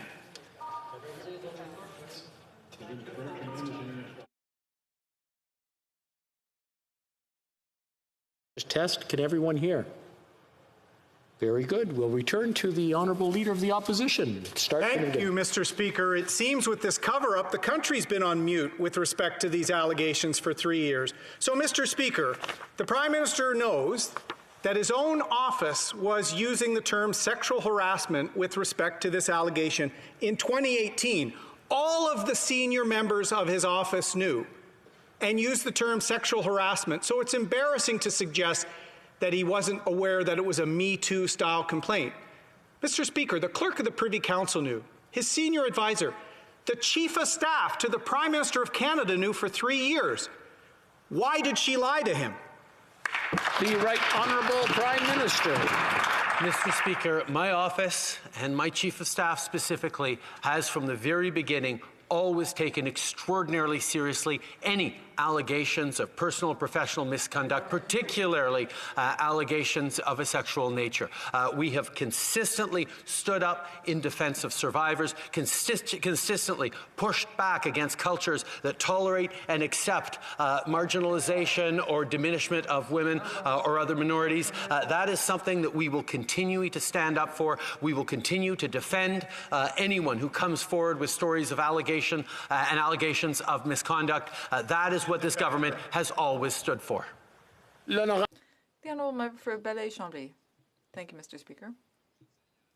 As I said yesterday, when it comes to the Port of Montreal, special legislation is not a solution. Rather, it's a proof of incompetence. In 5 minutes on the telephone, the Prime Minister could have avoided this strike. The union said clearly that if the employer would compromise on the shifts, that there would not be a strike. So the Prime Minister could have called to make that happen. So will the Prime Minister, or rather can the Prime Minister, avoid serious economic losses at the Port of Montreal and avoid this special legislation and by picking up the phone? The Right Honourable Prime Minister. Mr. Speaker, we often hear the Bloc rise in the House to talk about the fact that they're going to defend the interests of Quebecers. Well, here's an opportunity for them to move from talk to action, but they're not going to do that. So will they really support our bill, which would allow for the resumption of activities at the Port of Montreal and would set up a mediation process, a neutral mediation process to resolve the problems and lead to a new collective agreement? Yes or no? Well, I'm sure the answer is no. They won't take action on behalf of Quebecers. The Honourable Member for Belleuil-Chambly. Mr. Speaker, can you tell the Prime Minister that this is not a question of parties, Liberal or Bloc. This is a question of the Port of Montreal. He just needs to pick up the phone. Rather than acting like a Conservative dressed in red, he should actually consider the workers' interests. He should pick up the phone, take 5 minutes, and avoid the strike. This is going to cost $30,000 to $50,000 for people who use the Port of Montreal. So why didn't he just call the employer to fix the problem? The Right Honourable Prime Minister. Mr. Speaker, this is nonsense. For years, we have been encouraging negotiation at the table. We have been encouraging the different parties to reach a common agreement. They didn't manage. It's only at the very end of the process that we've seen we're going to be dealing with very serious consequences, not only for the Quebec economy, but for Quebecers as well. So that's why we need to intervene to force mediation. We need to force a neutral arbitration that will find a solution. The Bloc has an opportunity to support this bill. Will they do it? Apparently not. The Honourable Member for Burnaby South. Workers at the Port of Montreal want to have a collective agreement, and that's their right. But instead of helping them, the Prime Minister will force them to return to work. The President of the Union wrote to the Prime Minister saying that this type of legislation would infringe on workers' rights. Will the Prime Minister listen to the demands of the workers and withdraw this back-to-work legislation? The Right Honourable Prime Minister. Mr. Speaker, for years now, we have been encouraging and ensuring that those negotiations happen at the negotiating table between the employer and the employees. It's the role of the government to do that, and that's what we did. Now, we've reached a point where the negotiations are breaking down. We're at risk of harming not only Quebec and Canada's economy, but thousands of citizens as well. So yes, we're going to take action, not to impose a contract on anyone, but to allow for neutral arbitration that will lead to a new agreement. For Burnaby South. The most vulnerable people in our society continue to be those who get sick and end up dying. Experts agree that improving the federal paid sick leave program will save lives. But the Prime Minister seems content to just sit on the sidelines and not do anything to improve it. Government's own forecasts show that they're sitting on over $4 billion of unspent money on their federal paid sick leave program. So why won't the Prime Minister stop sitting on the sidelines, show leadership, improve the paid sick leave program, and save lives? Honourable Prime Minister. Mr. Speaker, we did move forward with federal emergency sick leave as of last year for 2 weeks at $500 a week, and we added another 2 weeks. The challenge, Mr. Speaker, is the best paid sick leave is that goes through employers, and we're working right now, the Minister of Finance is working with the province of Ontario to help them bring in sick leave through their employers. At the same time, Mr. Speaker, we brought in federally regulated employer sick leave in September of 2019. Unfortunately, the NDP had voted against it in 2018, Mr. Speaker. The Honourable Member for Chicoutimi-Le Fjord. Mr. Speaker, Well, many countries are in the process of coming out of lockdown. In Canada, things are very different. We're locking down again. Curfews are in effect and hospitals are overflowing. Why are we in this situation? Because we're struggling to get vaccines. Only 3% of Canadians have received their 2 doses. Yet the Prime Minister says that he wouldn't change anything when it comes to his handling of the pandemic, despite the fact that there were many things that he could have done to prevent this tragedy. Will the Prime Minister admit that, unlike what he says, he could have gotten vaccines on time? The Honourable Minister.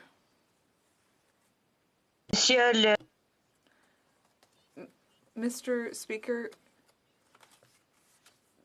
the Conservatives' narrative here omits a number of facts. Vaccine production was increasing in January and February. We exceeded our first quarter projections. We are 3rd out of G20 countries when it comes to administering vaccines. So we need a multifaceted approach in order to fight the virus. Vaccines, PPE, and health protocols. Thank you. The Honourable Member for Chicoutimi-Le-Fjord. Mr. Speaker, a stable and predictable vaccine supply, increased border control, and sufficient rapid testing are just a few of the things that the Prime Minister could have done differently. And speaking of things he could have done better, the budget. In the midst of a pandemic, he was unable to provide stable, predictable, unconditional health transfers to the provinces, even though that was their main request. How can he explain his reckless spending, but then when it comes time to helping provinces with their health, he's stingy? The Honourable Minister. Mr. Speaker, every step of the way. We've indeed been there for Quebec, like all provinces and territories, whether it was the $19 billion Safe Restart Fund, Mr. Speaker, additional money for mental health and addiction support, Mr. Speaker, whether it was purchasing all of the PPE, all of the therapeutics, all of the testing, Mr. Speaker, indeed all of the vaccines. We've been there for Quebec and for Quebecers, and we will not hesitate to be there until we get through this together. The Honourable Member for Aurora, Oak Ridges, Richmond Hill. Mr. Speaker, the Prime Minister's statement to the media today regarding what he knew about the nature of the allegations against General Vance contradicts everything we've heard so far. Multiple witnesses have testified at Defense Committee that the allegations were sexual misconduct. The Prime Minister's staff were copied on emails from the Privy Council office that specifically stated sexual harassment. Does the Prime Minister really expect Canadians to believe he knew nothing about the allegations against General Vance? The Honourable Minister. Mr. Speaker, our government has absolutely no tolerance against any type of misconduct, and something that we have focused on. Mr. Speaker, I find it rich that the leader of the official opposition and member opposite are bringing this issue up when the leader of the opposition knew of issues like this with General Vance, but the previous government made the selection to select General Vance as CDS anyway. Mr. Speaker, we will take bold action for culture change. We have a lot more work to do, and we will get it done. Thank you. The Honourable Member for Aurora, Oak Ridges, Richmond Hill. Well, Mr. Speaker, actions speak louder than words. The Prime Minister may say that he stands for women, but his actions show that he's part of the problem, not part of the solution. His Chief of Staff knew about the allegations of sexual misconduct against General Vance. His Defense Minister knew. The entire senior leadership of his department knew. But he did nothing for 3 years. Why did the Prime Minister fail to act on allegations of sexual misconduct at the highest level in Canada's military? Honourable Minister.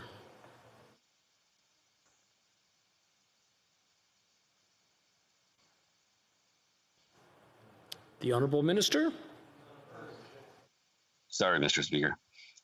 In this matter, we followed a process that had been laid out by the previous government. I instructed my Chief of Staff to get in touch with PMO and the Privy Council office, and they in turn to launch and look into this matter. And a similar path was done in 2015, again, as I stated, Mr. Speaker, by the leader of the opposition. In terms of taking action, Mr. Speaker, we have outlined additional $236 million to combat sexual misconduct in the Canadian Armed Forces. We are taking real action. We know that one more work needs to be done, and we will get it done. Thank you. The Honourable Member for Abbotsford. Mr. Speaker, just as other countries are beating us when it comes to vaccinating their citizens, They're also beating us by giving their economies a shot in the arm. The UK is investing in a massive infrastructure revolution. Italy is unveiling the mother of all regulatory reforms, and France and Germany are cutting taxes. What did Canada's recent budget do? Run up generational debt while neglecting strategic investments for long-term growth. Why is this government setting up our economy for post-pandemic failure? Honourable Minister. Mr. Speaker, with respect to my friend, his argument is self-defeating. On the one hand, he says we should be spending more. On the other, he says we should be spending too much. The reality is we've made targeted investments from the very beginning of this pandemic to make sure that businesses could keep their doors open and have workers remain on the payroll. Going forward, our recovery plan is making continued target investments to ensure more women can take part in the economy, to make sure young people have an opportunity to take part in the economy. And yes, it will also invest in infrastructure to create jobs in communities from coast to coast to coast. Canadians can rest assured we have had their backs from the beginning, and we won't take our foot off the gas until this recovery is complete. Honourable Member for Abbotsford. Mr. Speaker, unfortunately for Canadians, this budget will not deliver economic growth. The growth we will see is not Build Back Better. It's Build Back Bigger. Bigger debt, bigger deficits, bigger spending, bigger government. And with inflation around the corner, higher interest rates and higher taxes are a real worry for families who can't afford housing or struggle with debt. Why does this Liberal government not see the harm it's causing to ordinary Canadians? We had a little bit of a technical glitch. Normally, if you can hear the question, but I believe the question kind of, it had a little bit of a jitter there. I'll ask the Honourable Member for Abbotsford to ask the whole question again, please. Mr. Speaker, unfortunately for Canadians, this budget will not deliver economic growth. The growth we will see is not Build Back Better. It's Build Back Bigger. Bigger debt, bigger deficits, bigger spending, bigger government. And with inflation around the corner, higher interest rates and higher taxes are a real worry for families who can't afford housing or struggle with debt. Why does this Liberal government not see the harm it's causing to Canadian families? Honourable Minister. Mr. Speaker, with great respect, if the honourable member is worried we'll build back bigger, I can reassure him that we will build back with bigger growth. We will build back with bigger prosperity. We will build back with bigger jobs numbers. The chief economist at RBC has described the upcoming year as one of profound economic recovery. The reality is we have put measures in place that are going to support Canadians through this pandemic and set the stage for a recovery that is robust, sustainable, and inclusive. If the honourable member can't get on board with that plan, then I'd suggest he revisit things. L'honorable député de... The Honourable Member for Thérèse de Blainville. Mr. Speaker, on August 17th, Quebec's economy and labour ministers wrote to Ottawa demanding that the federal government work toward a negotiated solution at the Port of Montreal. They asked federal ministers to exercise their leadership in order to facilitate a resolution. What did the federal government do for 8 months to exercise leadership before it came up with this special legislation? How many times did the minister meet with the parties? How many times did Ottawa publicly call for a resolution? The Honourable Minister. Mr. Speaker, here we're talking about jobs, economic stability, the reputation of the Port of Montreal, and the economy of Quebec as a whole. So we need to take action. If the Bloc Québécois doesn't want to help, they should at least get out of the way and let us do the work, because we need to get this moving again. The Honourable Member for Thérèse de Blainville. Mr. Speaker, here we're talking about leadership. And if there had been some real leadership, we would have gotten things moving again. But when it was time to do the work, the Minister of Labour had already thrown in the towel. More than a month ago, according to La Presse, the minister was already planning to use special legislation and had presented an emergency plan to Cabinet. So what real effort has the minister made in the past month to resolve the conflict? And what incentive did the parties have to come to an agreement, knowing that the federal government had already announced that it would be introducing this special legislation. The Honourable Minister. Mr. Speaker, from the very beginning, we have been working here, encouraging dialogue, trying to find a common solution, but now we need to take action. And for one time here, the Bloc Québécois could make a real difference. Rather than just talking, they could actually make a real difference by supporting the government's efforts and the Quebec government's efforts as well to get the port reopened. People are asking us for action, including the Quebec government. So can they not see the consensus in Quebec? Can they not defend the interests of Quebec here? Or do they just want to abandon Quebecers? The Honourable Member for Richmond North Athabasca. Mr. Speaker, we had quite a turnaround last Friday at the Heritage Committee when we were considering Bill C-10 on broadcasting and the Broadcasting Act. Against all odds, the Liberals, with no warning, removed a significant section of the bill that will allow the CRTC to regulate social networks without any clear direction on how that power should be used. We all know that the Liberals don't like being criticized, but why would they want to attack the freedoms of internet users on social networks? The Honourable Minister. Thank you, Mr. Speaker. I'd like to read some of the extracts from debates in the House from November 2020. The member opposite was criticizing Bill C-10. He said, but this isn't in the bill, and nothing would allow us to regulate social media or platforms like YouTube. So I don't understand. One day the Conservatives say that we need to regulate platforms like YouTube, and the next day they say, no, let's not regulate. So can the Conservative Party of Canada make up its mind? The Honourable Member for Richmond North Athabasca. Mr. Speaker, this minister really likes to take things out of context. What the Liberals are not saying is that we need to listen to experts. But here is what Michael Geist said. He's a professor emeritus from the University of Ottawa. He said it's hard to understand the level of hubris or incompetence that would lead someone to believe that such an encroachment on rights is justified. He said it undermines fundamental democratic rights. So what does the minister have to say to these experts who are saying that this is an attack on people's rights? The Honourable Minister. Thank you, Mr. Speaker. Well, the member for Richmond North Athabasca didn't answer his own quotation here, asking us to intervene. It just doesn't make any sense. We've always said that users of platforms would be excluded. That's exactly what we're doing, Mr. Speaker. So platforms that act as broadcasters would not be subject to this regulation. That's what we've said from the very beginning, and that's what we're doing. Lethbridge, please lower your mic. There we go. Perfect.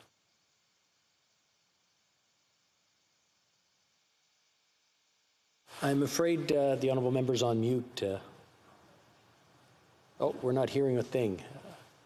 I'll look over to the technical folks if they can make out what it is.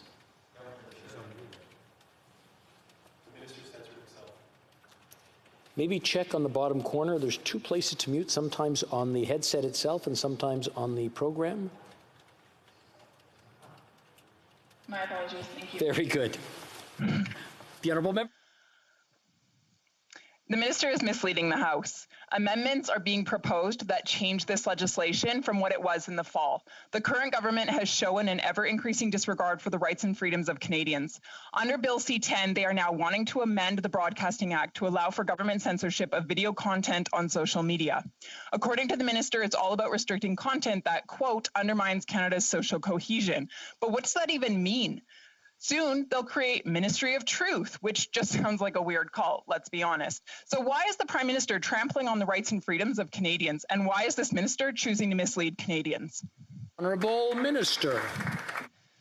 Thank you, Mr. Speaker. I think the member opposite is very confused because Bill C-10 is about the Broadcasting Act that has nothing to do with online harms, which is another bill that will be introduced. And I am confused because Conservative Party of Canada has asked us a number of times to intervene so that we can prevent online child pornography, which is exactly what we want to do. So are they saying that they're opposed to us trying to act on that, Mr. Speaker? The honourable member for Lethbridge. Again, the minister is trying to mislead Canadians. It's incredibly inappropriate and damaging. This is a quote. "It's difficult to contemplate the levels of moral hubris, incompetence, or both that would lead people to believe such infringement of rights is justifiable." End quote. That's what the former commissioner of the CRTC had to say. Government control over user-generated content and apps is a complete violation of our charter rights. Is this the kind of country that the Prime Minister is trying to, quote, reimagine? And if so, then when will he reimagine a free society where our charter rights are respected? Honourable Minister. Thank you, Mr. Speaker. And unfortunately, it's the member opposite who's trying to mislead Canadians. We've said from the beginning, when we introduced Bill C-10, that user-generated content would be excluded, but that online platforms who act as broadcasters would be included in the legislation. This is exactly what the amendments that have been debated in the committee are trying to do, and that's what we will do, Mr. Speaker. Honourable member for New Westminster Burnaby. This government has encouraged unbelievable profiteering during this pandemic. Canada's billionaires have increased their wealth by over $78 billion, yet this government refuses to follow the lead of other countries and put in place a wealth tax. Now, the Parliamentary Budget Officer has released new figures on how much a pandemic profits tax would bring. It's $8 billion, more than enough to put a roof over every Canadian's head and eliminate homelessness in Canada. Yet Liberals refuse yet again to curb profiteering. Why do Liberals always give a free ride to the ultra-rich? The Honourable Minister. Mr. Speaker, let me correct the record. I'll remind the honourable member that in 2015, when we raised taxes on the wealthiest 1% so we could cut them for the middle class, the NDP voted against it. When we implemented the Canada Child Benefit and improved finances for 9 out of 10 families and stopped sending childcare checks to millionaires, the NDP voted against it. When we increased investments in the CRA to combat tax evasion, the NDP voted against it. The budget includes measures that will support vulnerable Canadians and does not ask and will ask the wealthiest Canadians to pay more. I trust the NDP will buck the historical trend and support the budget when they have the opportunity. The honourable member for Winnipeg Centre.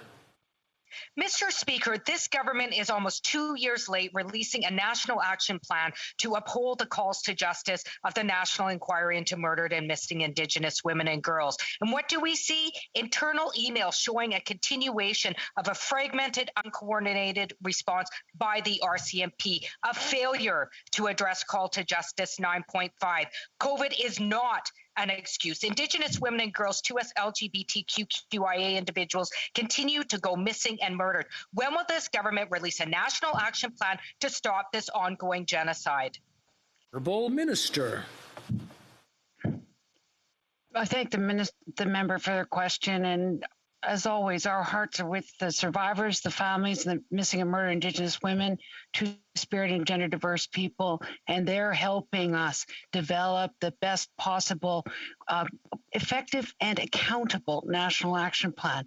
In the response to the first ever national public inquiry on this ongoing national tragedy, our government is working with all provincial and territorial governments, as well as Indigenous leaders, survivors, and families, to develop that national action plan that will set a clear roadmap to ensure that Indigenous women and girls and Two-Spirited people are safe wherever they live. And the honourable member for Avalon. Mr. Speaker, did you know that 90% of Canadian seafood goes through small craft harbours, and Canada's fish harvesters depend on these facilities to support their livelihoods? Well, my constituents do. Small craft harbours in my riding are the lifeblood of rural communities and industry hubs for shipping, trade, fishing, recreation and other marine sectors. Can the Minister of Fisheries and Oceans tell us what our government is doing to invest in small craft harbours? Honourable Minister. Thank you, Mr. Speaker, and I want to thank my honourable colleague for the question and also for his hard work with regards to his advocacy for fisheries and seafood workers right across the country. Mr. Speaker, 7 million people live in our rural coastal communities, and we know how important our small craft harbours are to our communities. That's why our government is investing $300 million through Budget 2021 to make sure that we can renew and revitalize these small craft harbours that are so critical to our coastal communities. Mr. Speaker, I'm proud to be part of a government that recognizes how important this is to rural Canada. Thank you, Mr. Speaker. For Edmonton Centre. Mr. Speaker, last week this government made more big promises on how they're going to retrain workers and get them back to work in droves.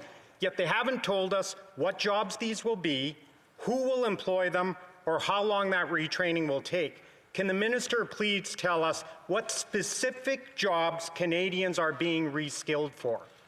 Honourable Minister.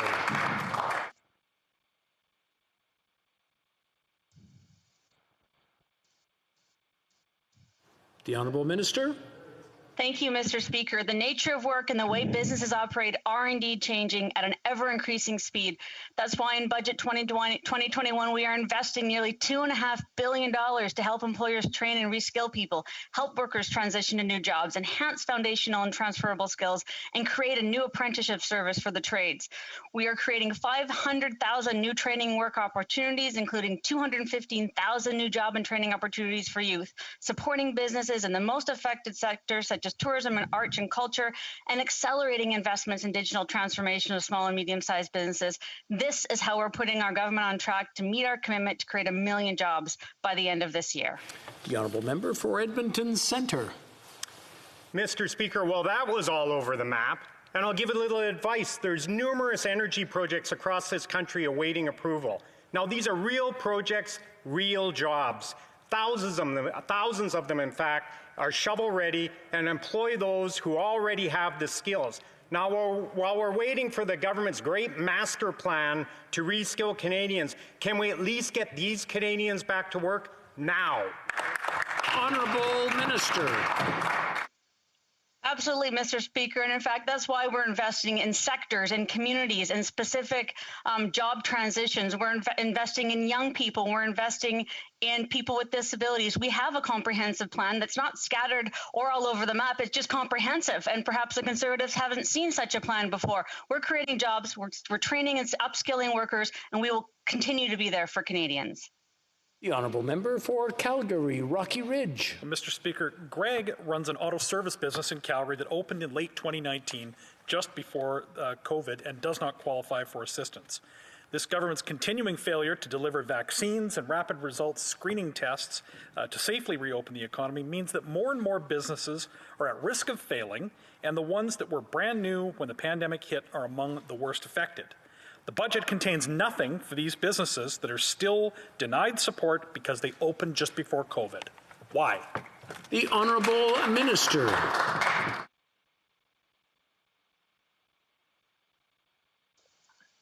Mr. Speaker, I'd like to thank the honourable member for the question. We have made a number of supports to help businesses from the very beginning, whether it's programs like the wage subsidy, the Regional Relief and Recovery Fund, or the Emergency Business Account. We realize that there continues to be challenges for certain businesses, but we've made investments to ensure that their communities can open up safely and are continuing to make investments, as he mentioned, in vaccines, and we've now seen more than 13.8 million doses delivered directly to the provinces. We're going to continue to work to find solutions to support businesses to make sure that they're here on the back end of this pandemic so the recovery will help the economy come roaring back.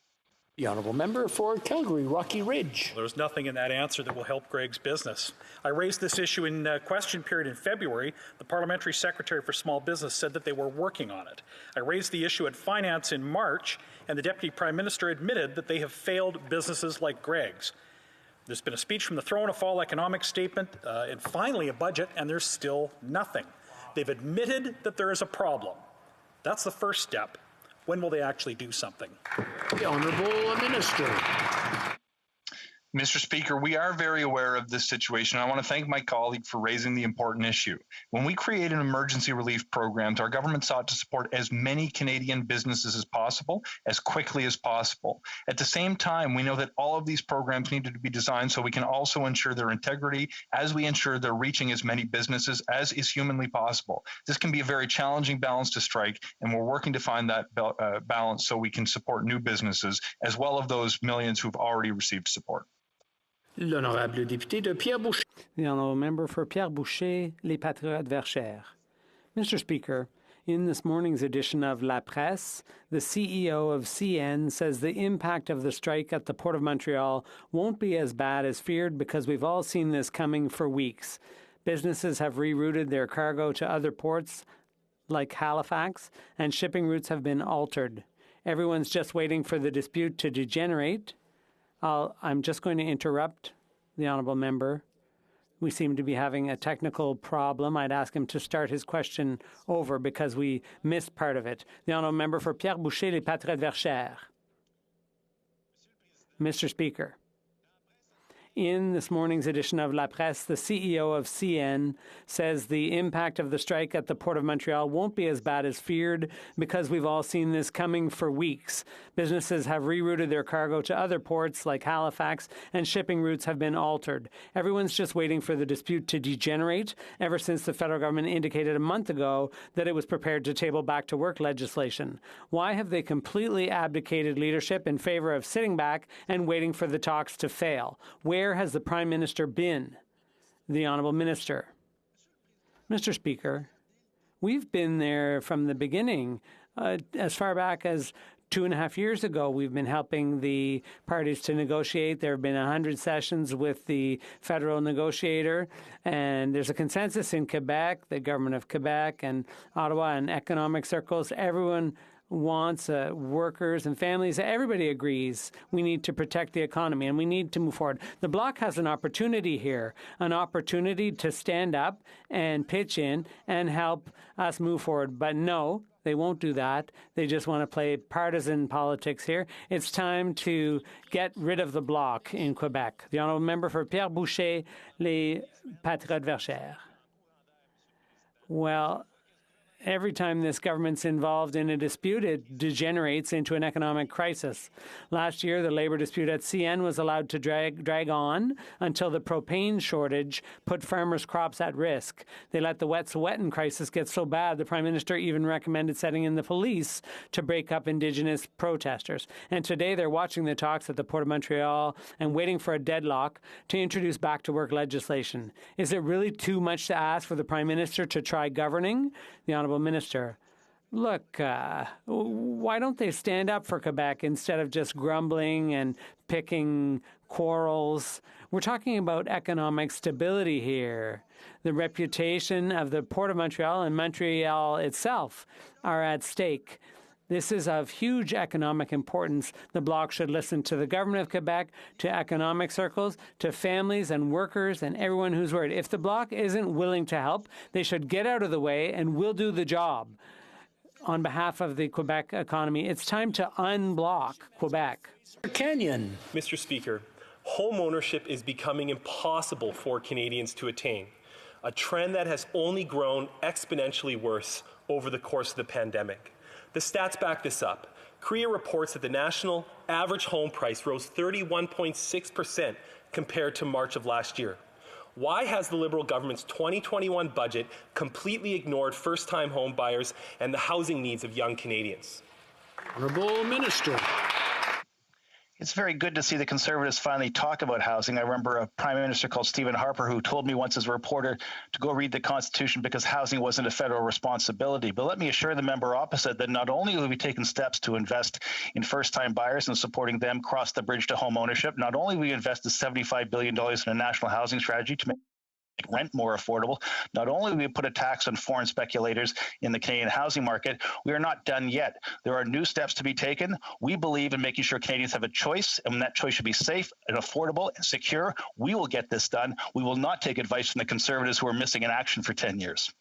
The honourable member for Mission Metzke, Fraser Canyon. And Mr. Speaker, I would take no advice from the member opposite who believes that foreign buyers have a better accessibility to purchasing a home in Canada than a young Canadian. I could go all day about the failures of this government to address young home buyers. The new housing program hasn't even made the changes yet to address the rising house prices in Vancouver. Why is this government failing young Canadians? Why is this government losing hope for young Canadians who just want to secure a place to raise their family? Honourable Minister. You know, it's funny. The party opposite misunderstands identifying a problem with being happy about that situation. The issue was described as a serious issue, and as in the budget we just tabled, we are taking steps to address it. We're also taking steps to address money laundering. We're also taking steps to strengthen FinTrack to make sure that foreign speculation does not distort the housing market and protects Canadians. Our job as a government is to build a housing system based on a human rights approach that gives Canadians the choice whether they want to rent or own, and to support that choice with programs that facilitate the realization of that dream. The party opposite, not only were they missing in action, they might want to take a look at their role in income trust and what role that's playing in the distortion of the housing market. Jim Flaherty might have a few words. The honourable member for Kelowna Lake Country. Mr. Speaker, exports are responsible for 1 in 5 jobs in Canada and nearly a third of our GDP. Robust trade not only provides economic security for families and businesses, but will help reduce our massive federal debt. Despite being critical to our economic recovery, trade appears to be an afterthought in the budget.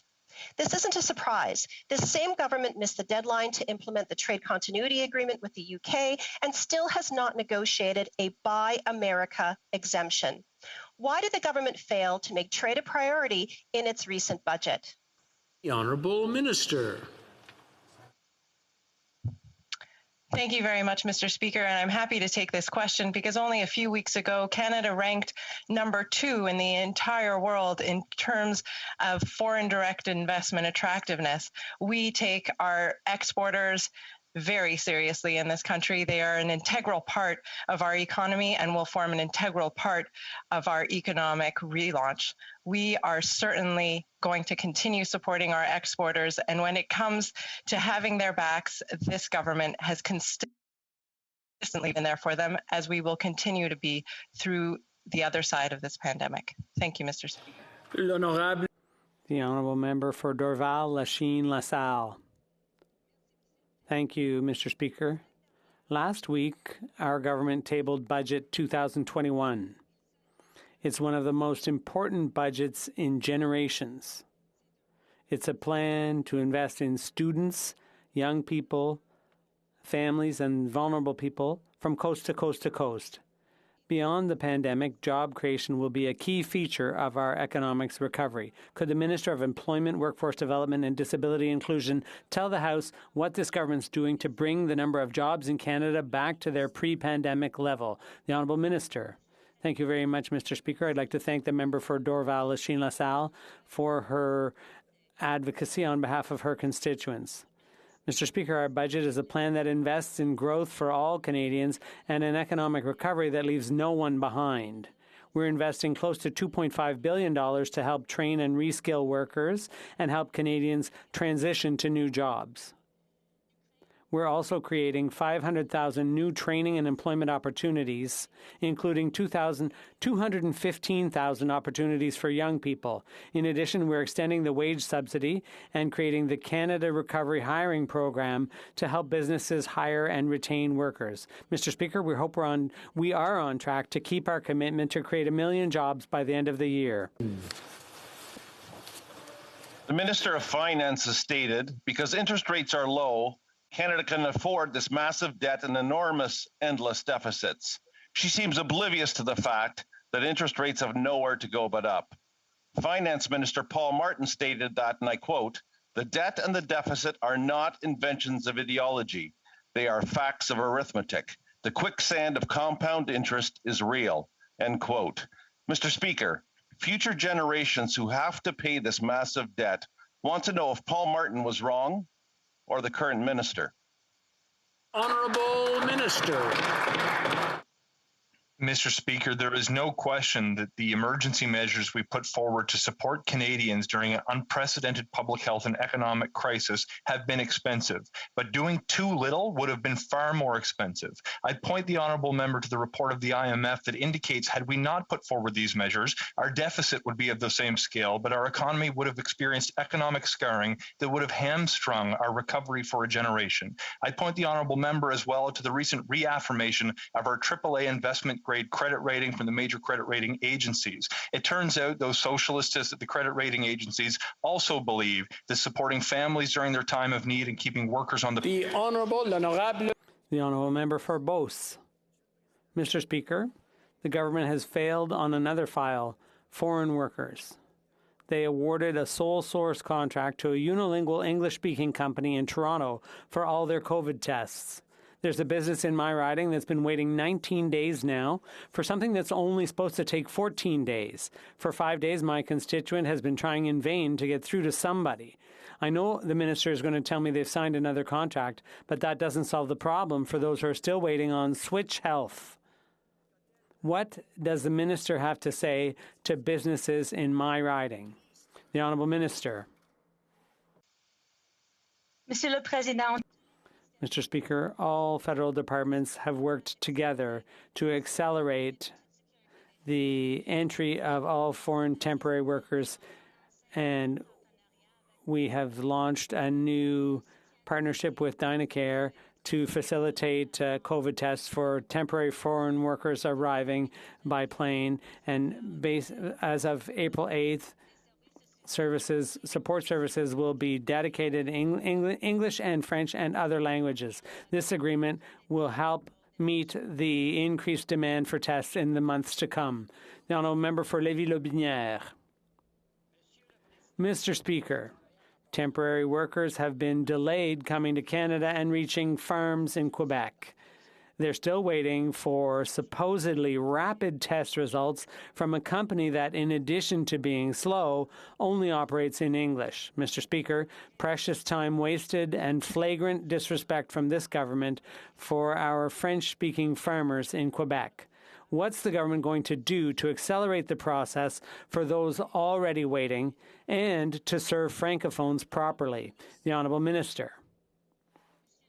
Mr. Speaker, as I just said, as of April 28th, Dynacare will be offering temporary foreign workers dedicated support services in French, English, and other languages. This agreement will help meet the increased demand in the months to come and support essential sectors like agriculture and protect the health and safety of temporary foreign workers as well as Canadians. For Brampton South.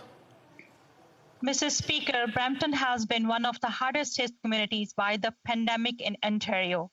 We have been on lockdown since November. Right now, we have a test positivity rate of 22%, and the situation remains difficult. Can the Parliamentary Secretary to the Minister of Finance tell this House how Budget 2021 will help hotspots like Brampton get through the pandemic and help the community to recover once this pandemic is over? The Honourable Minister. Thank you, Mr. Speaker, and I'd like to thank my honourable colleague for her question and for her ongoing advocacy for the people of Brampton. The uptick that we've seen in case numbers in her community and frankly across parts of the country is deeply concerning. I point to the fact that we've invested billions of dollars now to expand EI sickness benefits and implement the Canada Recovery Sickness Benefit so families don't need to choose between earning a paycheck and protecting their health. We've now implemented over 13.8 million doses of vaccines in Canadian communities, and we're continuing to make investments like through the Safe Restart Agreement with nearly $19 billion to make sure that Canadians can return to work. As we go forward, we're going to continue to support Canadians in their time of need and ensure that their health and well-being is their first priority. The Honourable Member for Vancouver East.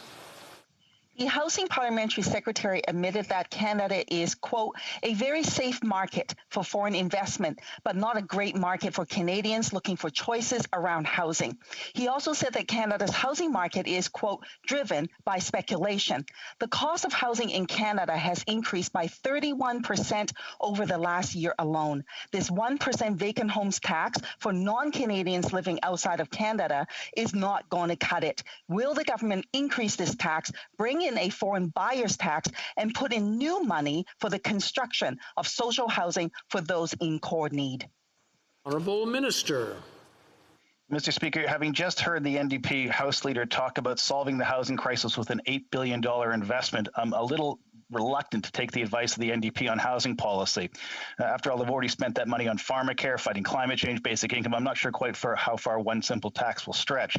But the issue is this. We are focused on delivering housing to Canadians that they can afford, that's safe and that's secure. We're working on rental housing. We're working on first-time home buyers. We're working on making sure the market is regulated back to shape so that foreign investors don't find a home before Canadians do, because our goal is to get every Canadian a home. That's what the National Housing Strategy is investing in. The Honourable Member for Saanich Gulf Islands. Thank you, Mr. Speaker. Climate targets aren't about politics, they're about science. And even though Canada has improved our target last week at Biden's climate summit, we are not aligned with the science. Speaker after speaker at that summit made it clear that we must achieve the bulk of reductions this decade if we're going to hold to 1.5 degrees. So my question to the government is, will the Prime Minister be open to changing Bill C-12 with a specific target due on 2025 baked into the bill? The Honourable Minister. Thank you, Mr. Speaker. Mr. Speaker, we support enhanced reporting to ensure we're on track to meeting our newly announced national determined contributions for 2030. To this end, we have proposed embedding Canada's new target for 2030 directly into the Act, which is 40 to 45% below 2005 emission levels. Mr. Speaker, climate change is an urgent issue and we must work together on it. We hope that the Green Party will support the bill at second reading so that we can continue to work constructively to further strengthen the bill. Thank you, Mr. Speaker. That's all the time we have today for question period. C'est tout le temps que nous avons. A point of order, the Honourable Member for Kingston and the Islands. Thank you very much, Mr. Speaker. Mr. Speaker, in our rules of order and decorum, Standing Order 18 specifically says remarks which question a member's integrity, honesty or character are not in order. During a questioning of the Minister of Canadian Heritage, on a number of occasions it was referred to him as misleading the House. When somebody accuses somebody else of misleading the House, it certainly, at least in my opinion, would suggest that their integrity and indeed their honesty is being questioned in that regard. I don't think it's necessary at this point to call out those members that were doing that, but I think that it might be beneficial for you to remind members of that particular Standing Order 18 so that we can perhaps correct this moving forward. On the same point of order, un rappel au règlement, l'honorable député. The Honourable Member. Of order by my colleague, and in a certain way, I do agree with him, but I would suggest him to talk to his Prime Minister because the member of Papineau is always using that kind of argument when we're asking questions. He did that today. I want to thank the Honourable Members for bringing that point up. I do want to remind the Honourable Members that in the Chamber, we are setting an example for Canadians, for children, for anybody who's watching. And we don't want to send an example that we're arguing the ideas, not calling names. And that's something that the rules point out. I understand that sometimes we tend to forget and get caught up in the moment. But I want to remind everyone that the respect that we have here is something that permeates throughout the country. And it's important that we set the example. Merci. I'm now prepared to rule on the point of order raised on April 14, 2021 by the member for Saanich Gulf Islands concerning the participation of independent members and members of non-recognized parties in oral questions. Following up on the point of order that she raised on February 16th concerning their participation in oral questions on Wednesday, on which I ruled on February 23rd. The member focused on the number of questions allocated to them during each sitting week. Since the number of independent members and members of non-recognized parties has risen from 4 to 8 since the beginning of the Parliament, she feels that the number of questions should also increase. As the one responsible for keeping deliberations running smoothly, the Chair is aware of the number and distribution of questions allocated during question period. I should add that while the member raised the question from a different angle, I'm still obliged to reconcile the three fundamental elements to which I have already referred, rather than to address it by limiting the matter to a simple mathematical formula. Is complying with our established practice. In this case, that means the practice of allocating oral questions primarily on the basis of negotiations among the recognized parties in the House. I note that this practice has changed in recent years, which has made it possible to give independent members and members of recognized parties a large share of the questions. The second, and I find that this relatively recent development has certain limits, relates to the wording of Standing Order 30. Since 45 minutes are reserved for question period, the chair has to make every effort to ensure that this rule is respected as much as possible, similar to ensuring the rules of governing the management of speaking times during our deliberations are adhered to. Members have undoubtedly noticed, as I have, that for many years now it has been difficult to respect the standing order to the letter. Le troisième est lié. The third is linked to my responsibility to protect the rights of all members, and as I stated in my ruling last February 23rd, to find a balance between the rights and interests of the majority and those of the minority.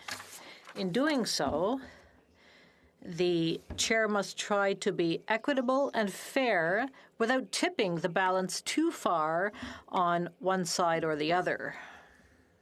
With my commitment as Speaker to encourage meetings to ensure that our institution has harmonious parliamentary procedure to ensure that our institution has harmonious parliamentary procedures that are based in cooperation, and having always insisted on the importance of cooperation to improve the decorum, process, and overall operations of the House, I encourage the member for Saanich Gulf Islands to continue her efforts. I continue to believe that this is the approach most likely to produce a solution. In the meantime, I cannot unilaterally alter the agreement and practices already in place unless the groups concerned reach an agreement. Since this question has been raised in the past, and given the parameters of the chair's authority in the matter, I reiterate my request that the Standing Committee on Procedures and House Affairs study the question. Je remercie les honorables. I thank the honourable members for their attention. Orders of the day. Orders of the day, ordre du jour, ordre émanant du gouvernement. Government orders. Beginning debate on motion number 5, standing in the name of the Minister of Labour. Proceedings on a bill entitled An Act to Provide for the Resumption and Continuation of Operations at the Port of Montreal. Boutillier moves that notwithstanding any standing order, special order, or usual practice of the House, a bill in the name of the Minister of Labour entitled An Act to Provide for the Resumption and Continuation of Operations at the Port of Montreal be disposed of as follows. A. L'étude à A. The bill be ordered for consideration at the second reading stage immediately after the adoption of this order. When the House begins debate at the second reading stage of the bill, 2 members of each recognized party and a member of the Green Party may each speak at the said stage for not more than 20 minutes, followed by 10 minutes for questions and comments, provided that members may be permitted to split their time with another member. C. À la fin de la C. At the conclusion of the time provided for the debate at the second reading stage, or when no member rises to speak, whichever is earlier, all questions necessary to dispose of the second reading stage of the bill shall be put without further debate or amendment, provided that, if a recorded division is requested, it shall not be deferred. If the bill is adopted at the second reading stage, it shall be deemed referred to a committee of the whole, deemed considered in committee of the whole, deemed reported without amendment, deemed concurred in at report stage, and deemed read a third time and passed. E. Pendant l'étude du projet de loi, la Chambre ne s'ajoute. During consideration of the bill, the House shall not adjourn, except pursuant to a motion moved by a Minister of the Crown. F. to adjourn the debate may be moved except by a minister of the Crown, and G. À la fin de la Upon completion of proceedings on the said bill, the House shall adjourn to the next sitting day. Debate.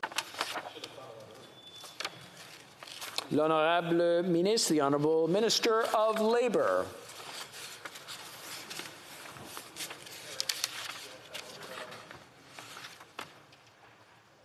Thank you, Mr. Speaker.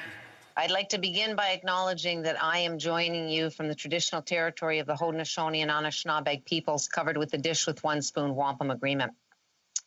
I'm here today to talk about our intention to take action to end the labor dispute between the Syndicat de Débardeurs, also known as CUPE Local 375, and the Maritime Employers Association, or the MEA. My maiden speech in the House of Commons discussed the proud history of the labor movement in Hamilton and Canada. I spoke to how our government was passing a bill, Bill C-4, that replaced the previous government's anti-labor bills, C-525 and C-377. Indeed, I have been a staunch supporter of the labor movement that has done so much for my hometown and for Canada. I grew up in a community that was driven by labor values. Those values are what drives me today. Hard work, fairness, safety, healthy, and inclusive workplaces. I want to be clear that neither I nor the government wanted the situation to come to this point. This legislation was always our least favored option. Our government believes in the collective bargaining process. The parties have been at the bargaining table for 2.5 years. For over 2.5 years, we have supported the parties throughout the collective bargaining process in the hope of their arriving at a negotiated agreement. Le Port de Montréal est essentiel. The Port of Montreal is essential to Canadians' economic vitality throughout the entire country. This is especially true for Quebec and the eastern part of the country. We believe, therefore, that the government has no other choice but to act. Let me be clear. The government will continue to support the parties and strongly encourages them to reach an agreement as soon as possible. Let me provide some context. The Port of Montreal is the second largest container port in Canada.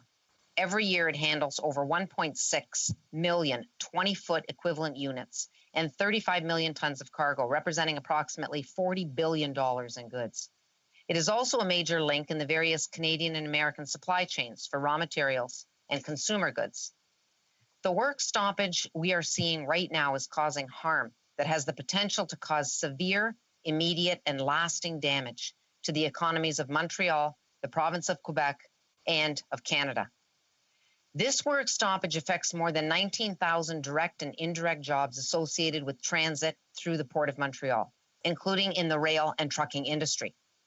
In fact, it would affect the jobs of up to 250,000 employees in Montreal and 273,000 workers in Ontario employed in the production of shipping container products.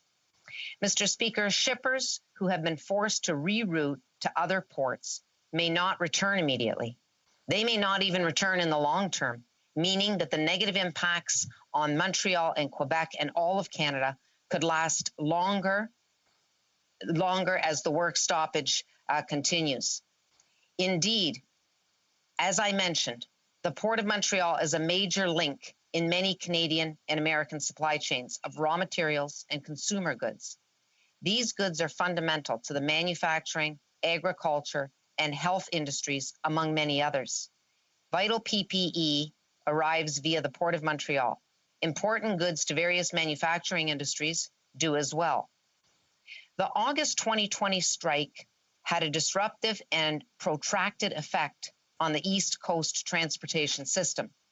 More than 21 ships were diverted to other ports, including Halifax and St. John, leading to congestion and longer transit times and additional costs for shippers.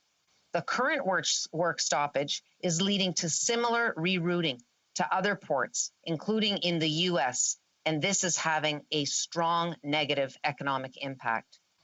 Earlier this year, long before the strike action took place, we heard from stakeholders like the Shipping Federation of Canada, who noted that the mere threat of a work stoppage by longshore workers at the Port of Montreal is forcing North American importers and exporters to divert large volumes of international cargo away from the port and is already causing havoc to supply chains.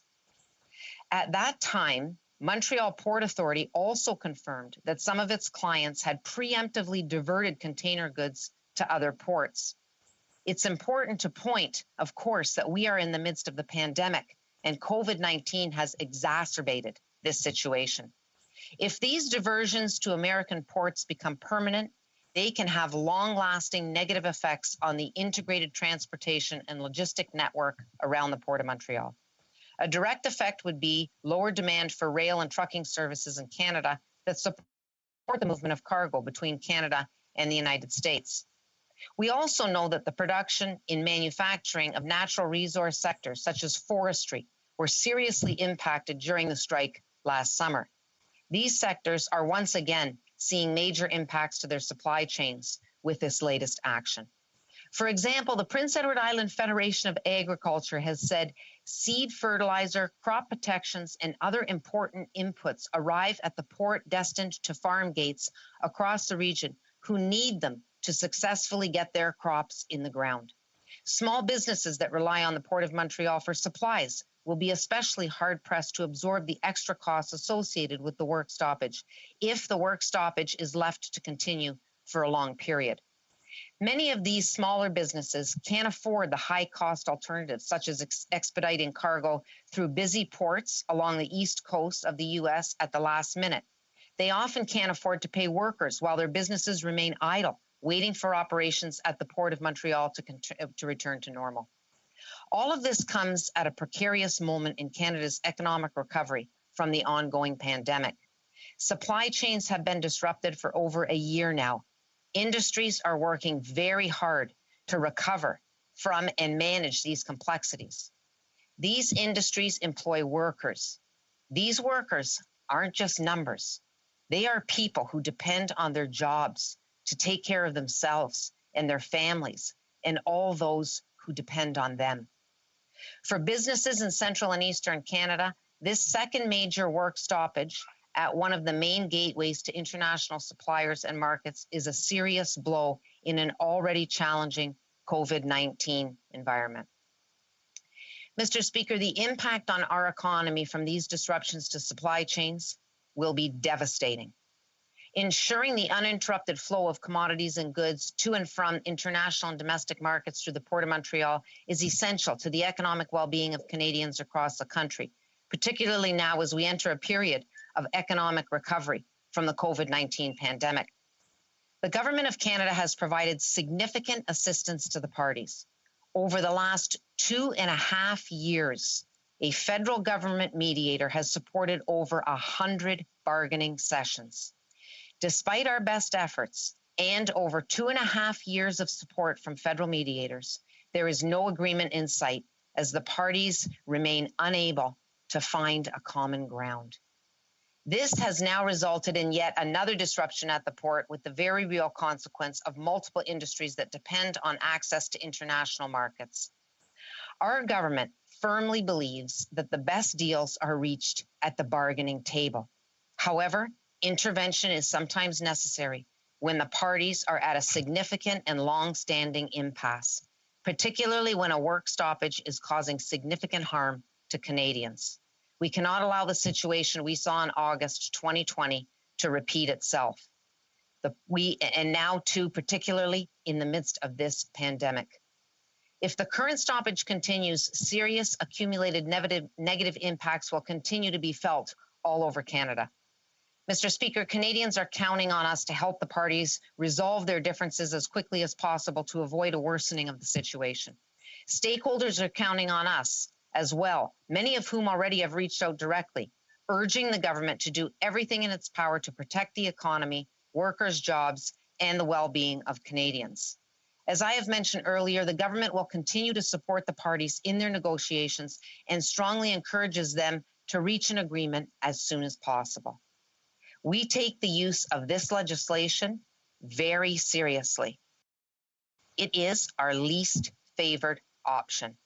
I very strongly encourage the parties to reach a deal as soon as possible before this legislation is passed. The parties, Mr. Speaker, are at the table now. I hope the message continues to be heard loud and clear, but we cannot afford to wait. Mr. Speaker, we are committed to free and collective bargaining, and we believe in the collective bargaining process. Negotiated agreements are always the best solution. The parties began this round of collective bargaining in September 2018, and the Federal Mediation and Conciliation Service has been involved since October 2018. In the last 2.5 years, the parties have met over 100 times. This is a significant investment on the part of the government and clearly demonstrates our commitment to the process. The existing collective bargaining agreement expired on December 31st, 2018. The agreement covers all approximately 1,100 workers employed by the member companies of the MEA engaged in the loading and unloading of vessels and other related work at the Port of Montreal. On October 11th, 2018, the government appointed a conciliation officer from the Federal Mediation and Conciliation Service. On December 11th, we appointed 2 mediators to attempt to help the parties resolve their differences and reach an agreement that worked for everyone. On February 4th, 2021, I added 2 senior mediators to this file to assist the parties in their negotiations. The Canada Industrial Relations Board has also been involved in this dispute. On October 23rd, the MEA filed an application with the Canadian Industrial Relations Board to determine which activities would need to be maintained in the event of a work stoppage at the port in order to prevent an immediate and serious danger to the safety or health of the public. Neither party could initiate a work stoppage until the CIRB decided on the matter. The proceedings before the CIRB and related litigation in federal court lasted over a year. During this time, the parties continued to bargain with the help of the federal mediators, holding 40 bargaining sessions between December 11, 2018 and June 8, 2020, the date the CIRB decision was rendered. Ultimately, the CIRB found that the parties did not need to maintain any activities in the event of the work stoppage beyond their statutory obligation under the Canada Labour Code to continue service at grain vessels. However, the CIRB did acknowledge the union's commitment to continuing servicing 2 vessels that supply Newfoundland and Labrador. The parties were legally entitled to begin a strike or lockout as of that date of the decision, provided they gave the 72 hours notice. Less than a month after the CIRB decision was released, with the support of 99% of its membership, the union commenced a partial strike on July 2nd, 2020. 4 work stoppages followed that summer, each one increasing in duration and impact, ending an unlimited strike that started on August 10th, 2020. There was also increasing tension around the port on August 13th, 2020. 8 people were arrested and charged with intimidation, mischief, and assault, following a confrontation between union members and managers who were brought in as replacement workers. 11 days later, on August 21st, 2020, the parties agreed to a 7-month truce, during the period which they would keep bargaining and assume all port activities. That truce ended on March 21st, 2021. Throughout these events, the parties have continued to receive intense mediation support from the federal mediators, and I want to take this opportunity to thank the federal mediators for their support. However, despite these ongoing mediation efforts, at the start of February, the MEA filed a bad faith bargaining complaint with the CIRB asking it to order the parties to binding arbitration. The CIRB issued its ruling on March 17th, finding that any determination of bad faith bargaining would be premature, as the parties were still working on the negotiation of a new collective agreement. My colleague, the Minister of Transportation, and I have also reached out to the parties directly to urge them to continue to work towards an agreement. Despite these efforts, negotiations remain stalled and no end is in sight. On April 10th, 2021, the employer gave 72 hours notice of its intention to modify the conditions of employment for members of QP 375. According to the notice, employees would no longer be guaranteed a minimum weekly income and would instead be remunerated only for hours worked. Later that same day, the union gave 72 hours notice of its intention to no longer perform overtime, work on weekends, or participate in training. The union committed to maintaining services for vessels coming to and from Newfoundland and Labrador, and services for grain vessels must be maintained in accordance with Section 87, subsection, .7, subsection 1 of the Canada Labour Code, which specifies that in the event of a job action, the movement of grain must not be affected. On April 13th, the parties implemented the actions described in their respective notices. Recently, the situation has escalated. On April 22nd, 2021, the employer advised the union that it would be invoking the provisions of the collective agreement that impose a specific shift schedule requiring workers to work the entire shift. The following day, the union gave notice of its intention to stop all work at the port beginning at 7 a.m. on April 26th. And on Monday morning, that's exactly what happened. A complete general strike, unlimited in duration, began at the Port of Montreal. Mr. Speaker, the parties have reached an impasse, and it's clear that despite ongoing assistance from federal mediators for the last 2.5 years, they remain unable to find a common ground. We urgently need to find a way to move forward, particularly in light of the recent escalation in job action, which has paralyzed the port. Our government has done everything we could to help the parties resolve the differences without a stoppage. We believe in the collective bargaining process. There are, however, exceptional circumstances where the government must step in. This is one of those exceptional circumstances. The impact is vast and deep, and the situation is dire. When it's only the two parties at the bargaining table who stand to suffer grave consequences as a result of work stoppage, there's no justification for the government to intervene. However, when a strike or a lockout is disrupting the economy to the degree that it has and has caused significant and permanent damage to the livelihoods and well-being of Canadians across this country, such as what we are seeing with this escalating work stoppage at the Port of Montreal, the government must intervene, even if it is to intervene with a heavy heart. Canadians who are counting on medicines and medical equipment, farmers who are counting on receipt of seed and fertilizer to grow crops and feed Canadians, Canadians who are counting on products and goods, including food, medicines, medical equipment, specifically dialysis products. Mr. Speaker, this is a concern in the best of times. Now, in the midst of a pandemic, these concerns are heightened.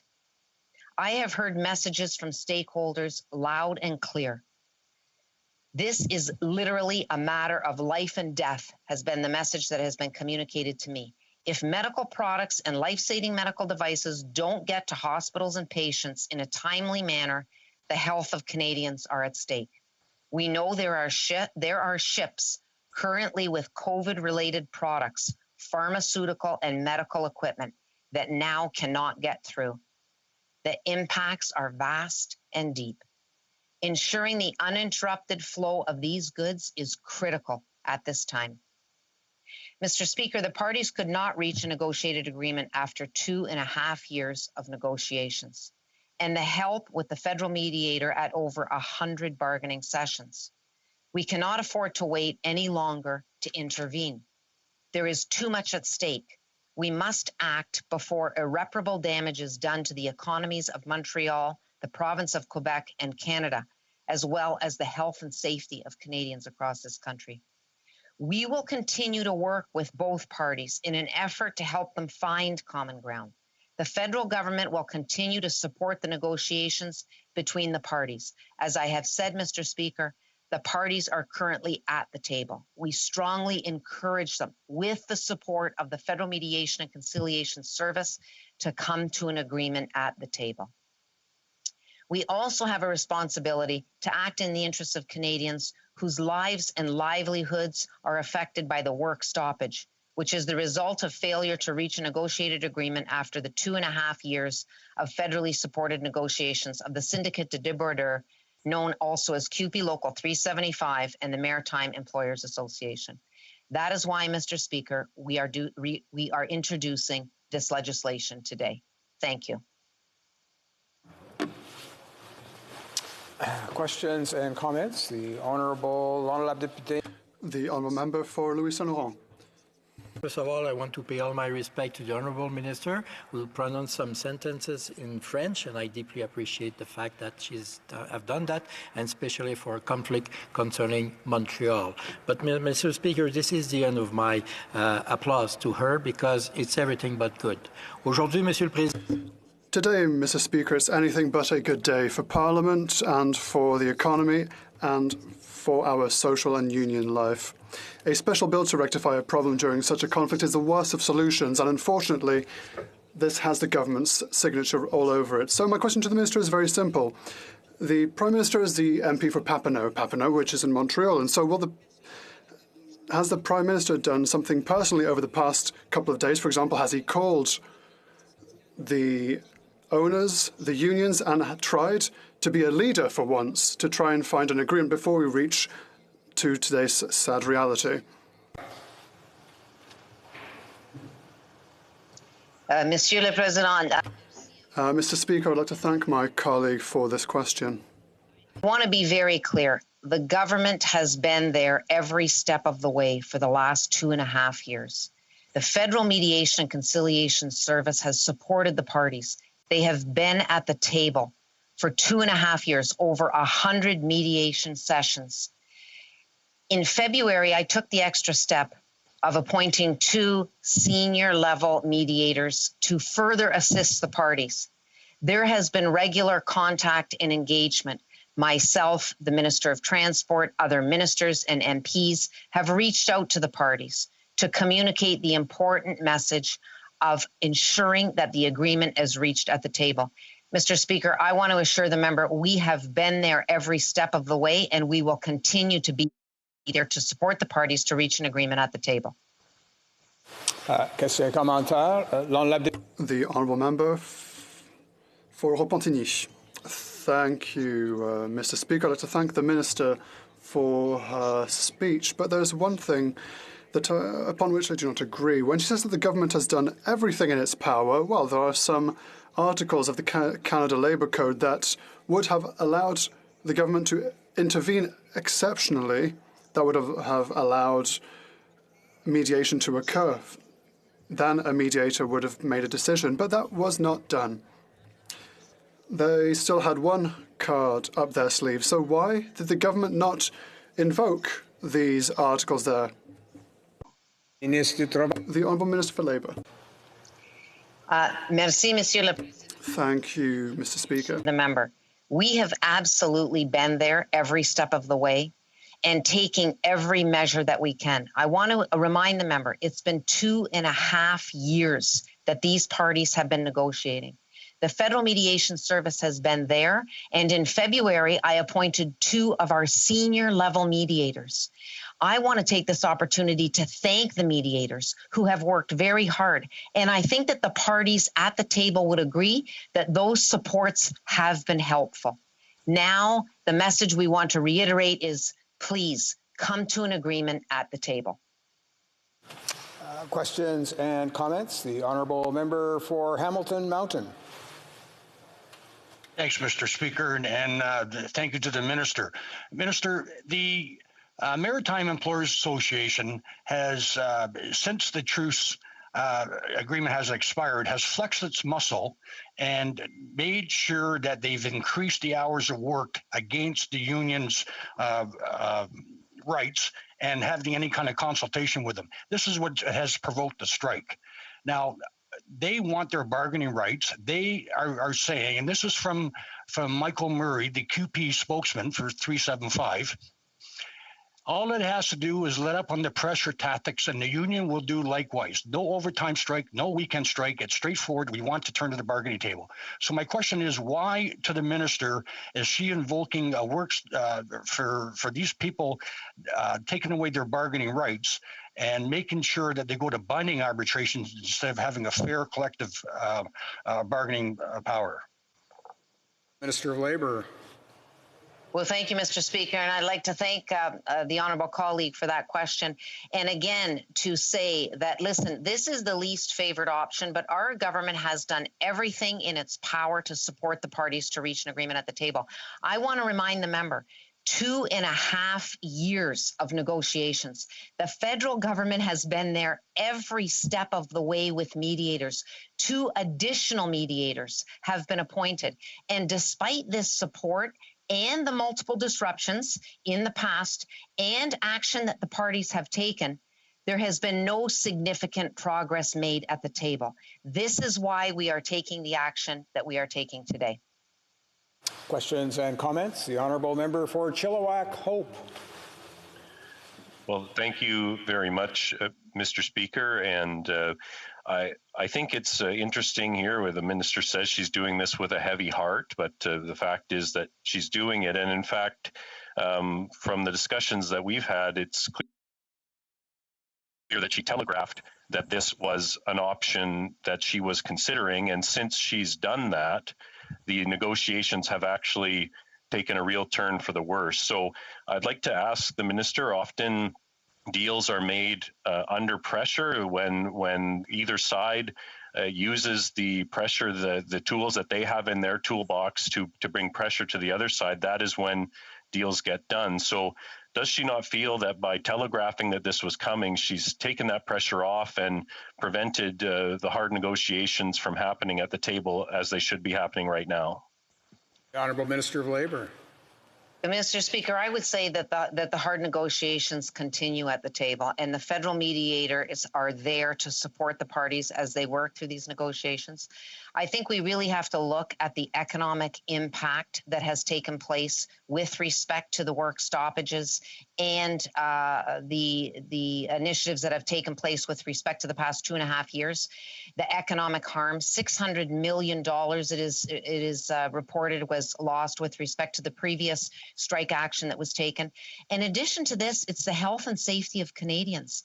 We are looking at workers who are impacted because their work relies on the supply chains, seniors who are waiting for medicines and medical equipment, farmers who are waiting for fertilizer and seed. So of course, along the whole way, we are examining all options. The situation now has come to the point where it is dire, and that is why we are taking this action. But of course, we continue to encourage the parties to come to a negotiated agreement at the table, and we have continued to provide the support of the mediation service to do that. Questions and comments? The Honourable Parliamentary Secretary to the Government House Leader. Thank you, Mr. Speaker. And just picking up on what you were just saying, Minister, I'll just ask the Honourable Parliamentary Secretary just to check his mute button there and activate his microphone. Is that better, Mr. Speaker? Trust that's better? No, the monitor is showing that the member, the Parliamentary Secretary, is still on mute. We just check his device, maybe. On my monitor, Mr. Speaker, it shows the mute button is off. That there's no, okay. No, you're right. Actually, no, it is. Maybe just get him to unplug. Maybe if I could ask him, maybe just to disconnect his headset and then plug it back in again. That might just reconnect the device. Is that better, Mr. Speaker? No, we're still not getting any volume there. Could maybe ask the member to move his microphone up a little bit higher, closer to his mouth. Is that better? That's much better. Please carry on. Go figure. Thank you, and I thank the patience of the House, Mr. Speaker. Mr. Speaker, I still hold out hope that there will be a negotiated agreement, and I know how passionate the minister is in terms of the bargaining process and sees the true value to it. And I'm wondering if she could just provide, different political parties, different levels of government, unfortunately, at times have to take actions. But even though we take the actions, that we still hope to see negotiated agreements. And I wonder if she could just provide her thoughts on having still some hope. The Honourable Minister of Labour.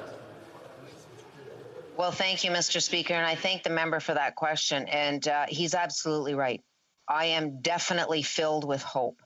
The message has been made very clearly to the parties on both sides. We recognize negotiation is hard, but you come to the table with two things: a spirit of flexibility and a desire to get the agreement done.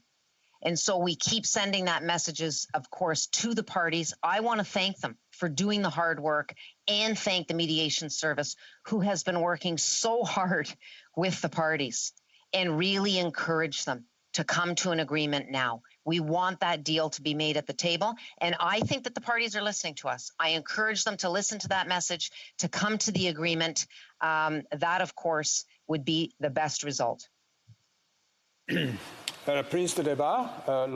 Resuming debate, the Honourable Leader of the Official Opposition. Thank you. No doubt you've seen unanimous consent that my speech be seen as a 20-minute speech and that I'd be able to share my time with the MP for Chilliwack Hope. If any MP is against this request to share this 20-minute period, I don't see any dissent. So agreement has been found for this unanimous consent. So the Honourable Leader of the Official Opposition, thank you, Mr. Speaker. I'm pleased to be able to sit here to represent the people of Louis Saint Laurent, and I've been doing so for nearly 6 years. It's always a pleasure, and I'm always enthusiastic, but today, less so. Rising in the House that would force anyone to go back to work isn't a victory in any way. It's not a victory for workers. It's not a victory for employers. It is not a victory for business people and companies that face the difficulty of the current conflict. And it's not a victory for parliamentarians either. The government is here to adopt bills that will make society progress and won't force people to go back to work. And unfortunately, Mr. Speaker, we are under the obligation of debating this motion, which will lead to the adoption of a special bill that will bring the longshore workers back to work in the Port of Montreal. We have much to say, but unfortunately the reason for which we are here today is because this Liberal government, and especially this Prime Minister, who is an MP for Papineau, who is therefore an MP for Montreal as well, has shown a lack of leadership at what should have been the perfect time to show leadership. Let's remember the facts. The Port of Montreal is an essential economic lung for Montreal, yes. For Quebec, yes. For Canada as a whole as well, because this is all very tentacular. All business that starts in Montreal then spreads, and that's why this bill seeks to put an end to the strike. This is an essential economic tool, yes. It is the second largest port in Canada. 40 billion. Sorry, no, well, not 40 billion, 40 million, let's still be modest, 40 million tons of merchandise, 2 billion products that go through the Port of Montreal. But for this to be able to work, Mr. Speaker, the port needs to be efficient, the port needs to be reliable, and unfortunately, these are the two elements that are missing right now. And that is why the reputation of the Port of Montreal has been affected, and therefore 1,050 longshore workers are now on strike. Mr. Speaker, this is a deep-rooted conflict. For 2 years and a half, the 1,150 workers don't have a work contract. Whomever works in a company would like to know where they're going. There are conflicts here and there, of course, it's normal. Renegotiating one's work contract is perfectly normal, but for this to take nearly 2.5 years before we can even start to find an agreement, well, that's where there are problems. Since December 2018, these workers have had no work contract, and last summer we saw that for 19 days the Port of Montreal was affected by a direct work and labour conflict. For 19 days, $600 million were allegedly lost by the lack of by the work stoppage in the Port of Montreal. It took 3 months for the economic activity to go back to normal, to deal with the backlog. And so everything stopped for 19 days. And so containers were just being stacked up, one on top of another. It took 3 months to get rid of this backlog and to go back to normal business. So, Mr. Speaker, $600 million of economic loss and economic impact. And so we thought that after that event, during a pandemic last summer, we expected negotiations to happen rapidly and in good faith. Unfortunately, that's not what happened, Mr. Speaker. What we saw was a 7-month truce, which didn't lead to anything. Now, we recognize, Mr. Speaker, yes, mediation has happened, yes. There are very skilled mediators that were sent in to make things progress. We recognize that, but what we recognize the most is that there were no results, and that's the problem, Mr. Speaker. So it's all well and good to have goodwill and say, oh, it's terrible to have a strike now, and I'd like to commend the Minister for her sentences in French. She talked about the goodwill that she had. Well, what we need is, beyond goodwill, actual results, and there were no results, and that's why I will talk about this. What we need is leadership from the Prime Minister, and there's been a lack of leadership. So, Mr. Speaker, every single day of strike leads to colossal losses, sometimes 10, sometimes $20 million every single day. And we know that now we're in the second day of the strike, and so it's high time for us to move forward. Mr. Speaker, having a special bill, as I said earlier, is a waste. No one wants this to be the case. I was in the Quebec National Assembly earlier, and or previously in my career, and even if I was for the government's approach at the time, I couldn't applaud the fact that this special bill was adopted, because a special bill shakes confidence in Parliament to its very core, because we have to adopt this rapidly, and it leads to a certain breakage in our society, because a union who is legally striking is forced back to work. And, Mr. Speaker, I would like to say straight away, we want the economy to work. We want workers in the hundreds of thousands of factories in Quebec or in Ontario mainly, we want them to be able to go back to work. We want them to keep their jobs. So we want them to have access to have materials that come from the Port of Montreal, and we want them to ship their final product back out of the Port of Montreal. And for that, we need to go back to work. And I'd like to quote the minister, who said that 250,000 jobs were directly affected by the current conflict in Quebec and 270,000 in Ontario. And that's why this conflict shouldn't be seen as a local conflict, a municipal conflict, or provincial conflict. This is a Canadian conflict, because yes, there are companies from Western Canada or the Maritimes that have also been directly affected. Mr. Speaker, we remember the unfortunate events of last summer when there was a conflict. Over 20 ships were sent out of Montreal. They went to to Halifax, for example, and for the past number of weeks, we have seen ships that have been diverted from Montreal. Why is that? Because the government didn't become a leader when the time was ripe to be a leader. Unfortunately, that's not what happened. The government of Quebec asked for a special bill to be tabled because the Quebec economy is gravely affected. Business people want this to be the case also. We understand. We understand that unions find this terrible, this kind of bill to be terrible. It's unfortunately what happens. And we believe that this government has shown a lack of leadership. And I will explain myself. When we have such a significant conflict, and when people have to butt heads without being open in any way, without progress being possible, well, that's where political leadership has to kick in. And unfortunately, that's where our political leadership in Canada has not been manifest. And I would like to know why the MP for Papineau, so a Montreal MP, who is now Prime Minister of Canada, who has all the authority necessary to act, did not act. Why did he not act on something that is just a couple of kilometres away from his riding? It is incumbent upon the Prime Minister to pick up the phone, or to have picked up the phone last week, to call the unions, to call the employers, to say, hey, come to an agreement. What's not working? That's what a Prime Minister is meant to do. That is where leadership has to kick in. So there's a conflict. We've done all that we could. Well, it's not working, but I'm Prime Minister and I will act. But what have we seen? A Prime Minister was saying, well, let's let them negotiate. Let's see if it works. It hasn't been working for 2.5 years, Mr. Speaker. And when that is the case, we have to go off the beaten track. We have to go out of our comfort zone for once, think outside of the box. And that's where we see leadership, but that has not been the case because the MP for Papineau from Montreal, the Prime Minister, didn't have the courage to do what he was supposed to do. And that's why we are in our current situation today. A situation that we unfortunately denounced earlier we say unfortunate because we didn't want to need it to be denounced, but when we saw the situation wasn't moving forward, we asked questions here in the House. The MP for Chicoutimi-Le Fjord, the MP for Mégantic-Les raised in the House of Commons to make sure that the government would actually take action, to make sure that there would be no conflict, but unfortunately, that's where we are today.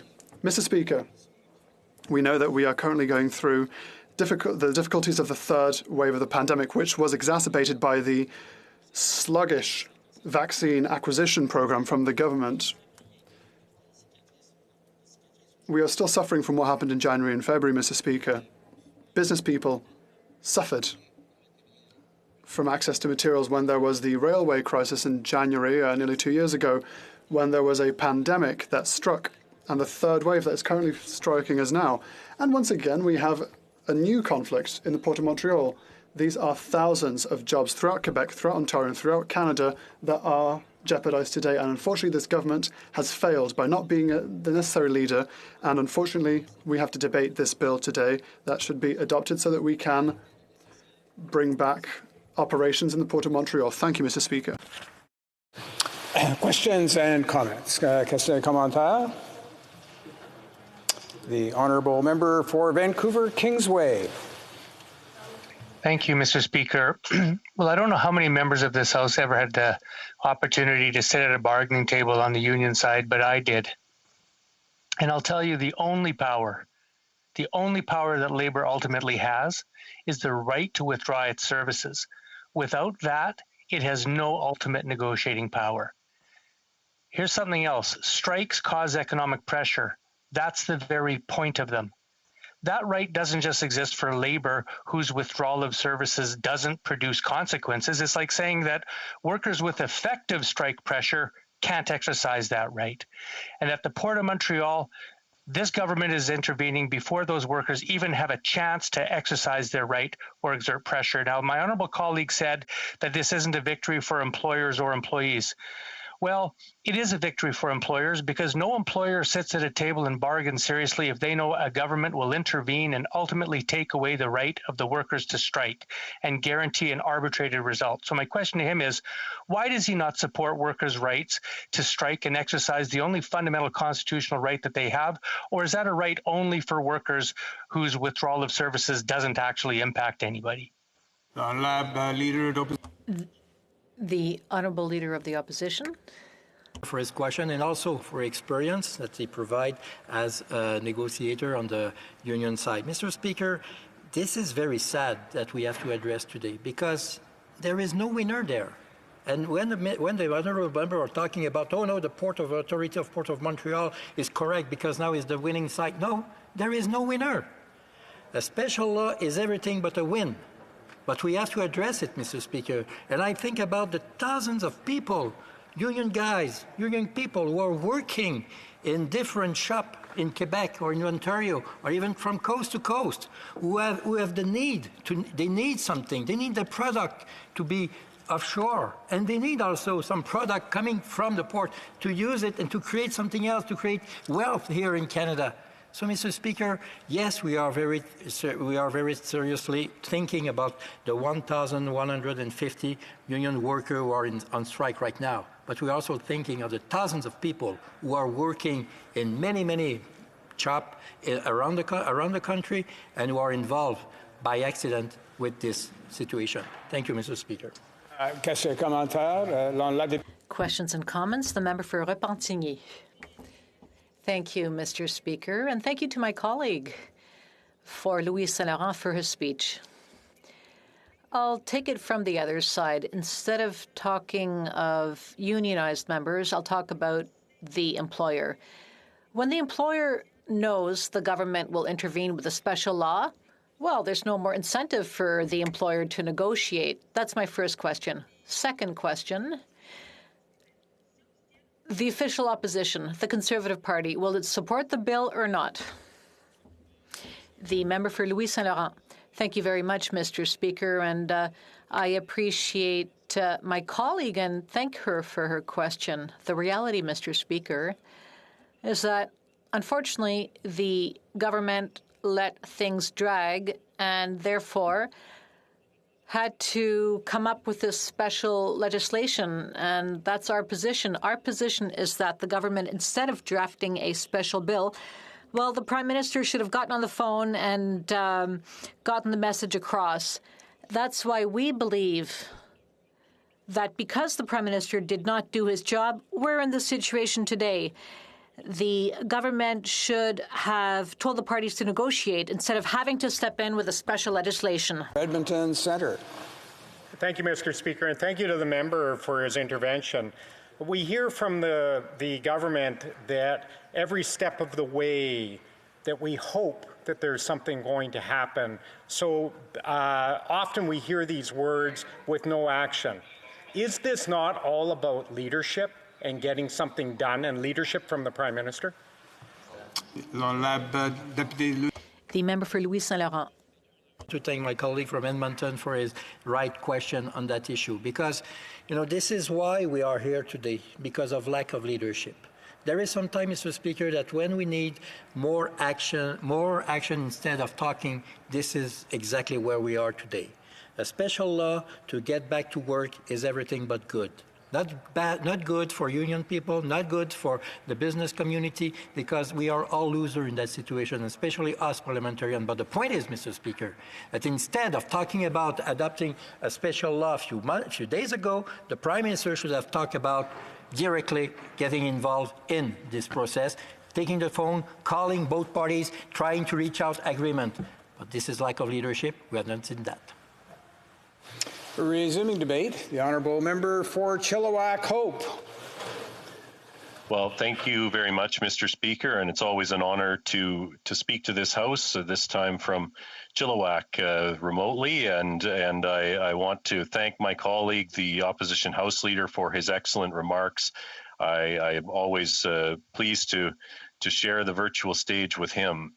He mentioned a few things that I want to build off of, and I think primarily this government likes to pat itself on the back for their intentions. They always have good intentions, and they think that that should be enough to get them kudos for how they operate. Well, good intentions don't equal good results. And so while the minister talked about having a heavy heart and she had good intentions to facilitate a deal, the fact is they didn't get it done. To quote Michael Ignatieff, they didn't get it done. And so we're here today, and that's disappointing. None of us are happy that we're here debating back-to-work legislation. Back-to-work legislation indicates a failure. It indicates that there's been failure from the government to facilitate a negotiated settlement, that the bargaining has broken down, and that this is as the minister said, the last tool in the toolbox, but here we are, it's being deployed. And I think that's something that we've heard, certainly. I've spoken to the union even today, and they said once the minister telegraphed some time ago that back-to-work legislation was an option that she was considering, that the negotiations fell off the table, that the negotiations started to get less serious, that the negotiations no longer were tackling those issues that were at the heart of this dispute, because the sides could just say, the one side could say, well, we'll wait to see what the government does before we bring forward our ideas. And I think that's been really unfortunate. Because as was said by the member for Vancouver Kingsway, when the pressure is removed from a negotiation, there's no more impetus to come to the best deal. There's a pressure valve that has been released by the government here, and to signal that before a strike was even underway, I think was truly unfortunate, and from the reports that we're hearing on the ground, did have a negative impact on negotiations. And we've seen that this government has, when there is a deadline, it seems that the government fails to manage a file even more than usual. When there's a hard deadline, the government failures increase. We saw it with earlier this or last fall, I guess, when CERB benefits were going to run out. We all got pushed up against a wall because the government had failed to manage the timeline. We saw it with medical aid in dying, where the government absolutely failed to respond to court deadlines. We saw it with UK trade agreements, where the government has failed to meet deadlines. And now, with a 7-month truce period, the government has failed to facilitate a negotiated settlement between the union and the employer. And that's, once again, this deadline was known. It's not a surprise, and neither is the situation at the Port of Montreal a surprise, but the government has failed to get a deal done with the parties. We know that the Port of Montreal is extremely important to the country, the second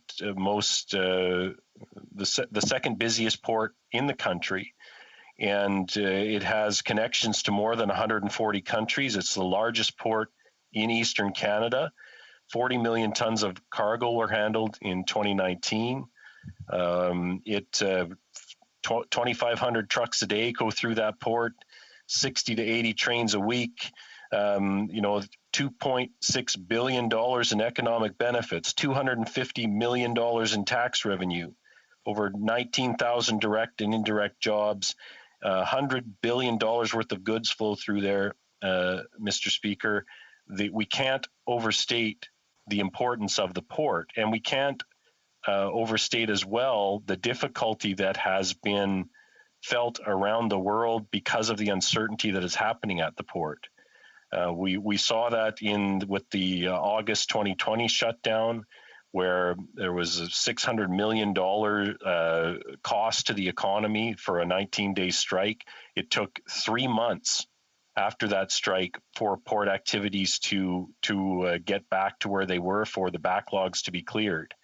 And so we know that as we go forward, any work stoppage is going to have a massive impact on Canada's economy at a time when we can afford it the least. We already have some of the highest unemployment rates in the G7. We've seen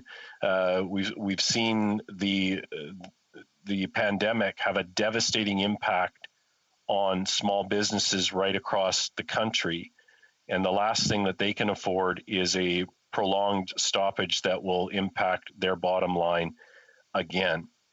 And Madam Speaker, we've talked as well to the port itself, who isn't the employer in this situation, but is an interested party. And they've indicated that since the truce ended, they've seen about a 10% drop in shipping volumes. That's before any action was taken by either side, before any work stoppage occurred. And at the same time, ports in New York and New Jersey and Norfolk were seeing a corresponding increase in traffic as the shippers from around the world were making decisions on the reliability of the Port of Montreal. And I think that is what is at stake here, is the continued questions about the reliability of the port. And by failing to get a deal done, by failing to facilitate a deal, those questions remain. And so people are making decisions, businesses are making decisions that will impact workers not only at the port, but right across the country. If the volumes do not come back, if the 10% decline becomes a permanent decline, that will result in less union jobs. If we can't get product across the country to manufacturing facilities, that will result in fewer jobs, and the impacts will be felt all along the supply chain. So, Mr. Speaker, we too, Conservatives, believe in the collective bargaining process. This is the process that the government says they had good intentions to support, but failed to help the two parties come to an agreement. We want these decisions to be made at the table without the guillotine, if you want to call it that, of back to work legislation hanging over their heads. The best deals are made at the table between willing parties, and I think certainly we want to reiterate our support for collective bargaining, and that we are not celebrating today that the government has taken this action. But we do believe that Canada cannot afford a prolonged work stoppage at this port. We can't afford to see people companies choosing to temporarily or permanently shift their operations to other ports. As the CEO of the Port of Montreal has indicated, extra dollars to move a product using a different port is one thing, but reliability is non-negotiable. You cannot have your products tied up in port or be unsure that they will be able to get to your customers in a timely fashion. So, Mr. Speaker, it's unfortunate that we're here today. It's unfortunate that the government was unable to facilitate a deal between the two parties. We do not celebrate the fact that this is before us, but here we are. We have to make a choice, and we choose to support the Canadian economy and support the workers right across the supply chain who are relying on the products that come through that port. Thank you, Mr. Speaker. I think just before we go to questions and comments, I see the honourable member for Thunder Bay Superior North potentially rising on a point of order. We'll give the floor to her. Well, thank you very much, Mr. Speaker. And indeed, it is nice to see you. I wish I was there in person with everyone. Mr. Speaker, I give notice that with respect to consideration of government business number 5 at the next sitting of the House, a Minister of the Crown shall move pursuant to Standing Order 57 that debate not be further adjourned. Sure, the House appreciates the notice by the Honourable Minister. And now we'll go to questions and comments. And first to the Honourable Member for Mount Royal. Thank you very much, Mr. Speaker, and I want to thank my honourable colleague for his speech and his always very fair and nuanced position with respect to how he approaches issues such as this. I wanted to mention something that he had raised, which is the fact that a very significant percentage of work in the port relates to the Midwest of the United States, and the port has already seen a 19% decline in goods that were originally ordered by customers in the American Midwest. And if there's not a final resolution, not a temporary, but a final resolution of this uncertainty, it's highly likely that we'll continue to see an erosion of the business that the port does with the United States. And I'm wondering if this is a concern for the honourable member and how he recommends we address that. Thank you. Honourable Member for Chilliwack Hope. Well, thank you, Mr. Speaker, and I thank the member for his question. It's been a pleasure to work with him on the special committee on U.S.-Canadian economic relationship, and he mentions this issue is having an impact on our economic bottom line. And I think the real danger here is that with a couple of work stoppages in such a short period of time, questions about the long-term reliability of the port come into question, are obviously raised. If you can't make a decision about shipping the weekend before something arrives at a port, you have to make these decisions a long time in advance. And I think the uncertainty, unfortunately, has caused a number of companies to make decisions to move away from the Port of Montreal, to move away from the economic activity coming into that port, coming to Canada. And we can't afford to see these temporary redirections to U.S. ports become permanent. And that's why we're supporting the effort to get certainty here because the long-term economic damage to Canada is too great. Okay. Questions and comments? La députée de Montmagny, Léa. The Honourable Member. Thank you, Mr. Speaker. De Chilliwack Hope, et j'aimerais savoir concernant. I listened carefully to my colleague's speech. Does he agree with the mediation process? Because in the Canada Labour Code, there is a provision where the government could force mediation without using special legislation. Does my colleague agree with this provision which already exists in the Canada Labour Code? Thank you. For Chilliwack Hope.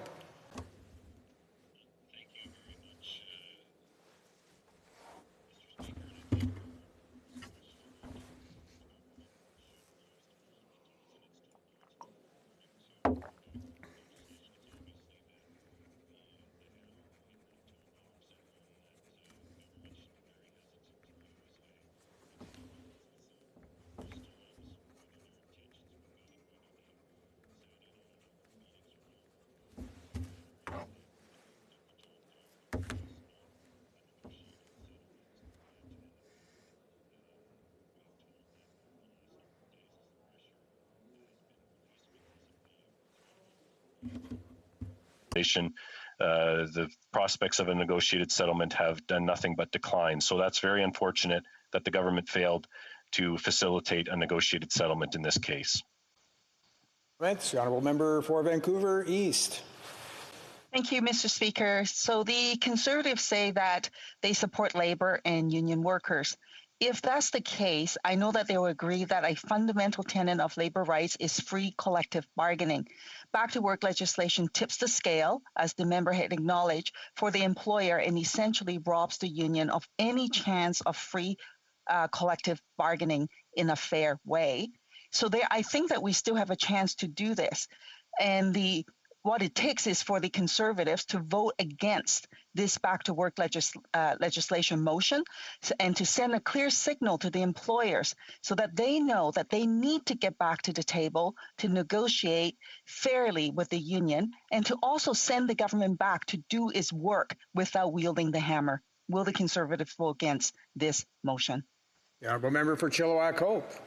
Well, thank you, Mr. Speaker, and I'd like to thank my British Columbia colleague for that question. I think we've been very clear that this is truly unfortunate, and I would say again the telegraphing that this was coming has prevented the negotiation to occur under pressure, and that's often when deals get done, when both sides realize that the time has run out and it's time to get down to brass tacks. And I think the minister let that pressure valve off, which was unfortunate. I would say that there are for a number of companies in Quebec especially, there are no other options. This is the Port of Montreal is the only option that they have to ship their products around the world, and they are already hammered by the pandemic. And we simply can't allow those companies to be negatively impacted long term because of the situation at the port, which is why we're reluctantly going to be supporting this motion. Reprise de débat. L'honorable députée de Thérèse de Blainville. The honourable member for Thérèse de Blainville. Thank you, Mr. Speaker. I'm going to be sharing my time with my colleague for Pierre Boucher des Patriotes Les Verchères. Please allow me to start, first of all, by apologizing to the interpreters. We don't have a text. They normally appreciate that, and I know they appreciate that. So I will try to go gently. Today is April 28th. I would like to extend my greetings to all workers because in Quebec, we are grieving working men and women who have died or been injured at work. This is an opportunity to say that we need to act collectively in order to guarantee safe and healthy workplaces. When we talk about safe and healthy workplaces, we're talking about harmonious relationships, good working conditions, good living conditions for all workers. That's all part of it. I would say that this is a dark day. It's sunny outside, but it's a dark day. This is a dark day because the government is tabling special legislation in order to break negotiations. This is limiting workers' abilities and tools. This is not the final option. This is this was not inevitable. There were opportunities to act otherwise. I won't take 10 minutes to talk about all of the ILO's conventions, which Canada is a signatory to, but I will mention one thing. Currently, workers and the employer in Montreal are renewing a labor contract, which expired nearly 2 years ago. Within the context of their negotiations, they have to make sure that it's a free negotiation. And that means workers have to be able to have means of action, including striking. The Supreme Court, I will remind you, the Supreme Court of Canada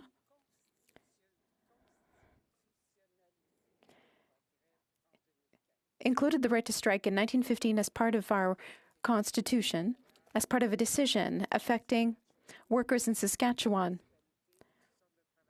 This applies to all kinds of workers. This is now considered a right. I'm not going to quote a Supreme Court decision, however, but I would like to remind everyone that without the right to strike, the constitutional right to collective bargaining loses its meaning. The Supreme Court concludes that forbidding salaried workers from withdrawing labor services as part of the negotiation process substantially undermines collective bargaining. Constitutional protection is therefore granted to the right to strike. And the special legislation before us means two things. It's undermining the right to free and fair negotiation and the right to strike. This is undeniable because we're being asked to act. We're being asked to act urgently. It's urgent. There's no other choice, and that's false. It is false because there were many opportunities during this negotiation. There were signals that should have alerted the Minister of Labour, alerted the government, alerted the Prime Minister even, that this situation did not look like it was going to be easy to resolve. We can't say simply that we assign some mediators, senior mediators, top mediators, for 100 days of negotiations, and then say that negotiations not moving forward and that it's difficult and there's nothing we can do. That's not a solution, doing nothing. There were plenty of signals along the way. And I'll just remind you of the most recent one, just the recent one, when we consider the chronology, April 9th. The employer sent notice when it came to job security and changed schedules. Just that contributed to escalating the conflict. First of all, there were actions taken about overtime, particularly on the weekends, and then this led to a general unlimited strike. During 1 week, the union said publicly, before everyone, that if the employer removed the two conditions impeding the conclusion of a collective agreement, we would stop all actions. That's a signal. Did we just not hear it? How is it possible that just on this one matter we did not act? And that we just said that we can reestablish balance and continue mediation? That's not what was done. It's been about a month. A month that we really feel that this special legislation is in the air. How is it that free collective bargaining can happen when you know full well that no matter what,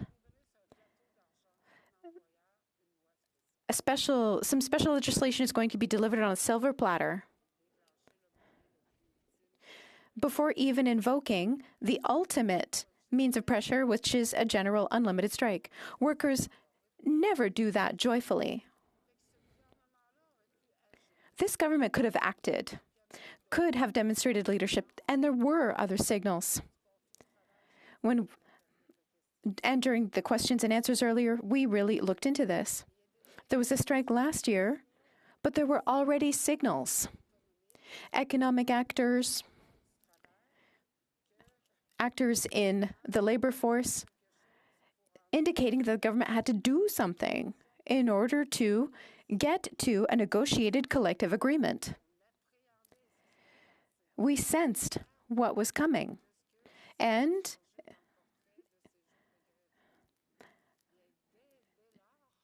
from the time that some strike actions were being taken, beyond what the special mediators were saying, listen, as Minister of Labor, as Prime Minister, when conflicts really go bad, when we sense that it's not going to lead to a conclusion, maybe you get more involved, make some phone calls, listen to both parties, try to find ways to get them to come together. I don't need to go into the ABCs of good negotiation, but here, this issue was drawn out for far too long. And in the chronology of events, they've been negotiating for 2.5 years. It doesn't make any sense anymore. But the first year of those negotiations, the employer brought the union before the courts to remove the right to strike. They did not win, thanks to the Supreme Court's decision, which had legitimized that right. What we have here is an ultimate negation.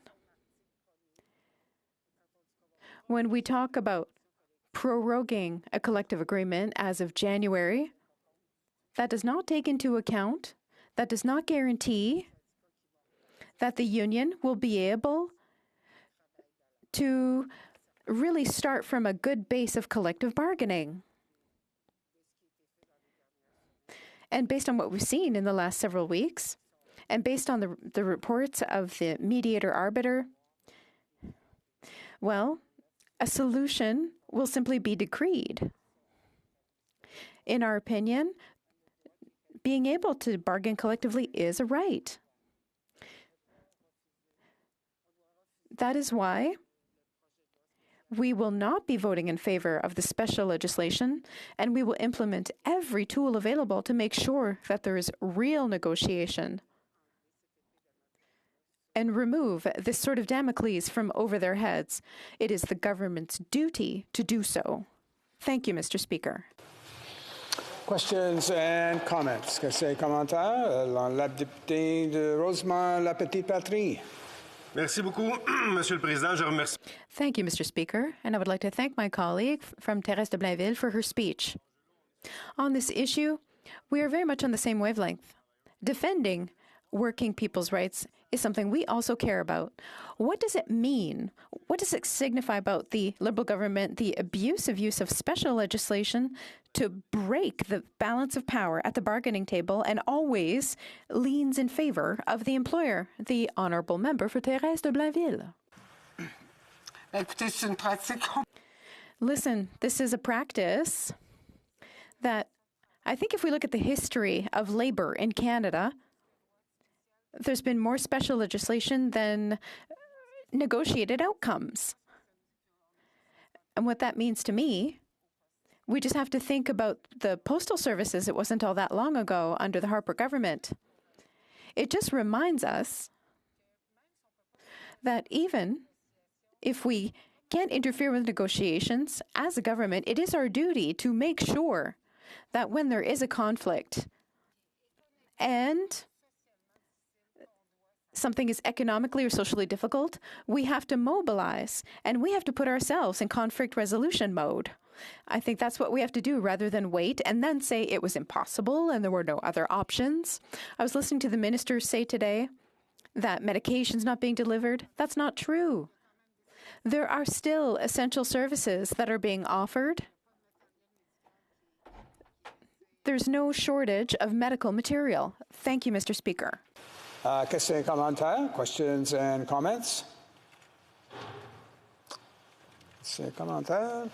Alors, la députée de Rimouski, Najette Témiscouata-Lebasque. Merci, Monsieur le Président. Je remercie ma collègue. Thank you, Mr. Speaker. I would like to thank my colleague for her speech. I could tell that she really cared about the subject and knows the subject well and has a great deal of experience. She well explained the laxism and lack of leadership from the government when it came to ways to intervene in the past. Could she now talk about what would be the solution to avoid letting the situation degenerate further, other than special legislation? What would she recommend in the future to the government to avoid more special legislation? Thank you. The Honourable Member for Thérèse de Blainville. Well, as of now, I would say that in this conflict, we can't change what they did a few months ago, but even a few weeks ago, it was clear, it was inevitable. It would have taken a phone call. There are ways to act. We're not denying that this is economically important and that the Port of Montreal is quite important. Nobody denies that. But as soon as there is one part at the negotiating table who's refusing to participate and not doing anything about it, that's like turning a deaf ear to those signals. I think negotiation is important. For the future, we need to be careful and remain attentive to those signals. We have to manage crises rather than simply letting the conflict go on. Questions and comments. La députée de Rosemont-la-Petite-Patrie. Merci, Monsieur le Président. Thank you, Mr. Speaker. I would like to seize the opportunity to ask my colleague from Thérèse de Blainville to further explain the nuance she just made when it came to everything that's involved with COVID. Medication was still being unloaded in the Port of Montreal. There was no way to interfere with the public's health and safety. There's a great deal of information there, and the Minister of Labour is not telling the full story. The Honourable Member for Thérèse de Blainville. Oh, yes. Je remercie mon collègue. Thank you to my colleague. Reprise de débat. Resuming debate. The Honourable Member for Pierre Boucher, les Patriotes de Verchères. Merci, Monsieur le Président. Je voudrais d'abord souligner, en fait. Thank you, Mr. Speaker. First of all, I would like to highlight the excellent speech just made by my colleague from Thérèse de Blainville. I think we should all take note of her experience in the world of labor. I think the government would be well advised to listen more carefully to her advice and viewpoint. Mr. Speaker, we're rather in a special situation. The strike in the Port of Montreal was not something unexpected. The labor conflict did not start yesterday. It's been going on for months. There was an agreement some time ago, before negotiations, without lockouts or strikes. The government even made some mediators available for this file. Up to that point, everything was going fine. There was reason to believe that there was some hope and that maybe there would be a resolution. But the months went by, and they went by. And in the end, it looked like things were not going so well after all. There were articles in the newspaper that the employer decided to change work shifts unilaterally. On the union side, people were saying that they were trying to negotiate and the employer's not being fair, and they decided to impose a strike. And during all those months,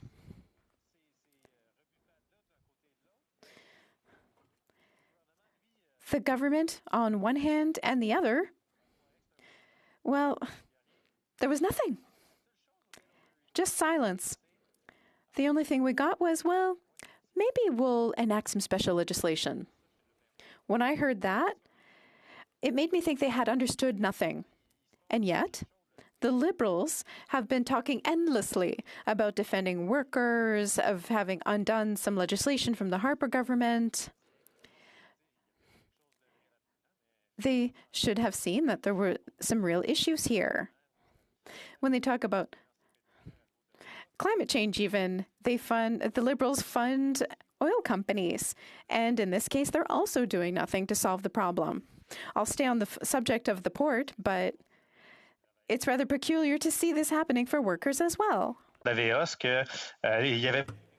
was the same for the Aviasco workers who were promised.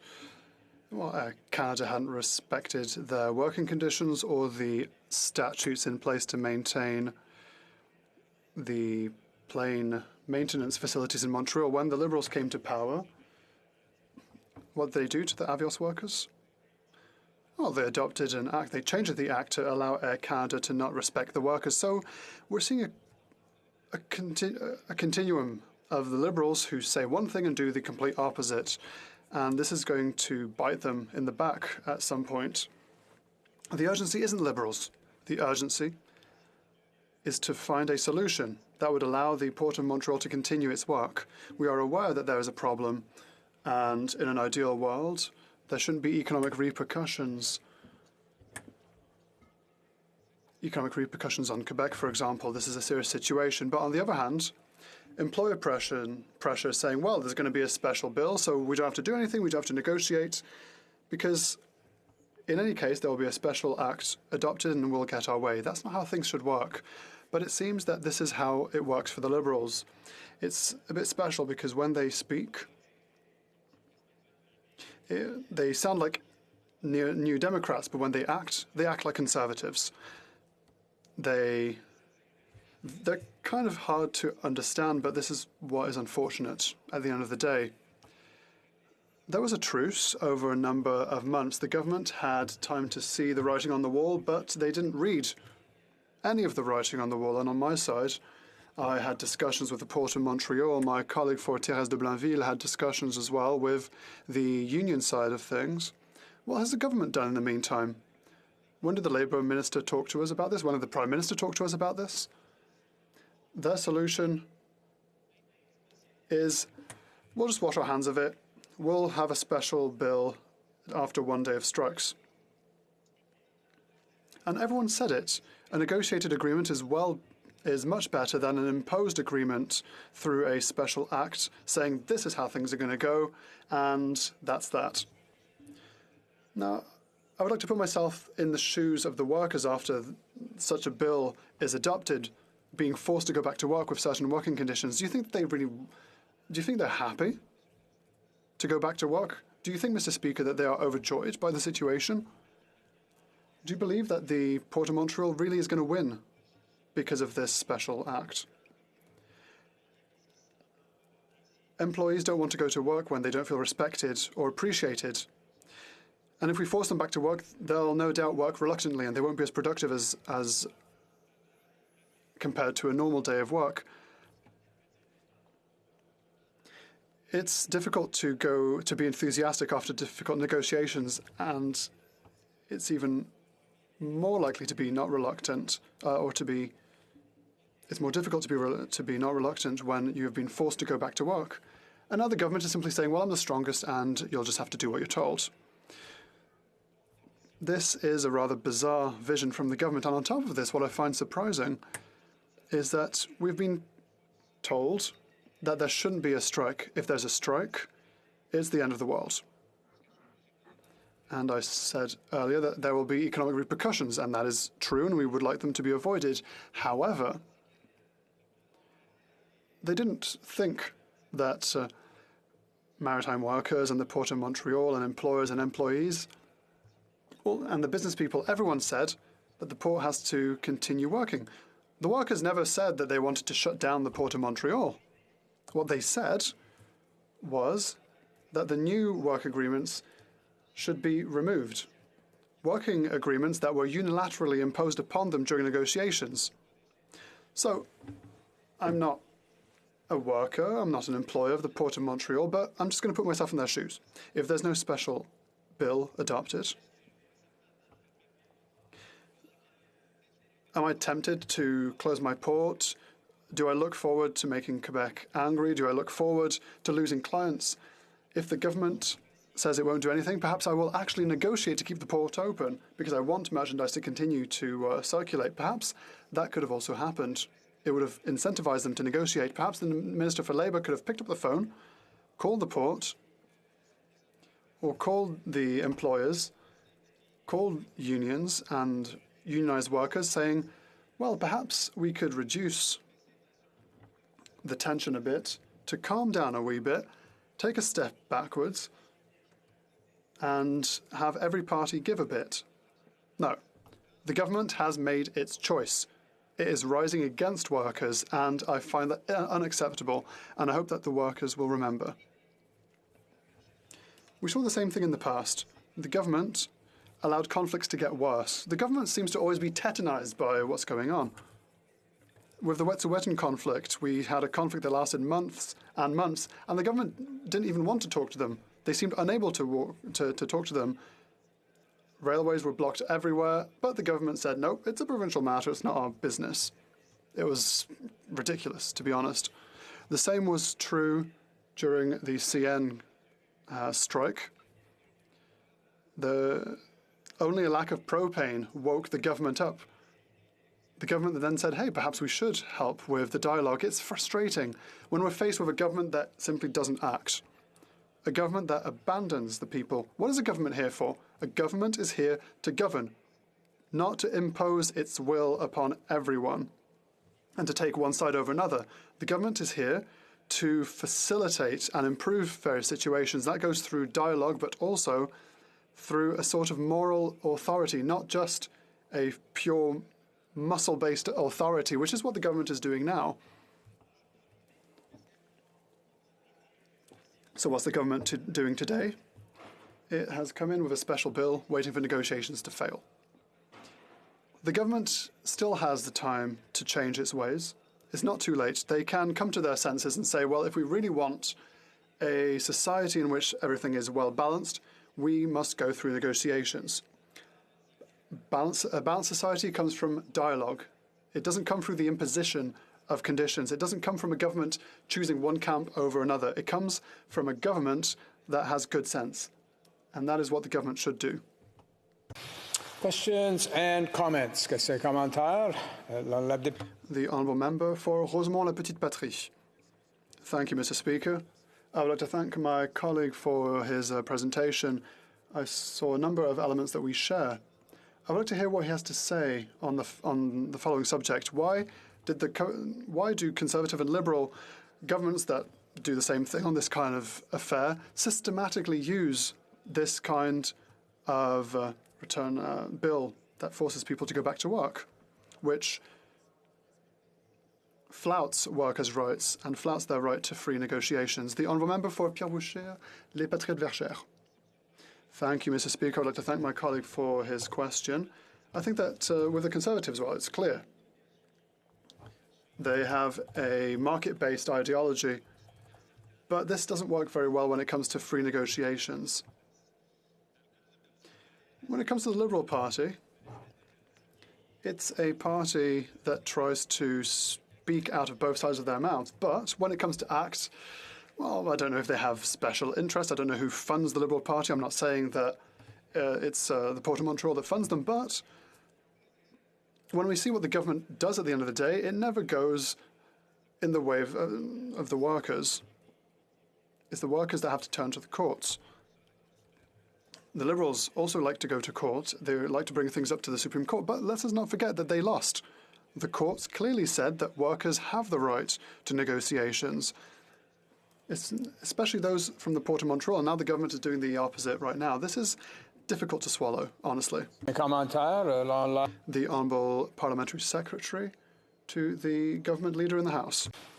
Yes, thank you, Mr. Speaker. I sense that the member does want to see the issue become more politicized when he makes reference to Liberal Party. And I'm wondering if he could provide his thoughts in terms of why does he speculate that whether New Democratic governments at the provincial level, other parties at provincial levels, I suspect, and I'm not 100% clear, maybe the member can let me know in terms of the current Premier of Quebec, why it is that they would support back-to-work legislation. The Honourable Member for Pierre Boucher, les Patriotes Verchères. Thank you, Mr. Speaker. What I find interesting in this question is that when my colleague takes the example of the Quebec government, and he mentioned other provinces, and well, I'm from Quebec, and that's where we focus our attention. The Honourable Member just editorializes our sentences. He chooses what he wants, but he hasn't listened to all that the government of Quebec said, because the Quebec government said that the best solution is a negotiated solution. And I think that there is no one who is against this kind of way of thinking. So why is the federal government doing not everything in its power to go through a negotiation before we reach a back-to-work legislation? We have the time for one quick question. The Honourable Member for Repentigny.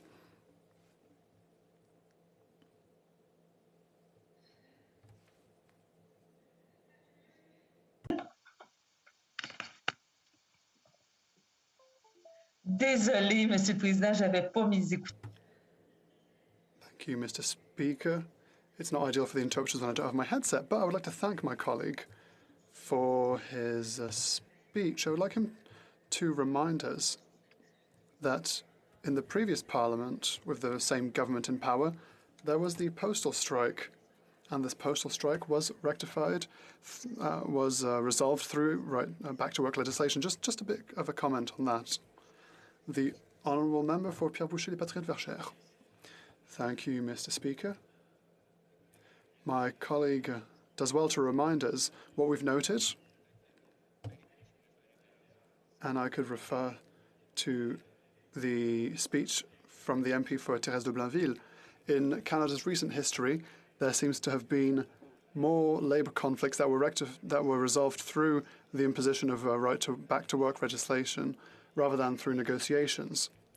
And what government has been here since then? Liberals and Conservatives, every time. It's unfortunate because every time workers' rights are flouted, and at the end of the day, why do we have free negotiations if we don't respect free negotiations? So just before we resume debate, it's my duty pursuant to Standing Order 38 to inform the House that the questions to be raised tonight at the time of adjournment are as follows. The Honourable Member for Vancouver East in respect to the Canada Revenue Agency, the Honourable Member for Souris Moose Mountain in respect to carbon pricing, and the Honourable Member for Bruce Grey Owen Sound regarding national defence. Resuming debate, the Honourable Member for Burnaby South. Thank you very much. Merci beaucoup, Monsieur le Président. Thank you, Mr. Speaker. I will be sharing my time with my honourable colleague, the MP for Rosemont-la-Petite-Patrie. Thank you. I would like to explain the crisis underway at the Port of Montreal in simple and clear terms. The workers of the Port of Montreal want a collective agreement, and that is their right. Their right is to be able to negotiate a collective agreement in a free way. And the Liberal government wants to stop free negotiations by tabling a back-to-work piece of legislation. That is the situation. Simply put, workers have rights. This is a fundamental right. This is an essential right for workers so that they can do their work in the first place. It is essential for us to support workers, that we support this right to negotiations, to free negotiations. And when the Liberal government, or any government, hinders this kind of negotiations, this jeopardizes, flouts the rights of workers. For a free and just society to exist, we have to foster free negotiations. We have to support this kind of process. What this government has proposed is exactly what the Conservatives did back in the past. It's exactly what this very government did with Canada Post. Once again, we find ourselves in a clear situation where the government and the Prime Minister simply are not defending the rights of workers. And this decision of tabling a back-to-work piece of legislation is unjust, it's unacceptable, and will jeopardize society in general. Once again, the Liberals have shown that they are not different from the Conservatives and that they are turning their back to workers for the good of businesses. But the Liberal government will say, whoa, there's a crisis, there's a big issue. If workers will continue to fight for their rights, this will have a negative impact on the rest of society. But no. The workers of the Port of Montreal want to defend their working conditions and not hinder our society in any way. They said, we don't want to jeopardize the Montreal economy. However, we do want to exercise our fundamental right to negotiate in a collective way. That's what Local 375 of the CUP had to say.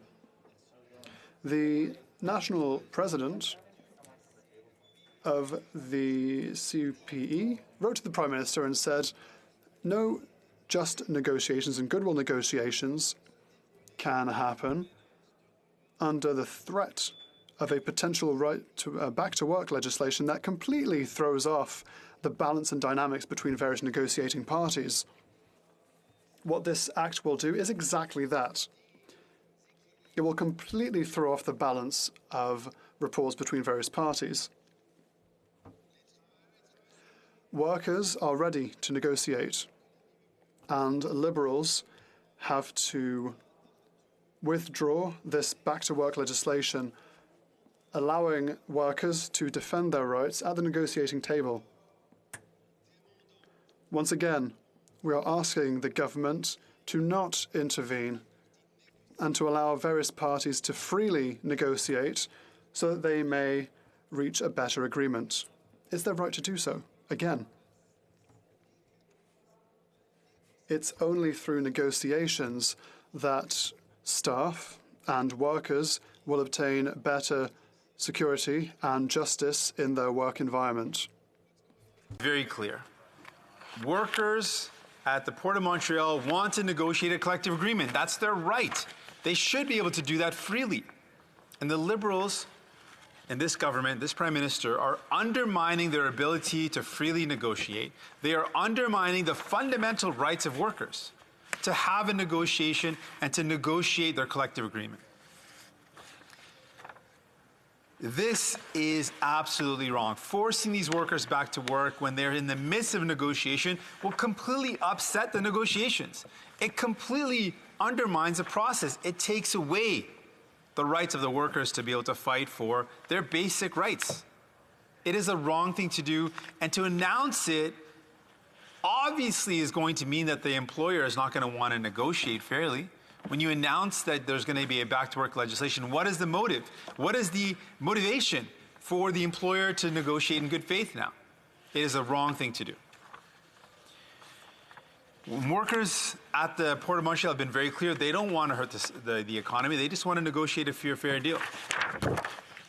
The national president of CUPE wrote to the Prime Minister and made it clear that by putting forward this legislation, it is going to directly undermine the negotiation. It's going to directly negatively impact the workers' ability to get a fair deal.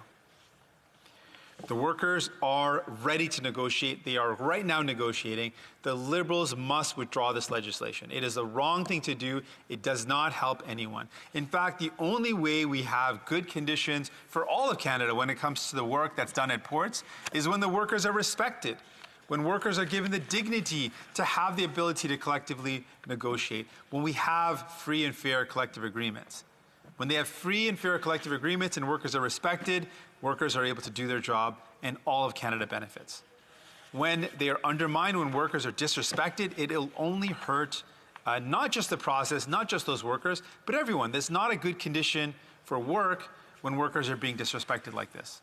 So obviously we're opposed to this law, and we're calling on this government, we're calling on the Prime Minister to immediately withdraw this law. You know, we've heard from the Liberals time and time again that they are the friends of workers. Well, they're doing exactly what the Conservative Party would have done by bringing in this back-to-work legislation. It's such an early process in the negotiation. It is so wrong to do. It is always wrong to do. But it's particularly heinous when they're in the midst of negotiation. Again, I want to be clear. We are asking that the Liberal government and the Prime Minister do not intervene in the workers' ability to collectively to collective agreement, to have a negotiation, to work towards a collective agreement. That is their right. That is something that should be defended and protected. We know that when workers are able to freely negotiate their contracts, their agreements, they're able to make sure that there's good protections in place, good work hours in place, and safety in place. And we want to be leaders in ensuring that we set the precedent that at the federal level, workers are supported and protected, not being forced back to work. So again, we call on this government to withdraw this law, to stop their undermining of workers, to instead stand up for workers and protect their rights. These are difficult times. And we expect in difficult times that governments stand with workers. We've seen this Liberal government again and again side with large corporations. They said no to taxing the ultra-rich. They said no to taxing web giants. They said no to withdrawing or to removing profit from long-term care. They said no to making Revera the second largest long-term care home provider in Canada, ending that it's for profit, make it public.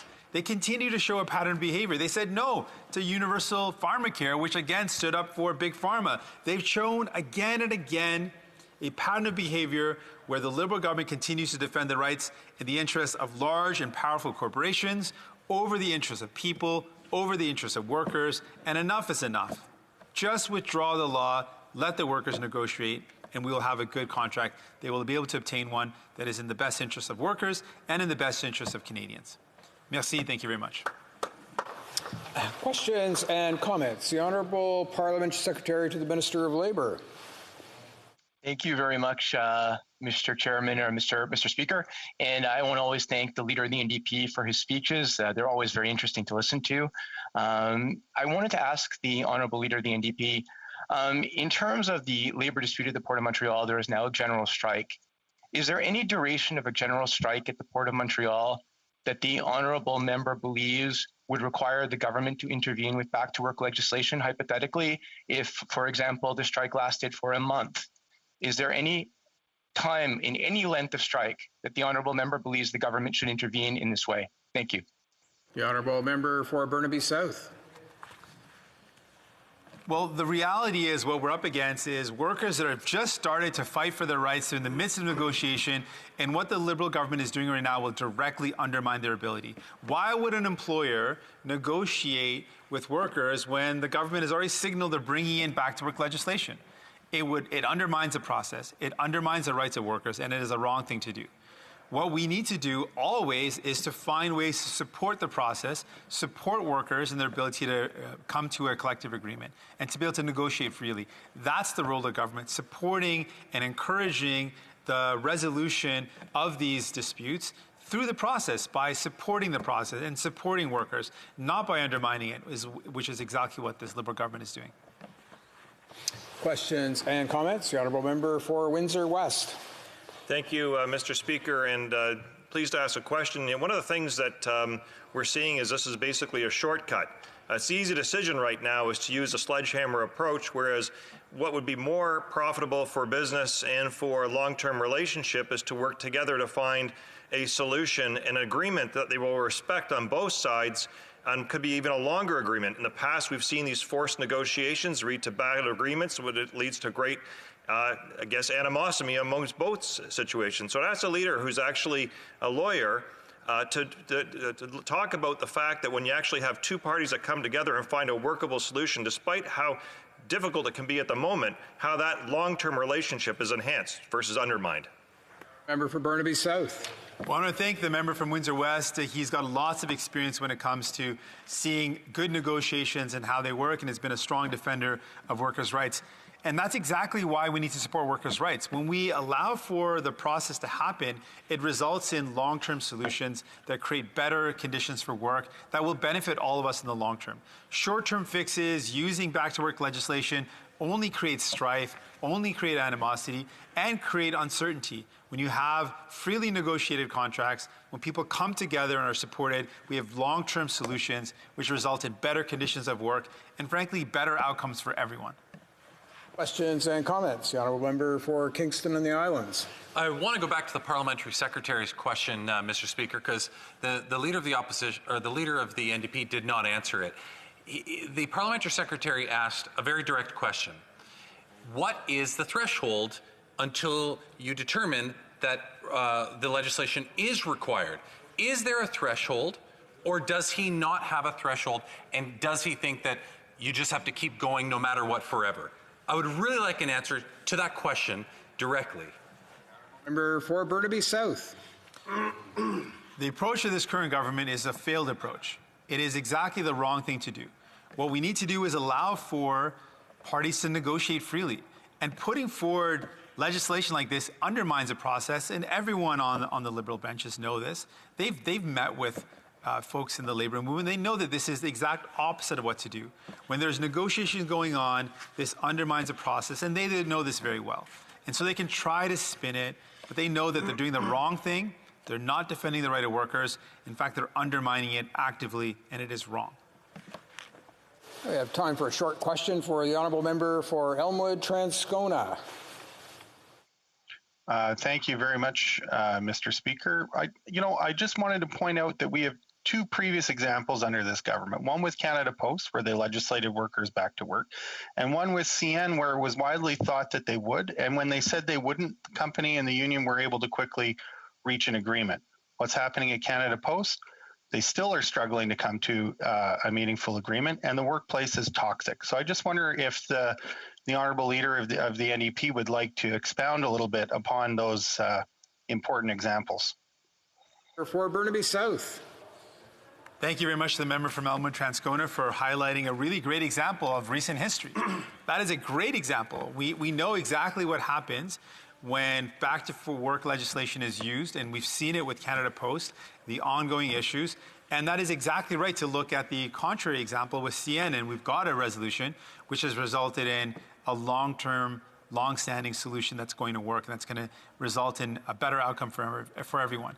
What the Liberal government is doing right now is undermining workers, which makes things worse in the short term and in the long run. It is wrong. They still have time to turn things around, withdraw the legislation, support workers, stop doing exactly what Conservatives would do.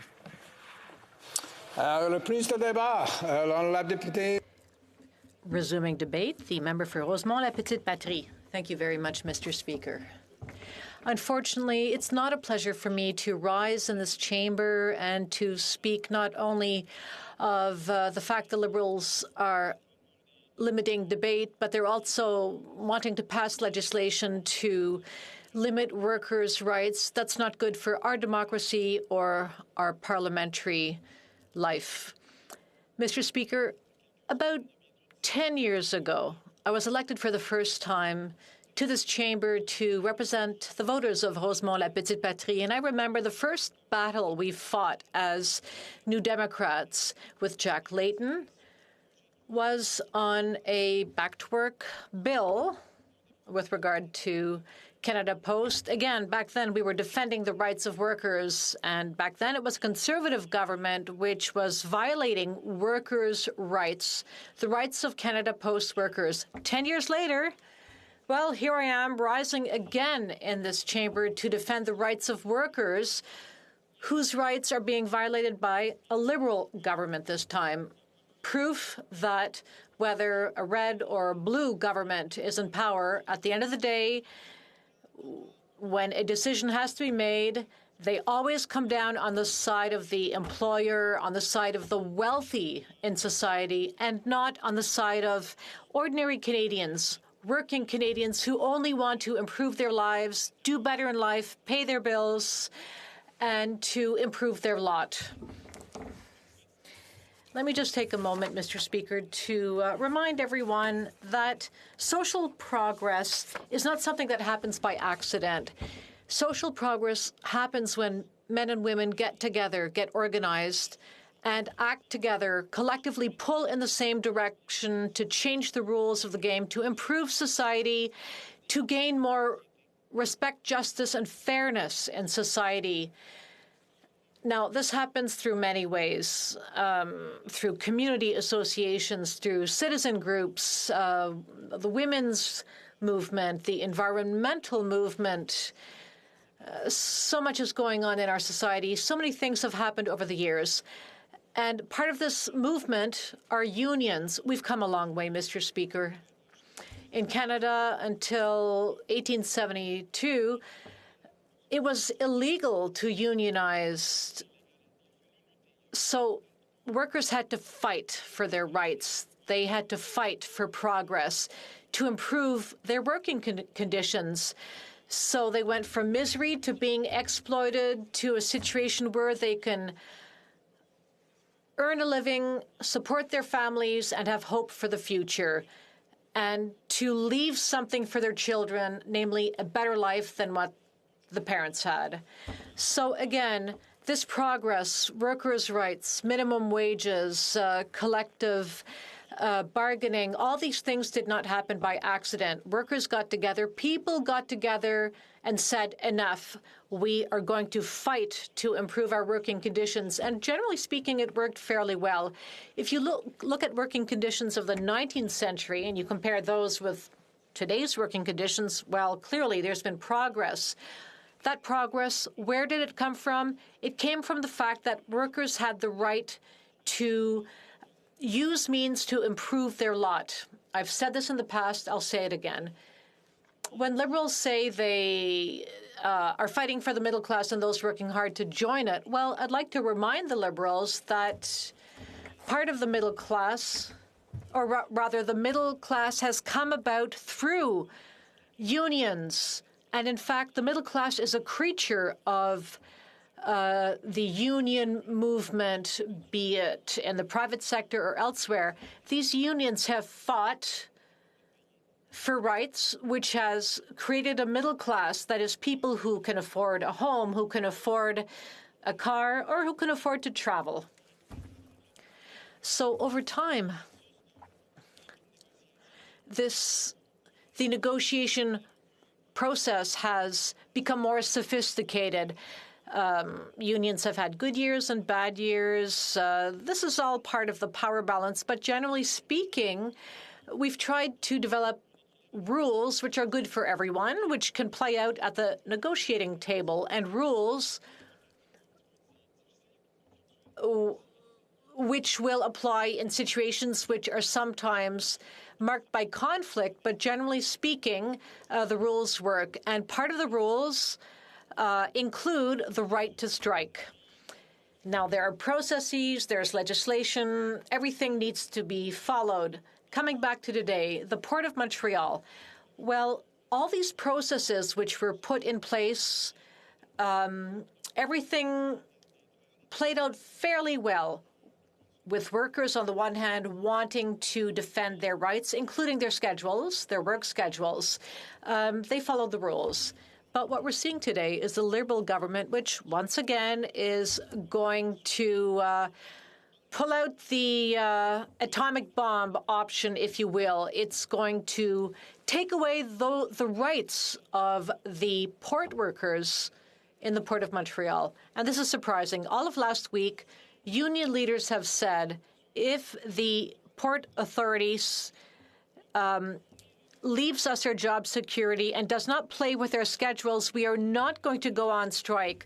We're at the negotiating table. We want to negotiate a free and fair solution. But now we have the Minister of Labour, even before the strike was triggered, announced that the government would table back to work legislation if a strike started at the Port of Montreal. This strike had not even begun when the government sent out the message to the employer to say, don't move, don't do anything, we're coming down on your side. We are going to take away the powers of the union. And yet this government likes to claim it is a friend of the unions. But every time they have the opportunity, every time the situation arises, they come down on the side of management and they break the balance between workers and management. Yet in 2015, the Supreme Court in Saskatchewan recognized that workers have the right to strike as it is a means of imposing pressure. This is a right that's guaranteed in the Charter of Rights and Freedoms. So how is it that Liberals love tabling these special bills on back-to-work legislation? In this case here, the Port of Montreal works well. It's not on the verge of bankruptcy. It is able to fulfill its obligations. It's a working port. So there's no reason why there should be a work conflict. So why does the employer want to play with the workers' work schedules? I don't understand. There's no economic or financial reason to take that position. Let's talk about the economic impact of a strike. Well, clearly, this is part and parcel of the process. This is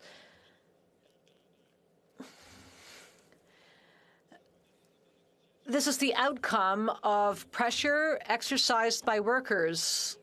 And generally, it works when the government chooses not to pass back-to-work legislation. The Port of Montreal is a very lucrative operation. And something else that's quite interesting, and personally I found this, I was going to say it wasn't okay, but that's putting it very simply.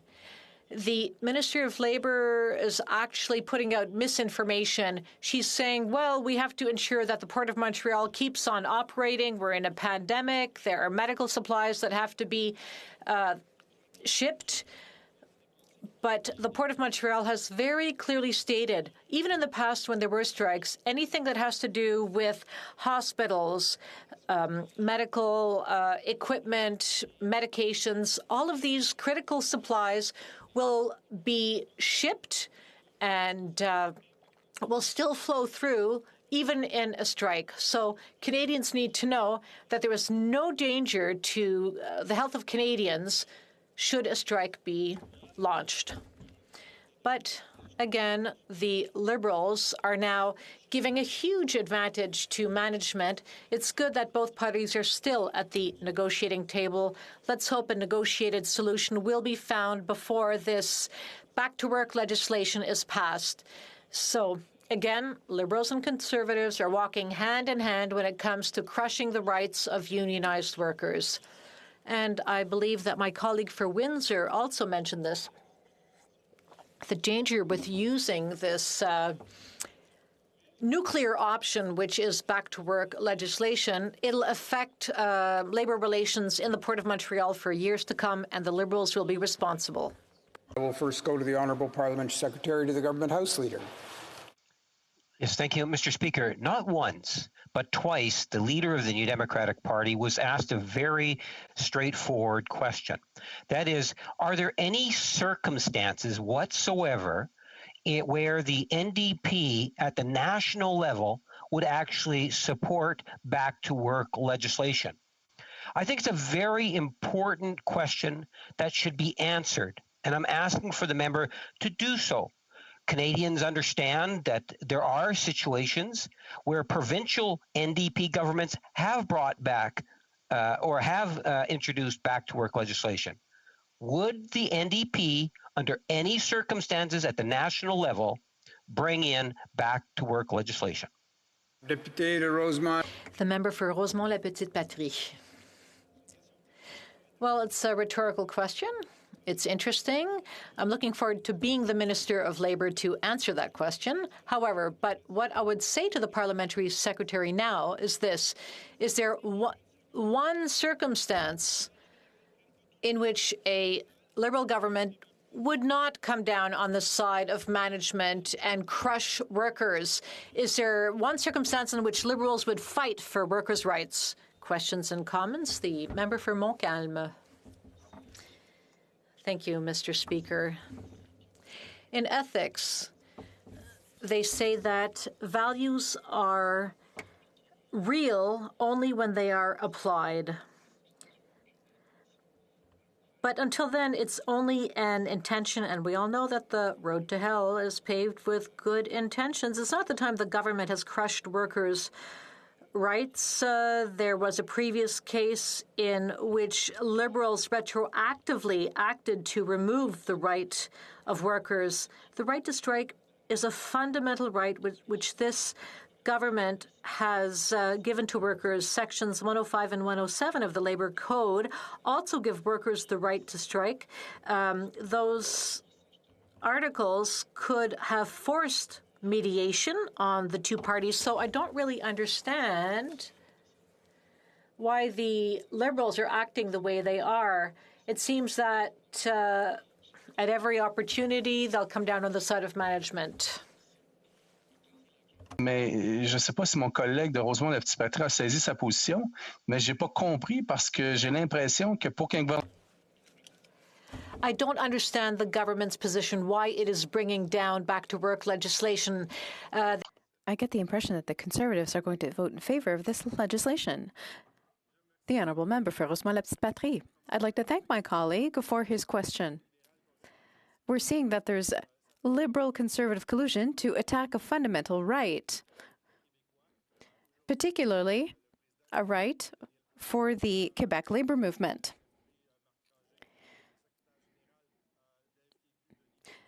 Denis Bolduc, Marc Ranger have both defended the rights of workers to use means to exercise pressure, including the right to strike. And yet it seems that for the Liberals, this fundamental right is nothing but a theory, because we have special legislation being imposed through time allocation, no less. That means the right doesn't exist anymore. That's what the Liberals are doing today, and it's deplorable. Comments? The Honourable Member for Saanich Gulf Islands. Merci, Monsieur le Président, et merci. Thank you, Mr. Speaker, and thank you to my colleague for Rosemont la Petite-Patrie. I just want to say that, clearly, I agree entirely with him. This is a fundamental right for workers. In my opinion, it is awful to have yet another bill like this one. Every time back-to-work legislation has come before this place, since I've had the honor to represent Saanich Gulf Islands nearly 10 years now, I've voted no because it's not fair to the workers to have management know that they can count on government to bring in back-to-work legislation. And I asked my honourable colleague, does he have any sense as a Quebec MP that we have a chance of seeing fair, open, collective bargaining if this bill is defeated? De Rosemont la Petite-Patrie. Merci, Monsieur le Président, mais je... Thank you, Mr. Speaker. I'm pleased to hear from my colleague that she shares the NDP's position and that she's going to vote the same way. Both parties are still negotiating as far as the latest news goes. When it comes to work-life balance, I hope that will be respected. But let's be realistic. With the sword of Damocles that the Liberals have just put over the union's head, it really plays the employer's game, and it completely undoes the balance of power at the negotiating table. And this is due entirely to the Liberal government's actions. Resuming debate, and I'll let the Honourable Parliament Secretary to the Minister of Labour know that there are about 8 minutes remaining, 7 to 8 minutes in the time before we'll have to interrupt for other business this afternoon. He'll have the remaining time, of course, when the House next gets back to debate on the question. And we'll indicate when we're coming close to 5:30 in the usual way. Resuming debate, the Honourable Parliament Secretary to the Minister of Labour. Thank you, Mr. Speaker. Le port de Montréal est crucial pour les... The Port of Montreal is essential to Canada's economy and to Quebec's economy. The port is a key point of entry for goods and materials that Canadians depend on, as well as businesses, especially in Quebec and Ontario. A partial work stoppage in Montreal started on April 13th, and April 26th, it became a full stoppage. The Port of Montreal is the second container port in terms of its importance for Canada. $1.6 million worth of containers of 20-foot container equivalents go through. That's $40 billion worth of goods. Is impeding the flow of $270 million per week in cargo through the port. It is also harming the transportation industry, imposing significant costs on Canadian businesses who use the port. For example, increased transportation costs, lost sales due to import and export delays, and affecting the livelihood of dozens of Canadians whose jobs directly depend on it and whose jobs indirectly depend on it. Even before strike action began, industries and businesses regularly shipping through the port began to make alternative plans. Due to this anxiety in the supply chain, there was a decrease in container volumes at the port worth $30 million per week for the month of March 2021 compared to the previous year. The initial partial work stoppage further reduced port capacity by approximately 30%, representing loss of cargo volumes worth an estimated $90 million per week. All of this at a time when industries are still struggling to recover from major economic disruptions over the past year. Mr. Speaker, I think it is clear that the effects of this work stoppage, if it continues, will have an enormous impact on the Canadian economy. How did this happen? How do we find ourselves in these circumstances?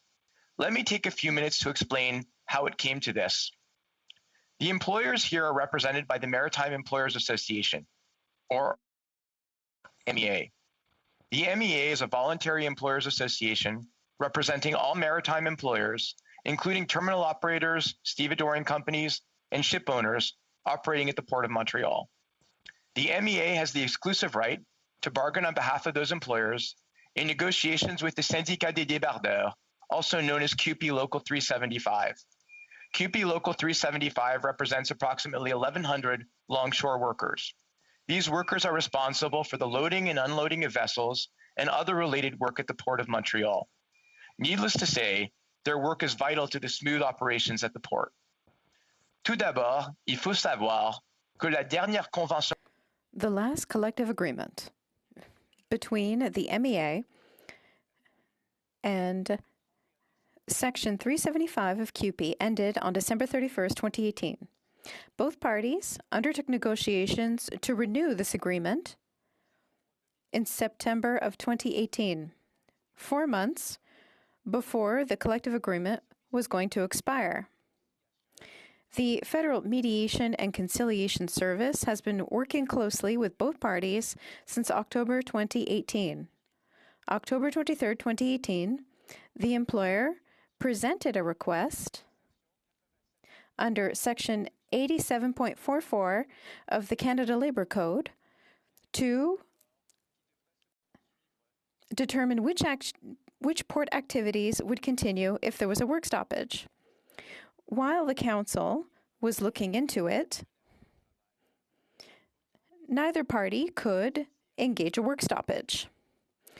At the end of the hearings, the board decided that the parties could not maintain their activities during a work stoppage beyond their legal obligation under the Labour Code to continue to allow grain shipments to be unloaded. The board also recognized the commitment of the union to ensure service to the ships that serve Newfoundland and Labrador.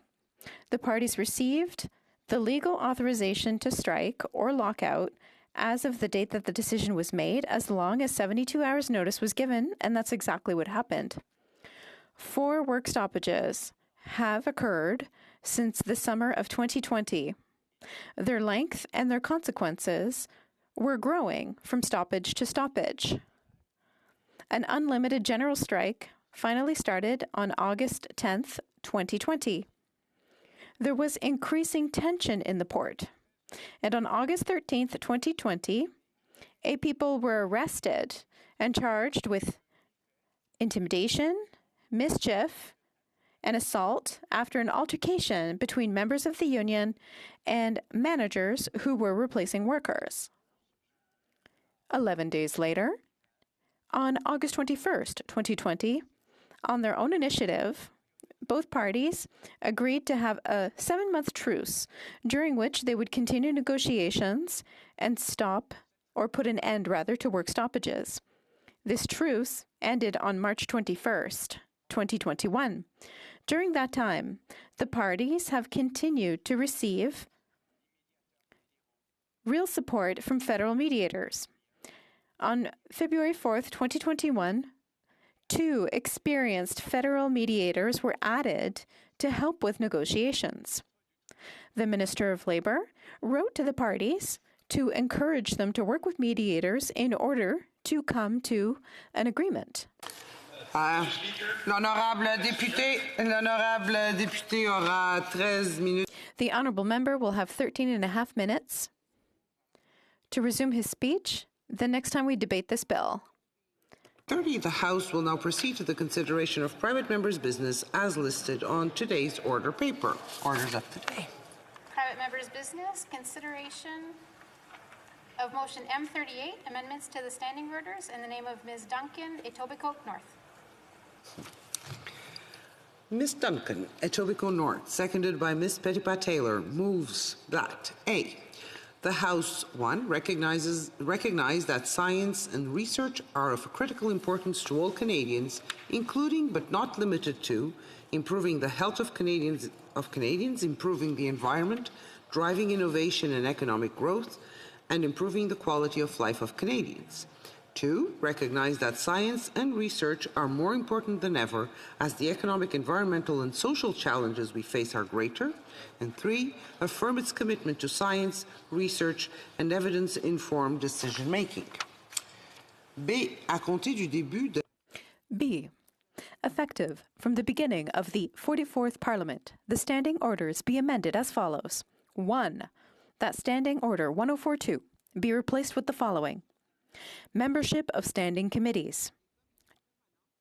2. The standing committees, which shall consist of 10 members, and for which the list of members are to be prepared, except as provided in Section 1 of this standing order, shall be on access to information, privacy, and ethics.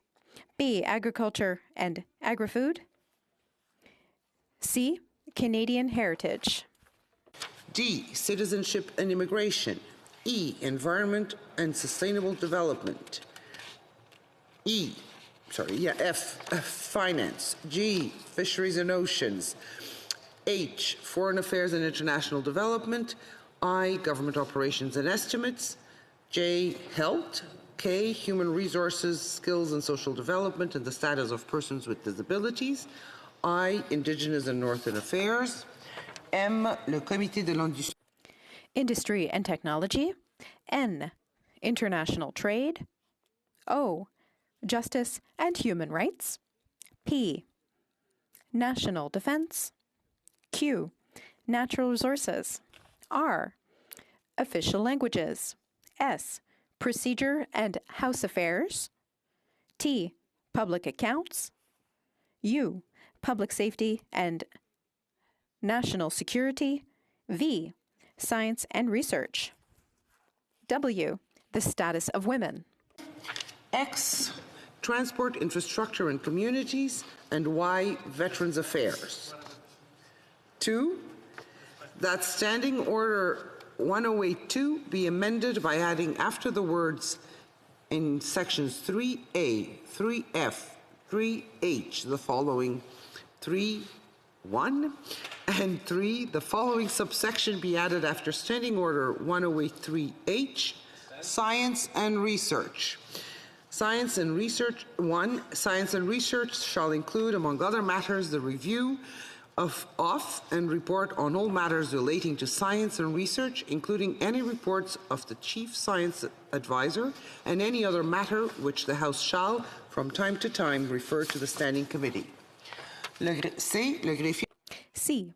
The Clerk of the House be authorized to make any required editorial and consequential alterations to the standing orders as may be required, and D, the clerk of the House be instructed to print a revised version of the standing orders. Debate. Honourable member for Etobicoke North. Thank you, Madam Speaker. Science and research matter. Our world-leading scientists, researchers, outstanding students, and research institutions deserve a dedicated voice in Parliament. That means a permanent standing committee on science and research beginning in the 44th Parliament. Not only is this long overdue, it is also critically important to building the future Canadians deserve. Madam Speaker, motion M38 seeks to create a standing committee on science and research in the 44th Parliament and parliaments going forward. This really matters because science has never been more important in our country's history. Madam Speaker, this has been an unprecedented year for people and the planet. The COVID-19 pandemic has disrupted lives worldwide, and the climate emergency continues with record heat, devastating storms, wildfires, and worsening droughts and floods. It is science that will bring this pandemic to an end. It is science and research that will fuel our restart, and it is science that will charge our economic recovery. We must turn the recovery from the pandemic into a real opportunity to build a better future. A future driven by knowledge, forged by curiosity, and a quest for understanding. To achieve this shared goal, all governments need reliable and solid science. They need strong collaboration with academia and scientific and research institutions to make evidence-based decisions that can tackle the greatest challenges of our time. In 2021, science will remain our most powerful tool in fighting the COVID-19 pandemic. Madam Speaker, let me be clear. Science and research have always mattered, and they will matter more than ever beyond this pandemic. Madam Speaker, science holds real promise for people, society, and our planet. Science impacts each of our lives. We must pay attention to it, and that means valuing both the method and the results. We must foster children's natural-born curiosity through elementary school, high school, and beyond. And we should inspire children and young people to wonder, to question, to ask why, what, if, and how. To build, design, and invent.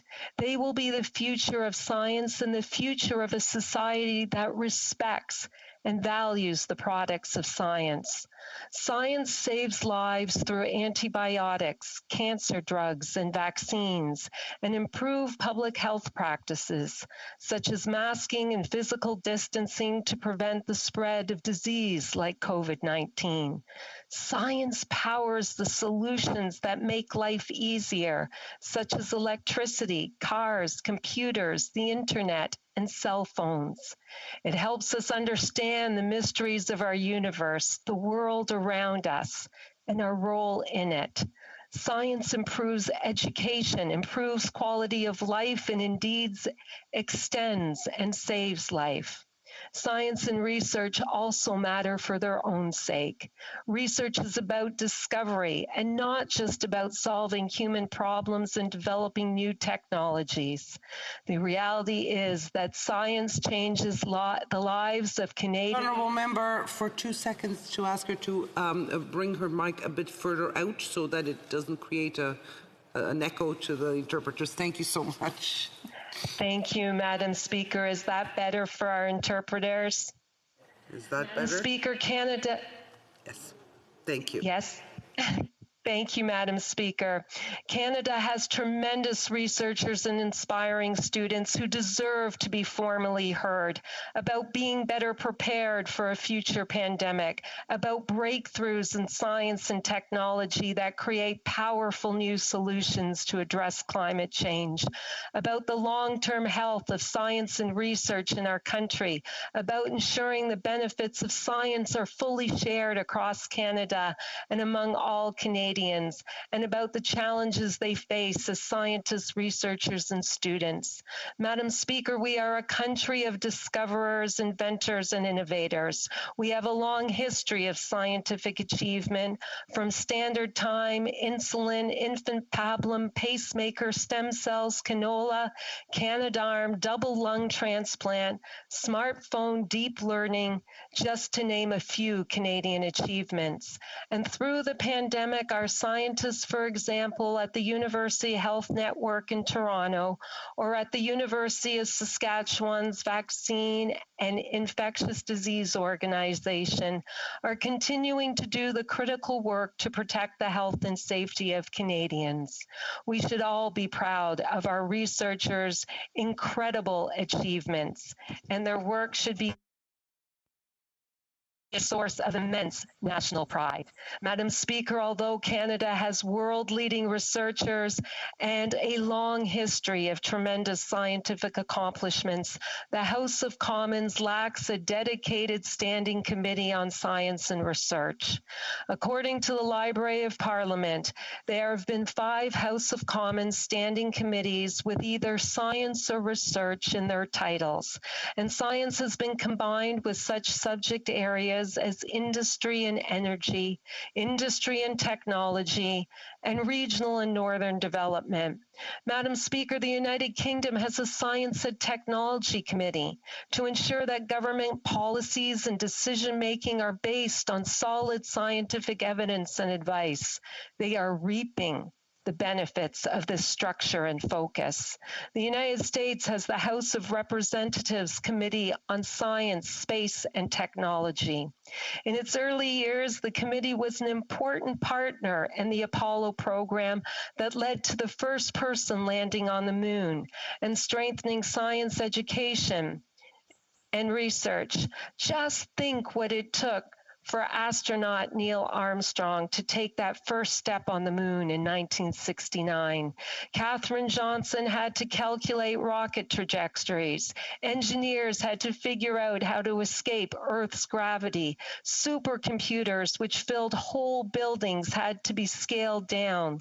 Spacesuits, helmets, gloves, and oxygen-supplying backpacks all had to be developed. The lunar module had to be designed and developed. Nothing existed. Everything had to be imagined, designed, and built from scratch. These inventions led to brand new sectors in today's economy. That's the transformative power of science. But a strong committee backed science. Imagine the benefit to Canada of a strong, dedicated committee. Madam Speaker, over the past 50 years, it has been rare for Canada's Standing Committee on Industry, Science and Technology, or its predecessor committees, to produce a substantive science report. In fact, a very broad reading of the data shows only 12 substantive reports over the last 54 years.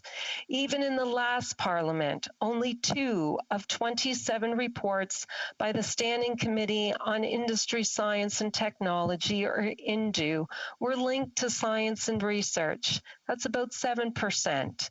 The point is that the INDU Committee rarely talks about science and research, and yet they are so fundamentally important to addressing the pandemic, the climate emergency, and our future.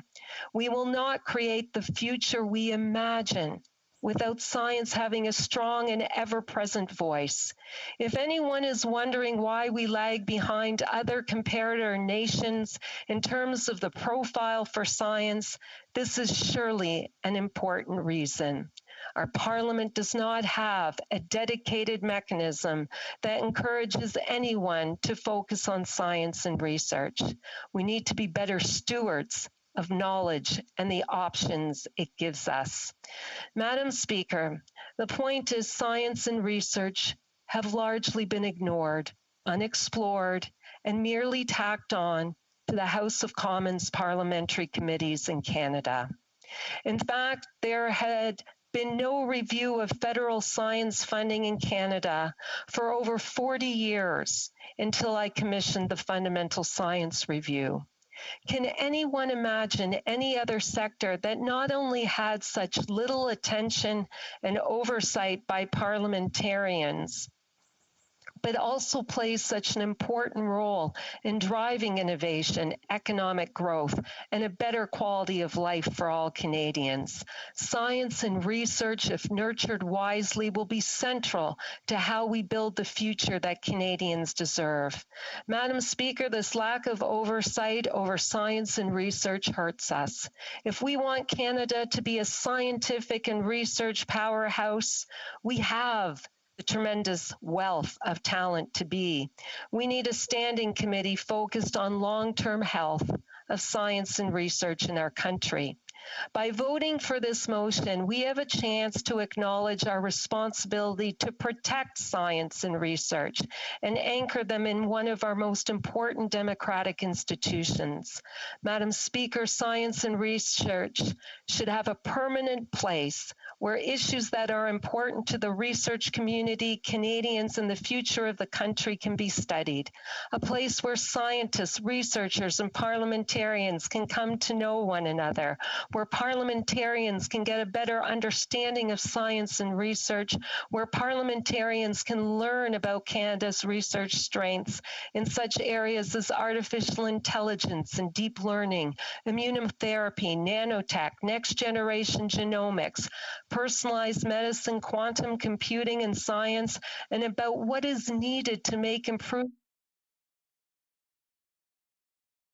and yield benefits to Canadians. It's for scientists and researchers and students to be given the key to the People's House.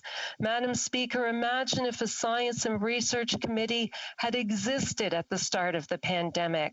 Parliamentarians could have heard directly from the chief science advisor, departmental chief scientists, heard the best scientific evidence on the virus, the pandemic, protective measures, what was needed to mobilize the scientific and research community, or heard from whoever else parliamentarians thought they needed to hear. After all, science is our best way through and out of the pandemic.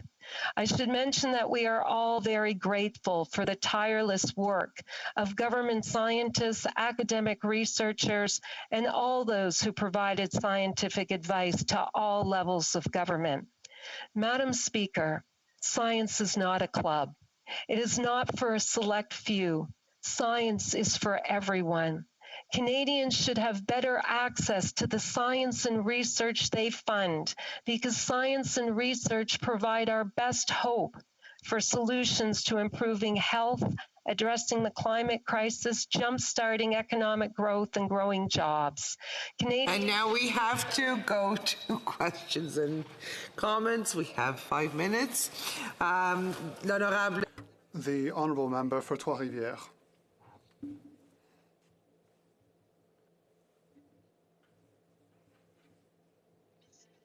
Thank you, Madam Speaker. I would like to thank my colleague for Etobicoke North for her speech.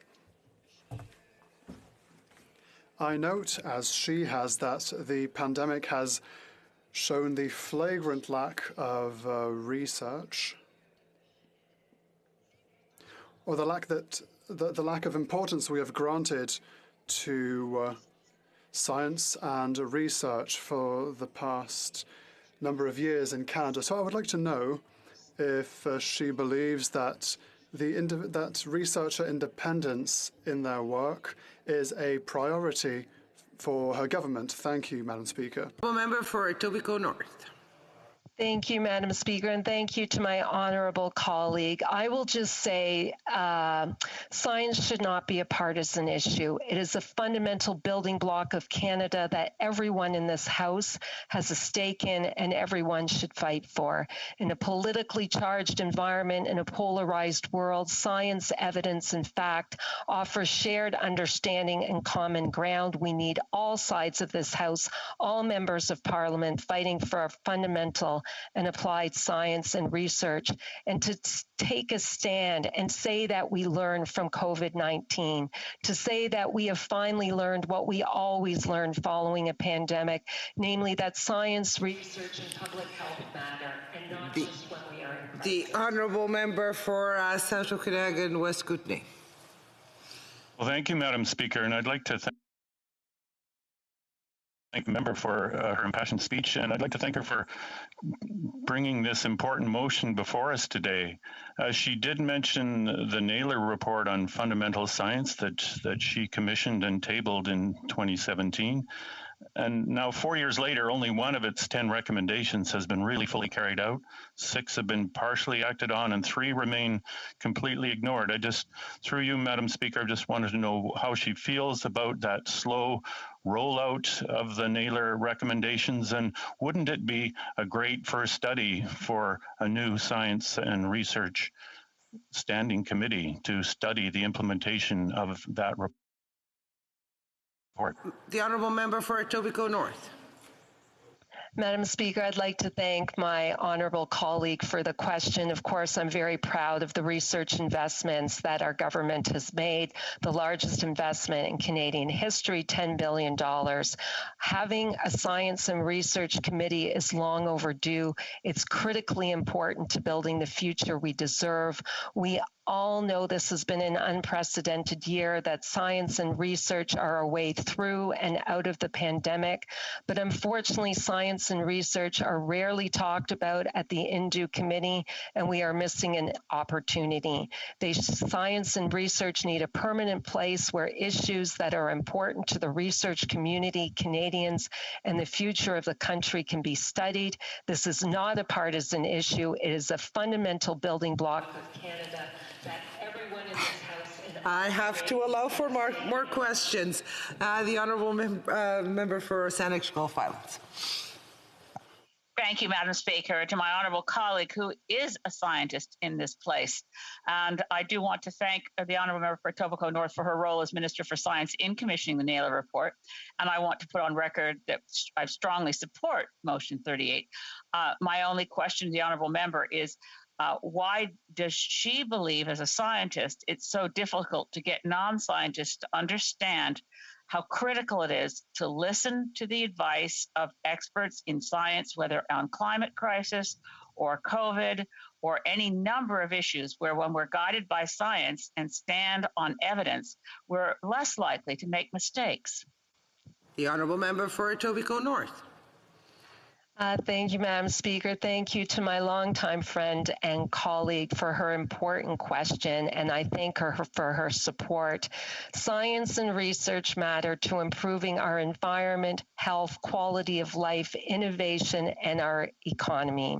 And if we look back over a half century, science has received a tiny proportion of the INDU Committee's attention.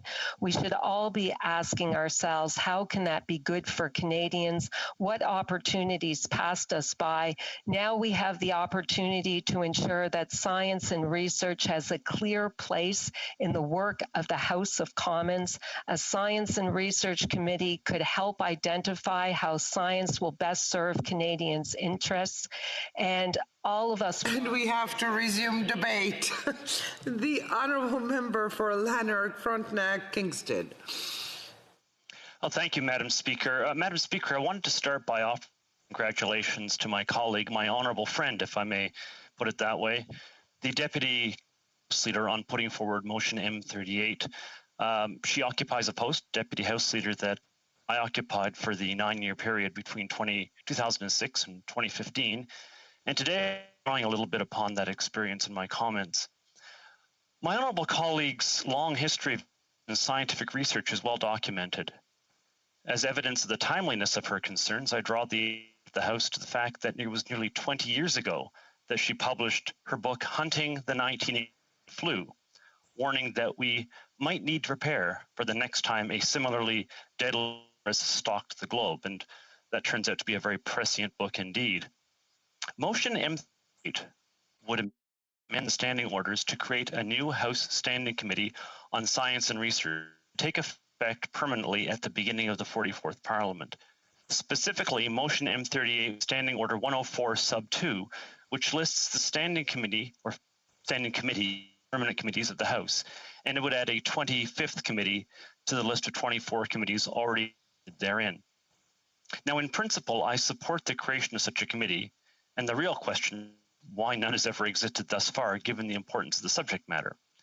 However, my remarks today not on the merits of the committee itself, but on the merits of creating this change to the standing orders by a simple majority vote in the House of Commons. I want to focus not on the merits of the substance M38, but on the merits of the process being used to change the standing orders, which is adoption by means of a simple majority vote.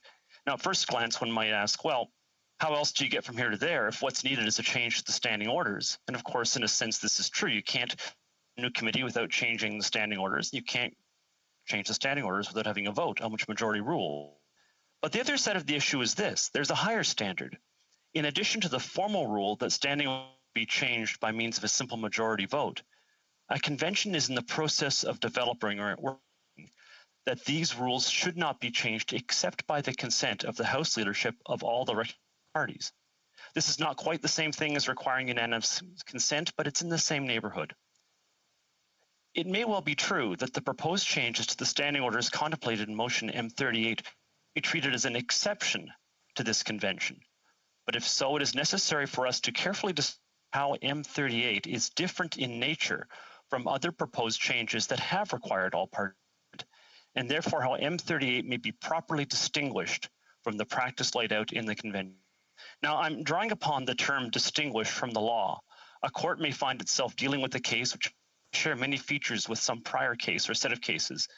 The precedents established in those cases ought, under normal circumstances, to apply to the case then being considered. However, it may be that the court concludes that there are materially different facts between the present case and ones that had previously been considered.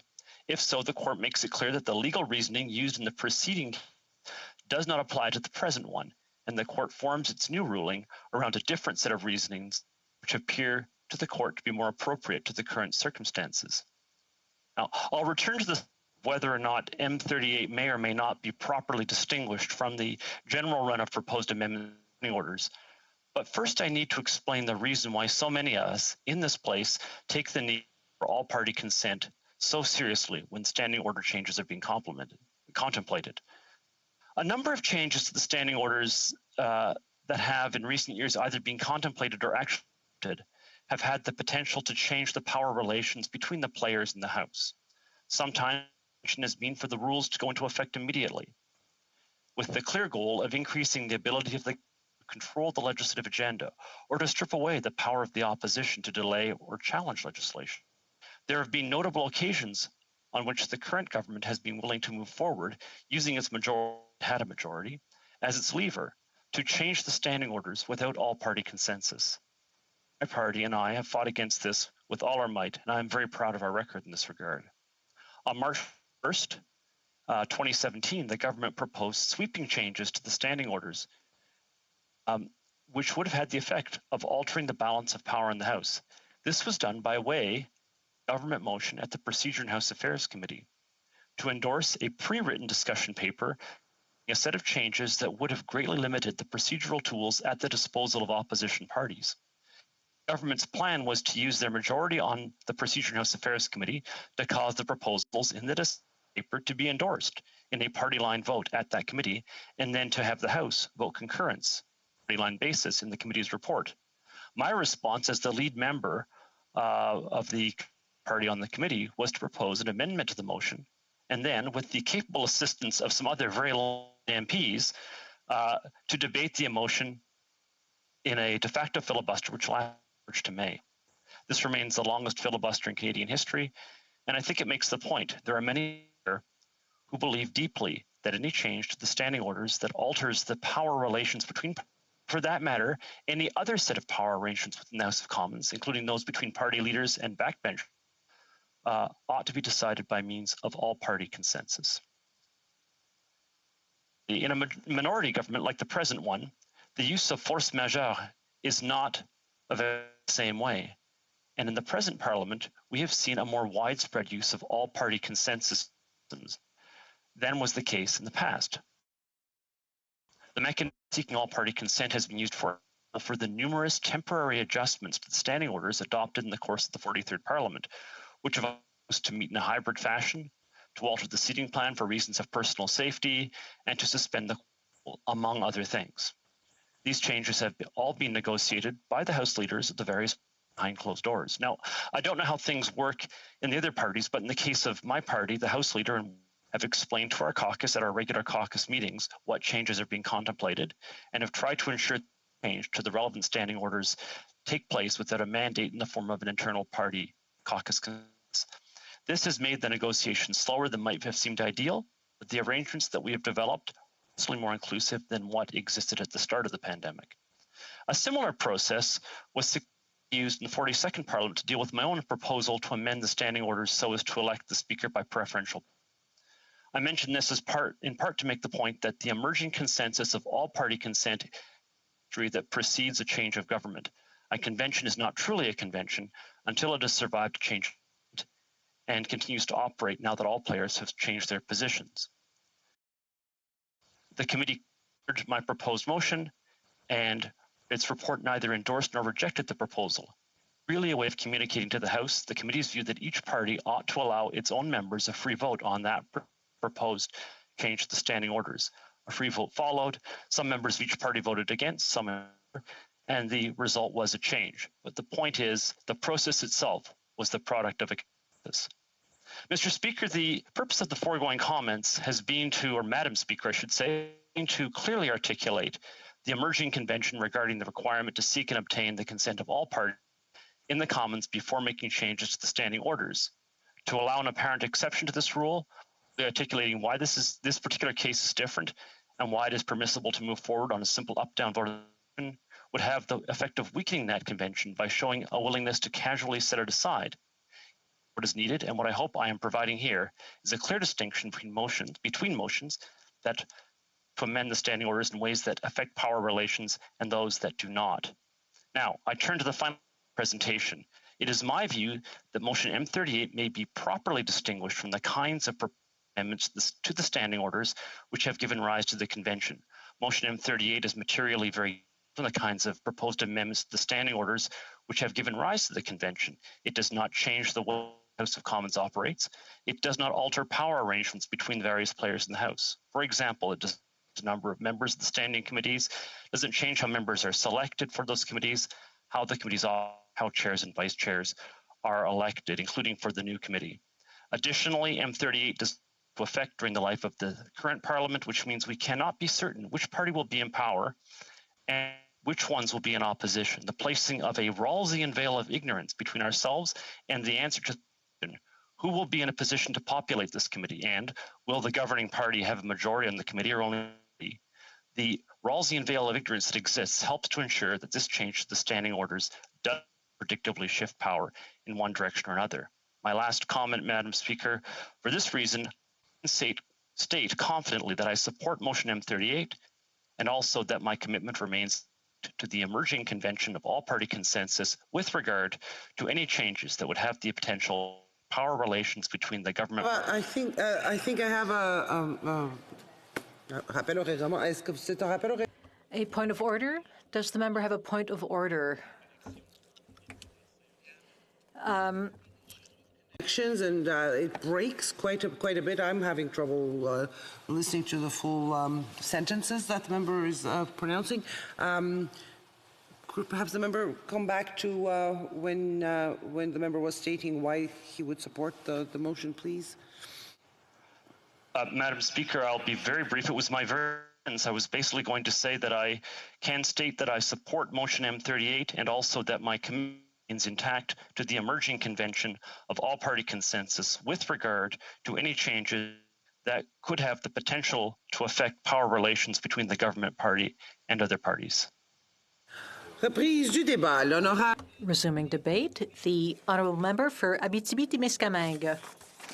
Thank you, Madam Speaker. From the outset, I'd like to say that the reason I'm here today, or rather I'm here today, but not very happy to be here. I'm happy to speak as the Deputy Chair of the Industry and Science Committee, and I have to say that science and research is something that's very important. And when I speak at the Industry Committee, I often speak to science, but the motion of my colleague from Etobicoke North has been tabled, and therefore Apologies for interrupting the member, but would you mind moving your mic a little farther away from your mouth? Just lower the mic a little bit, please. Well, with the mic, unfortunately, depending on where you're working, for the interpreter, it's good. Thank you. It's good. Thank you so much.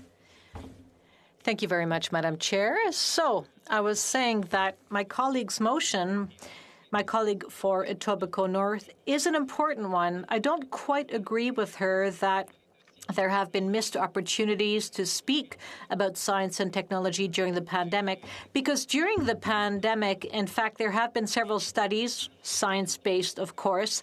However, there's been quite a bit of testimony and people who contact us and who sometimes can't really be heard, and therefore a committee on science and research might be a very good place for these voices.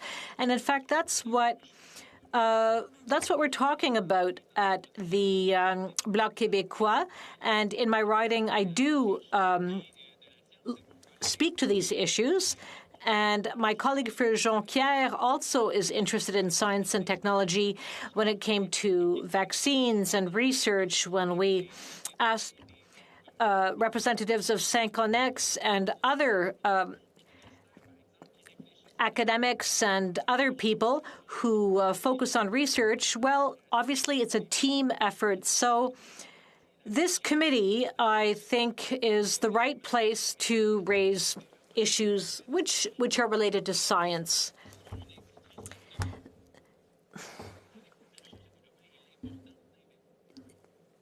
The interpreters, the connection is not very good. It's very hard for the interpreter to follow.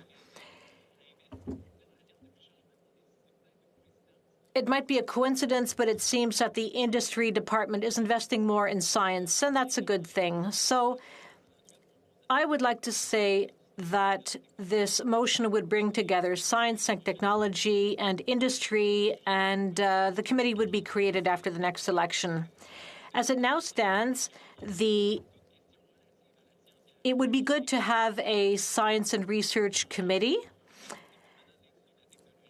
And we would also have an industry and technology committee. The Bloc Québécois supports this motion, which speaks to the importance of science and research. And the committee would be a forum for the chief scientists of Canada. And it could receive the best science advice, which would then be passed on to the government. The committee, as the industry committee is doing now, would have a wide scientific mandate. Again, it's a good idea. We support the motion because the Bloc believes in science and research. The Bloc has a critic, the member for Jonquière, in matters of science. Last September, we tabled a motion, and it focused on science. When we called for certain things to be put into the budget, we said the government should invest more in science and research, especially in the regions, and especially with small and medium-sized enterprises, which do a lot of work in this field. So, again, as I said, the Chief Science Advisor of Canada could report to this committee, and the committee could look into any progress made on the scientific and research fronts. However, such a committee has to respect various jurisdictions. Most scientific research happens at universities, which falls under provincial jurisdiction. As well, science should not be isolated from the rest of society. Lately, we've talked a lot about vaccine development. We've talked about clinical trials. And it is a whole chain of stages when it comes to the development of vaccines. So A good science policy has to be wide and take every step of scientific progress into account.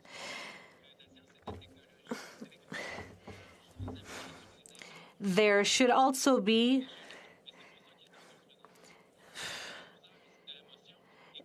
if the sponsor of the motion is open to a change which would see that the mandate of her committee be widened, and perhaps a bit more flexibility is a good idea. That said, we support the idea of creating such a committee, and even if the motion is not amended, we will still probably support it. At the Industry Committee,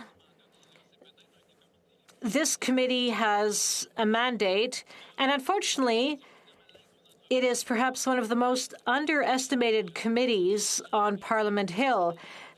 It looks at competition and R&D. It looks at telecommunications, tourism. It studies many issues, and perhaps science gets lost in this long list of subjects the Industry Committee studies. Vaccine production, research, aerospace, foreign investment, regulations, the purchase of Rogers of Shaw. These are all issues which fall under, which have been looked at by the Industry Committee. The committee also looked at the green recovery. I believe that the academic world has to have a say and has to be heard when it comes to green research and development. The Bloc Québécois is especially interested in the development of the regions. Apart from a study on the development of vaccines, the Industry Committee has not really focused on science per se, and that must be said. The Industry Committee has looked at research more than at science. So if we have a science committee, it could lighten the load of the Industry Committee. Certainly, it is important to invest in research and science. Quebec itself represents 40% of R&D in Canada. Canada is an OECD country which invests the least in research and development. So Canada's economy is not very innovative. Therefore, if we had a science committee, it might help make Canada a country which focuses more on innovation. We have to invest more on R&D, and we have to invest more in science. The government has bursaries through granting agencies. It has the National Research Council as well. It has an industrial policy which supports R&D activities, also in the private sector. All of these activities are important. Scientific innovation is essential, and we saw this on the Industry Committee's study on vaccine development. Applied research also has to do with clinical trials, and clearly there are all of this is a chain of events, a chain of steps. So innovation is vast, and it's very important to focus on the different components. Lastly, two principles. Fairness, be it artificial intelligence, aeronautics, transportation, etc. Quebec represents 40% of exports of R&D. There's a lot of foreign investment in Canada, which makes this country less innovative. And we believe that if Canada invested more in innovation, it could do much better. The National Research Council is much more active in Ontario than in Quebec. only 9% Quebec only has 9 federal research centers rather than many more in Ontario. I apologize. I have to interrupt the member, and I would ask him to speak more slowly because it was not easy for the interpreter to follow the member. The honourable member for South Okanagan, West Kootenay.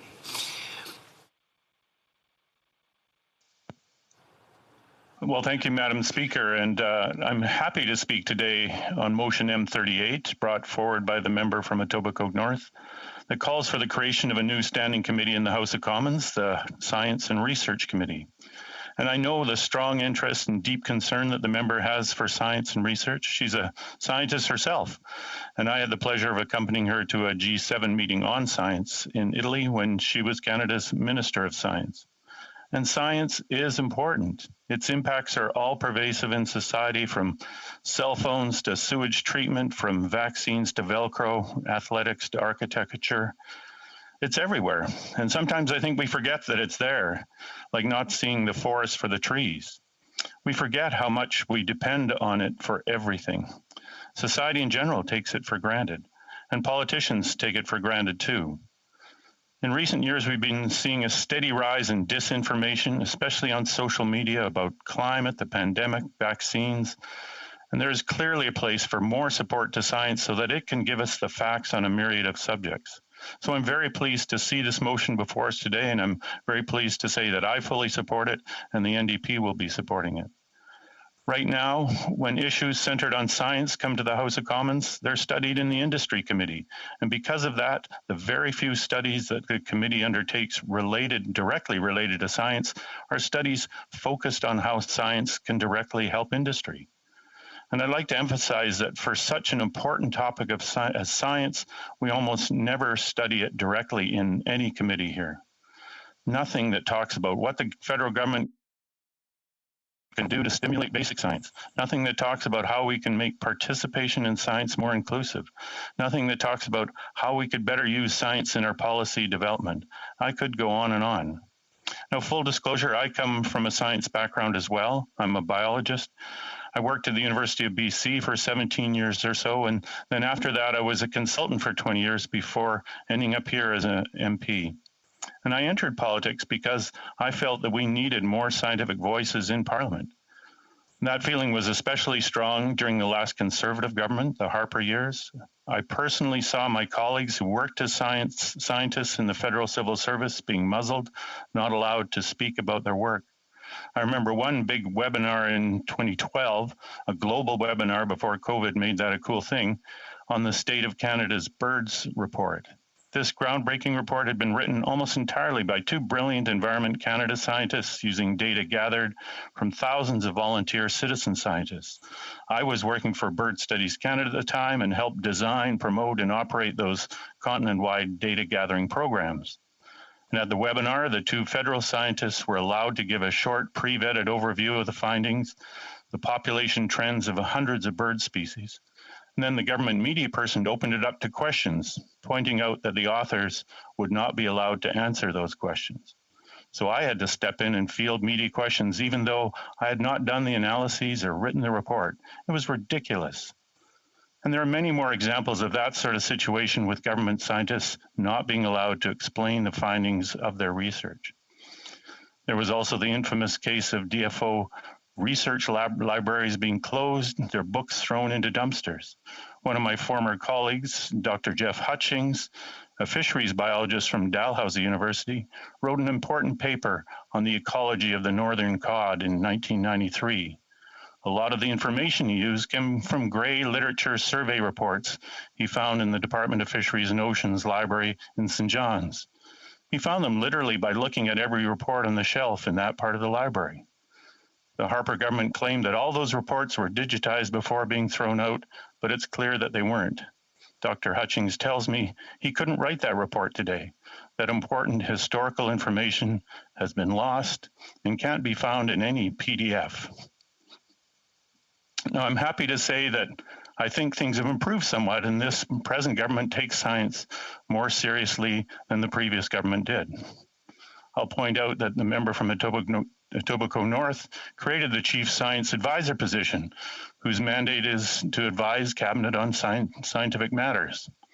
And that's a step in the right direction, though what we really need is a truly independent parliamentary science officer, much like we have a parliamentary budget officer. An office that all parliamentarians, MPs, and senators, not just the Cabinet, could turn to for unbiased scientific advice. Just as we can ask the PBO to assess the financial aspects of various programs or proposals.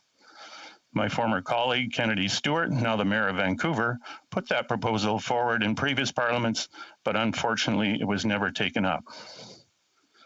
Now, the federal government puts a lot of money directly into science and research, over $4 billion from what I can determine. So it's incumbent on us here in the House to know how that money is spent, how it could perhaps be better used, or how it could perhaps should be increased.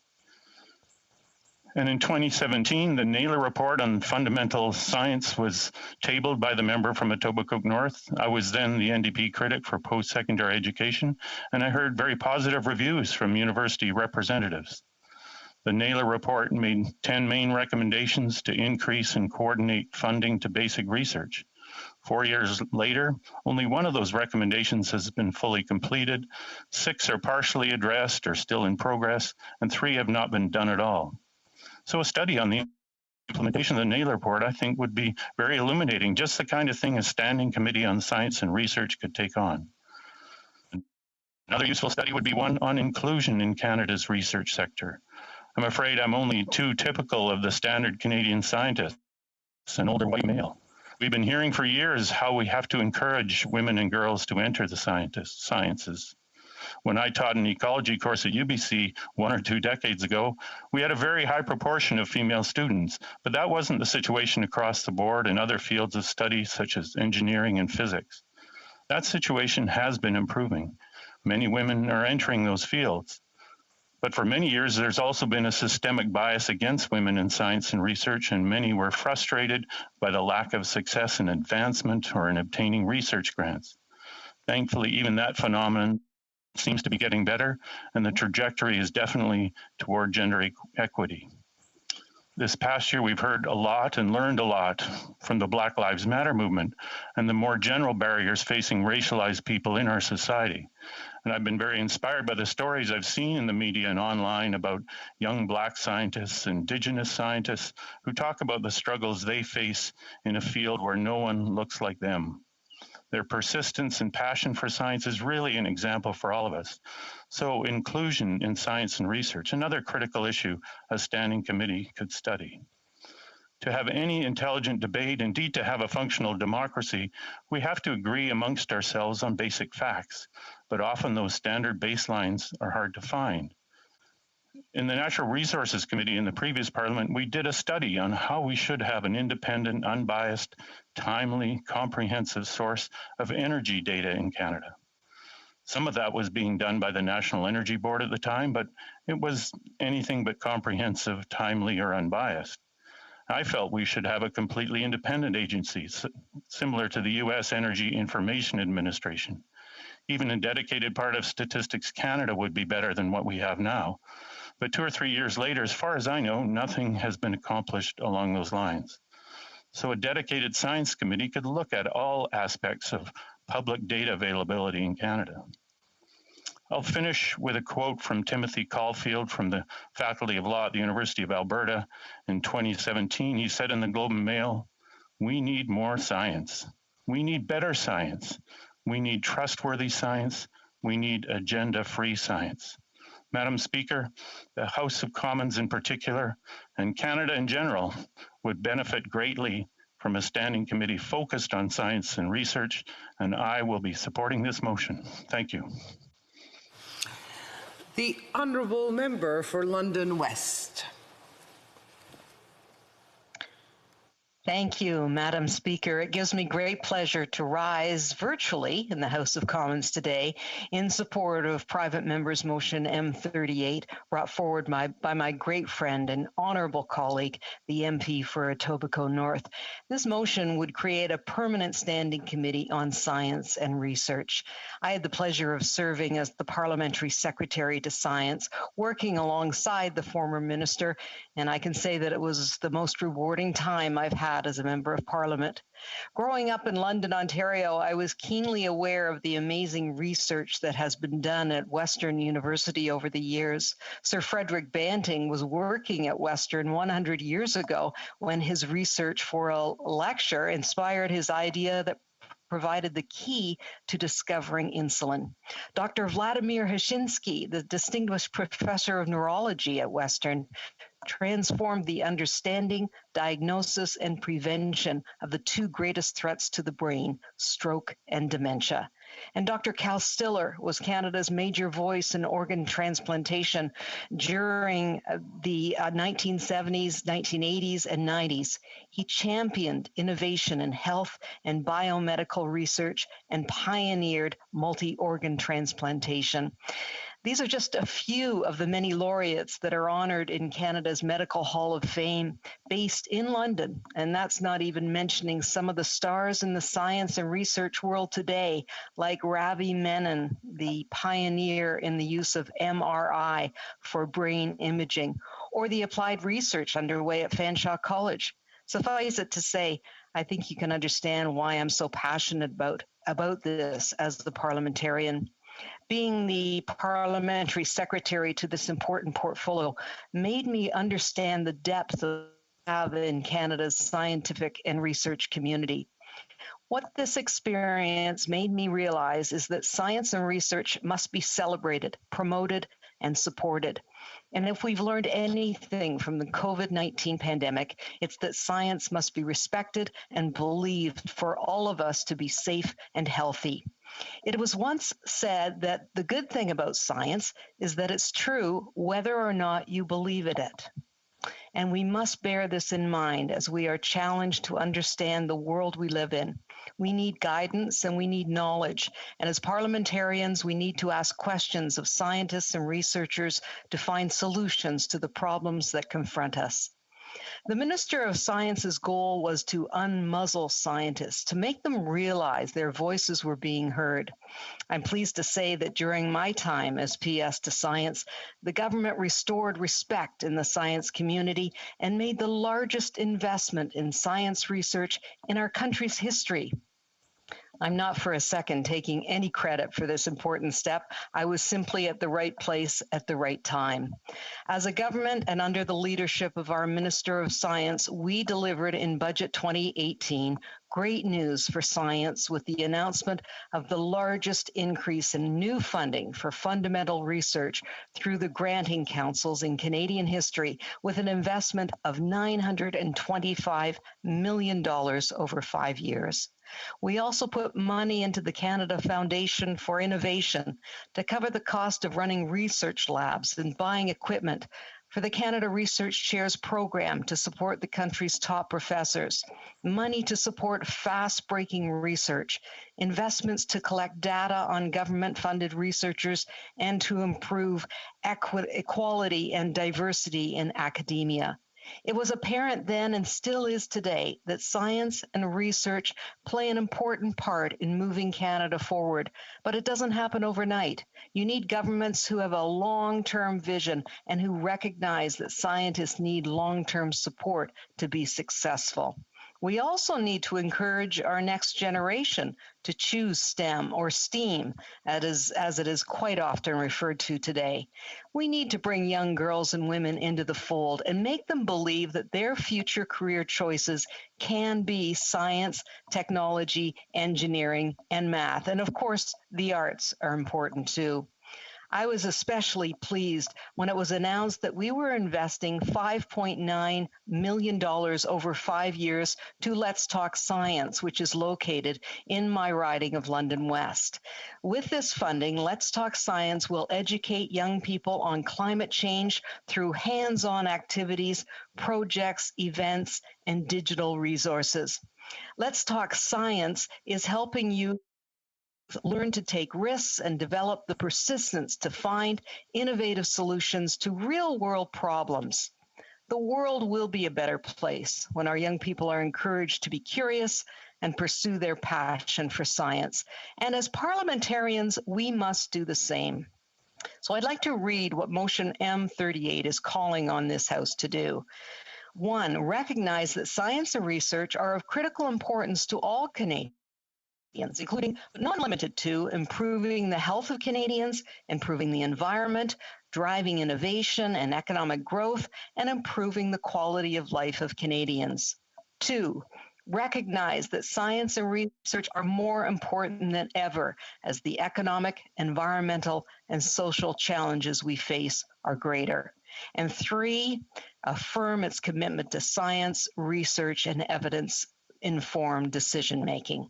How can we not agree with this motion, Madam Speaker? And by agreeing with this motion, we need to make sure science and research gets the attention it deserves by giving parliamentarians a chance to meet with people in the science community and hear what they have to say. I can't say this more clearly. At no time in our history has science and research been more important. COVID-19 has done what few natural or people-made disasters have ever done. It has literally and figuratively stopped us in our tracks. I know I'm not allowed to use a member's name in the House, so I will refer to her again as the MP to Etobicoke North. Many people are unaware that she was the first scientist to become Minister of Science in Canada. Prior to entering politics, she served on the Intergovernmental Panel on Climate Change, an organization which won the Nobel Prize in 2007. But it was her work on the influenza pandemic of 1918 that is so interesting, especially in light of COVID-19. She published a book in 2003 about her expedition to uncover the cause of the flu epidemic. The book, entitled Hunting the 1918 Flu, One Scientist's Search for a Killer Virus. 100 years of research, and we're still learning what works to eradicate viruses like COVID, how to stop them before they spread. We can't let it happen again, and as parliamentarians, it is our responsibility to make sure it doesn't. It is our responsibility to ask the big questions and challenge the assumptions. This standing committee will give us a venue to do just that. One of the first decisions the member for Etobicoke North made as Minister of Science was to reinstate the position of the Government Chief Science Advisor. Dr. Mona Nemer has been working with her G7 counterparts to launch a new global partnership to fight pandemics. Dr. Nemer has had the opportunity to appear before a number of committees, but a standalone committee dealing solely with science and research could rely on her expertise on a more regular basis.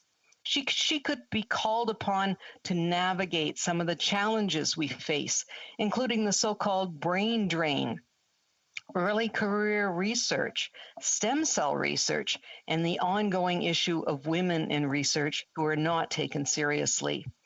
In 2018, the Minister of Science drew a line in the sand for universities in this country: hire more women, more people with diverse backgrounds, Indigenous people, people with disabilities as Canada Research Chairs, or be prepared to face funding cuts. Some considered this heavy-handed, but it was necessary to move the dial. Canadian science grows stronger as our research community better reflects the diversity of background, experience, and perspective of Canadians themselves. If we remain competitive, Canada simply must have more diversity in senior academic roles and in those coveted research chairs. This is but one issue a permanent standing committee on science and research could take a closer look at. To delve into with witnesses who could tell us firsthand their experiences and push us as a government to make better public policy and make government science fully available to the public. Every day, we are confronted with problems that need scientists and researchers to help solve. It's time for parliamentarians to take a closer look and vote in favor of establishing a permanent standing committee on science and research. Thank you, Madam Speaker.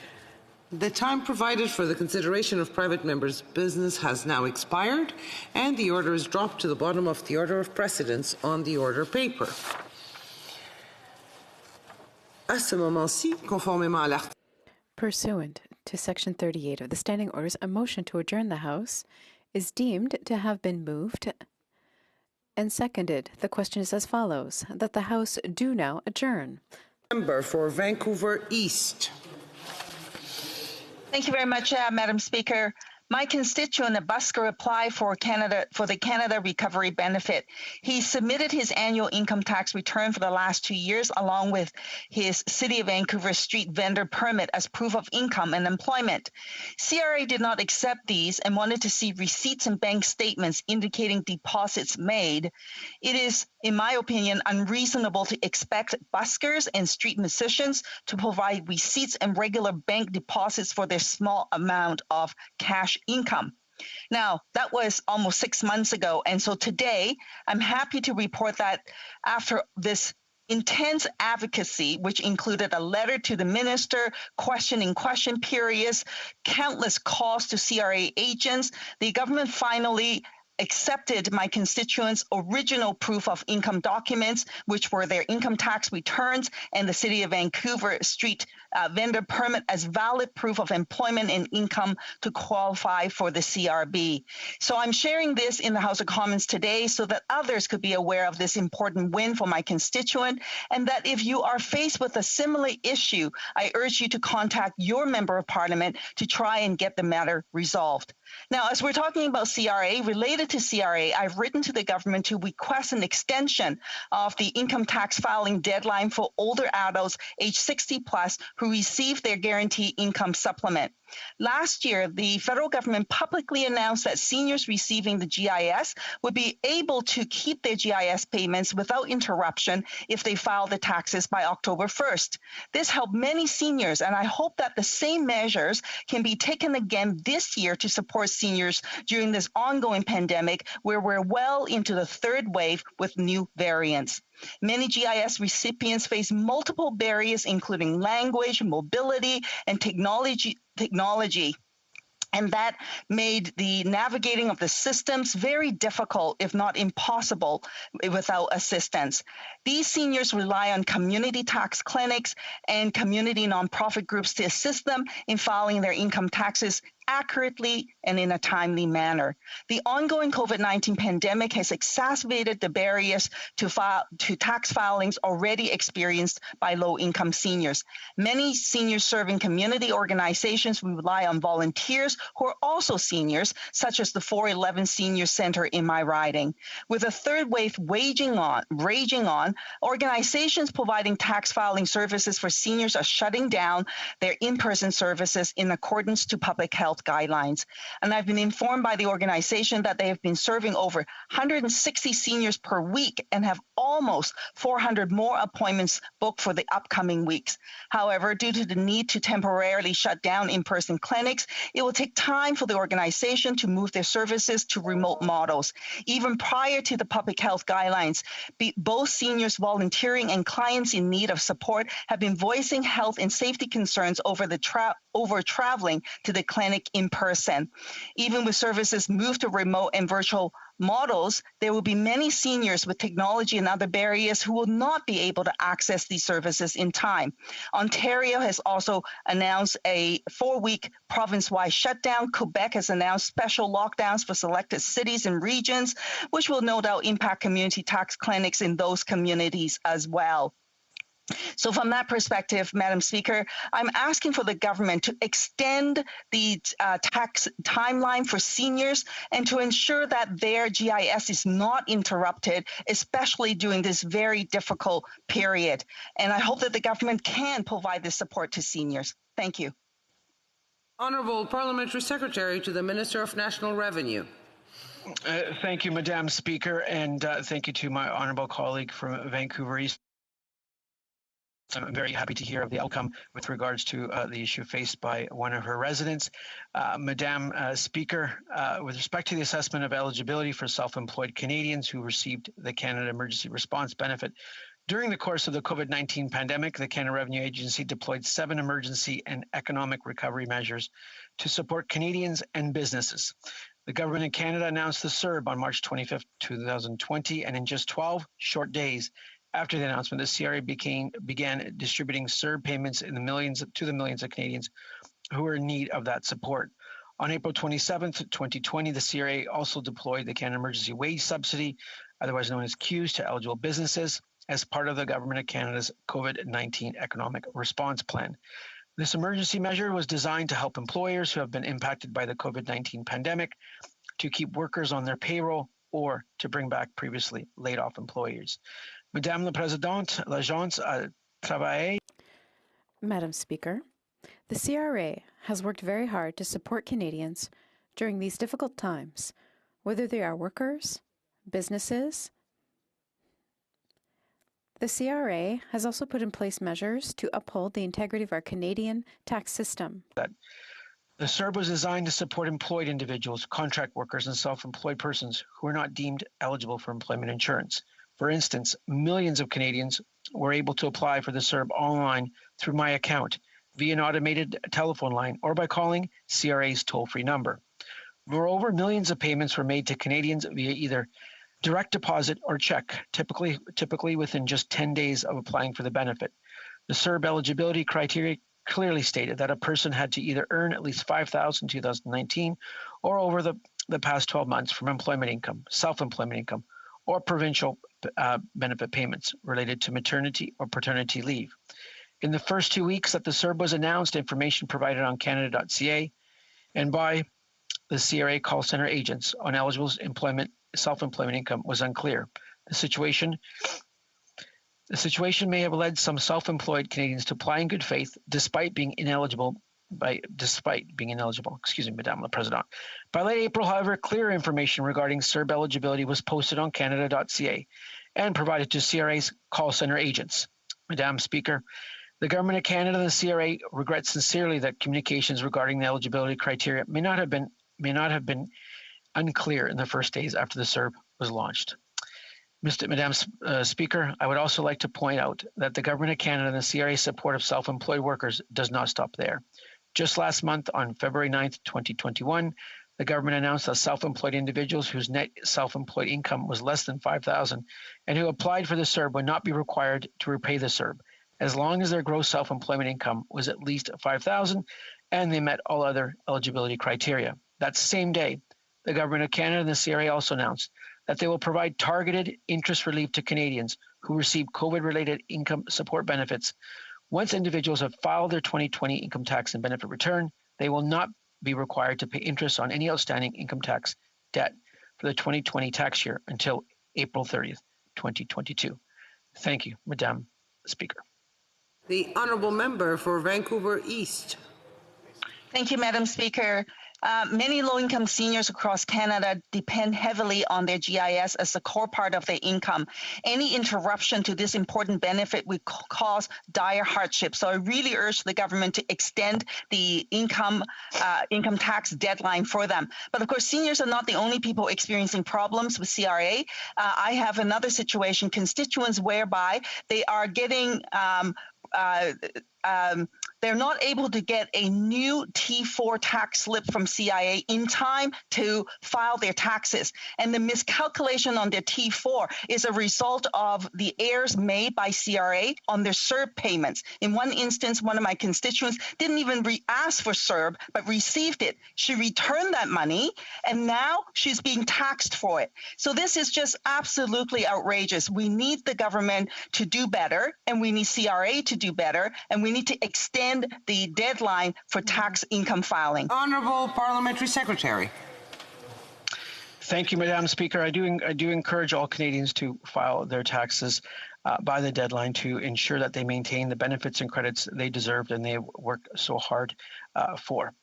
Madam Speaker, the CRA is committed to maintaining a balance between making emergency funds accessible to individuals and businesses who urgently need this support while preserving the fairness and integrity of our tax system. In collaboration with ESDC, the CRA has designed the CERB application process to be attestation-based. This is similar to the approach used in tax filing, where individuals attest to information they provide when they file their taxes. And the CRA may verify this information at the time of filing and or at a later date. The vast majority of Canadians are honest and well-intentioned, and the CRA has an effective systems in place to ensure that only eligible Canadians receive benefit payments. I would like to highlight that the CRA has a customer service model, and pursuant to it, and in the spirit of transparency and equity, the CRA. For Surrey Moose Mountain. Madam Speaker, a while back I asked a question regarding the Liberal government collecting GST on the carbon tax. In my question, I also referenced a constituent small business who had already paid over $2,500 in GST on the carbon tax since April 2019. The answer that I received from the Minister of Finance was extremely disappointing. Instead of addressing the actual issue of GST being charged on top of carbon tax, she started talking about Bill C-14, which is completely unrelated to the question that I posed. Her flippant non-answer was insulting to many Canadians who are struggling to make ends meet while their household bills are increasing. And I hope that the Liberals will actually stop and listen to someone other than themselves. In simple terms, the question was about charging the GST, a federal tax, on the carbon tax, another federal tax, and why top finance officials are saying no, they don't pay it, yet small businesses are. The minister's non-answer is, unfortunately, a continuing trend. Back in September, I submitted an order paper question requesting the total amount of GST collected on the carbon tax since January 2017. The response I received was convoluted and did not provide any of the actual numbers requested, instead pointing me to the annual report that was about to be released. That annual report was also extremely convoluted and did not provide the breakdown of numbers that I had asked for, further proving to me that this government is doing everything it can to sweep the fact that it collects GST on the carbon tax under the rug. If they are so proud of the tax regime that they have created, then why not give us the numbers? In my view, they are clearly trying to hide the tax, hoping the people do not see it. It does not happen. Perhaps it is because they don't actually understand the numbers themselves. The whole reason I asked this question was because the top finance official who was testifying at committee didn't know that GST was charged on the top of the carbon tax, answering no when asked the question directly. How are Canadians to trust this government has their best interests at heart when their experts don't even know how their programs work? Madam Speaker, the constituent I mentioned also owns a small trucking company that services the oil and gas industry. She has been tracking the amount of GST that she has been charged, just on the carbon tax for diesel fuel alone, and she has serious concerns about the viability of her business going forward. By the time the carbon tax reaches $170 per ton in 2030, she may already have had to shut down for good, and this is the case for many small businesses owners. Now, Madam Speaker, that isn't what this government wants, is it? But that's perhaps another debate at another time. The fact of the matter is that rural Canadians are being hit hard by the carbon tax and the GST that's being charged on top of it. In Saskatchewan, it is not uncommon to have to drive 1 or 2 hours just to attend a doctor's appointment, something that the urban population typically doesn't have to consider. Rural Canadians pay for more fuel and in turn pay more carbon tax and in turn more GST on that carbon tax. Another matter to consider is the weather, because in Saskatchewan, it can get as cold as minus 50 in the winter. Heating your home gets expensive, and these costs are then compounded by the carbon tax and the GST that comes with it. Again, these are costs that are unique to those who live in areas like the prairies and not someone who lives in downtown Toronto where it barely gets above below minus 10. The last thing that Canadians need right now is more uncertainty about the future, and that includes the amount of taxes that are being charged, not to mention the taxes on those taxes. Contrary to what the Liberals might think, we understand that emissions need to be reduced, but we do not think that it should be done on the backs of small business owners or the expense of our economy. We in Saskatchewan are world leaders in carbon capture technology, but we get no credit for it, not to mention the excellent land stewardship of our farmers and ranchers who also do not get credit. The Honourable Parliamentary Secretary to the Minister of National Revenue. What was that voice? Thank you, Madam Speaker. One of the pillars of Canada's work to combat climate change is putting a price on carbon pollution. A price on carbon provides Canadians with an incentive to make more environmentally sustainable choices and to invest in greener alternatives that create a cleaner economy and reduce greenhouse gas emissions. The federal carbon pollution pricing system has two components: a regulatory system for large industry, known as the output-based pricing system, and a regulatory charge on fossil fuels, otherwise known as fuel charge. The latter, which applies in the province of Saskatchewan, which the member from Souris Moose Mountain represents. Consumers do not pay the fuel charge directly to the federal government. Furthermore, the direct proceeds from the federal carbon pollution pricing system remain in the province or territory of origin. In the case of Saskatchewan, approximately 90% of direct proceeds from the fuel charge are returned to residents through the Climate Action Incentive payments. The remaining fuel charge proceeds are used to support small businesses, schools, universities, municipalities, and Indigenous groups. Fuel producers and distributors are generally required to pay the fuel charge, and as a result, the price paid by consumers on goods and services would usually have the cost of the fuel charge embedded. With respect to the GST/HST, it is calculated on the final amount charged for a good or service. The general rule that was adopted at the inception of the GST in 1991 is that this final amount includes other taxes, levies, and charges that apply to the good or service, and that may be embedded in the final price. This includes the fuel charge as part of the federal carbon pollution pricing system. This long-standing approach to calculating the GST/HST helps to maintain the broad-based nature of the tax and ensures that tax is applied evenly across goods and services consumed in Canada. It also simplifies the vendor's calculation of the amount of tax payable, since the vendor is not required to back out other taxes, levies, and charges at the point of sale in order to determine the amount of GST/HST payable. Madam Speaker, the Government of Canada has been clear that it should not be free to pollute in Canada. However, I want to strongly emphasize the government is not keeping any direct proceeds from the federal carbon pollution pricing system. I know that all members are concerned about the state of small and medium businesses in Canada right now. To truly support small businesses during this unprecedented times, I urge all members to come together to support the passage of Bill C-14 so that we can continue to provide targeted and meaningful investments to help Canadians who need it the most. Thank you, Madam Speaker. The Honourable Member for Souris Moose Mountain. Thank you, Madam Speaker. And as usual, another non-answer. My question was about the GST on the carbon tax, which was collected and tucked away by this government. That GST is collected on top of the carbon tax. It's not refunded to the provinces. It's not refunded to the hotels. It's not refunded to the hospitals. It's not refunded to the schools. So the question was about the GST on the carbon tax. That's the amount we're asking about, not about the other aspect of things.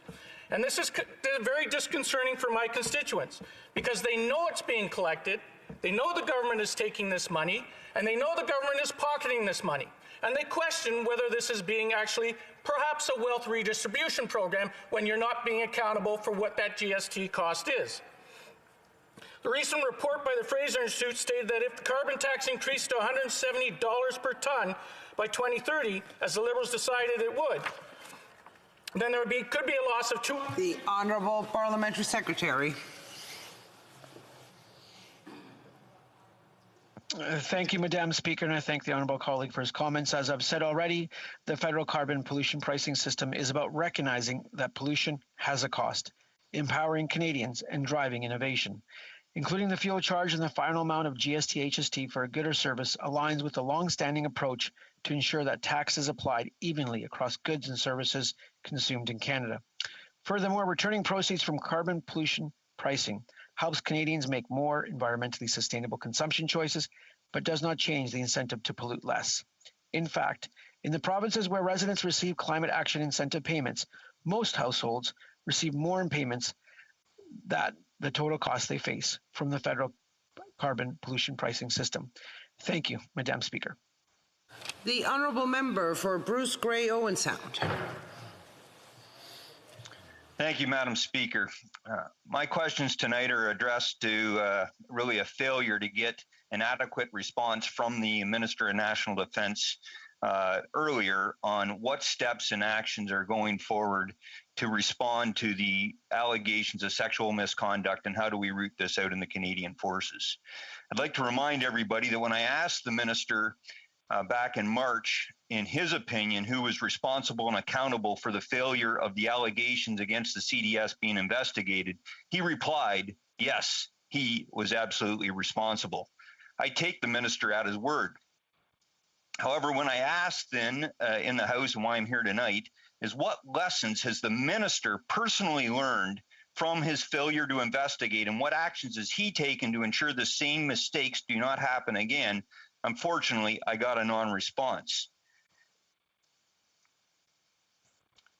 On behalf, as I'm sure many of my colleagues know here in the House, I spent 25 years serving in the Canadian Armed Forces, and I've had so many of my former colleagues reach out to me, especially female colleagues, disappointed to say the least, in the lack of accountability and action being taken by the government moving forward to address these serious allegations and to figure out the best way forward to ensure they never happen again. I'm going to paraphrase some of the comments that I've made publicly in a national newspaper.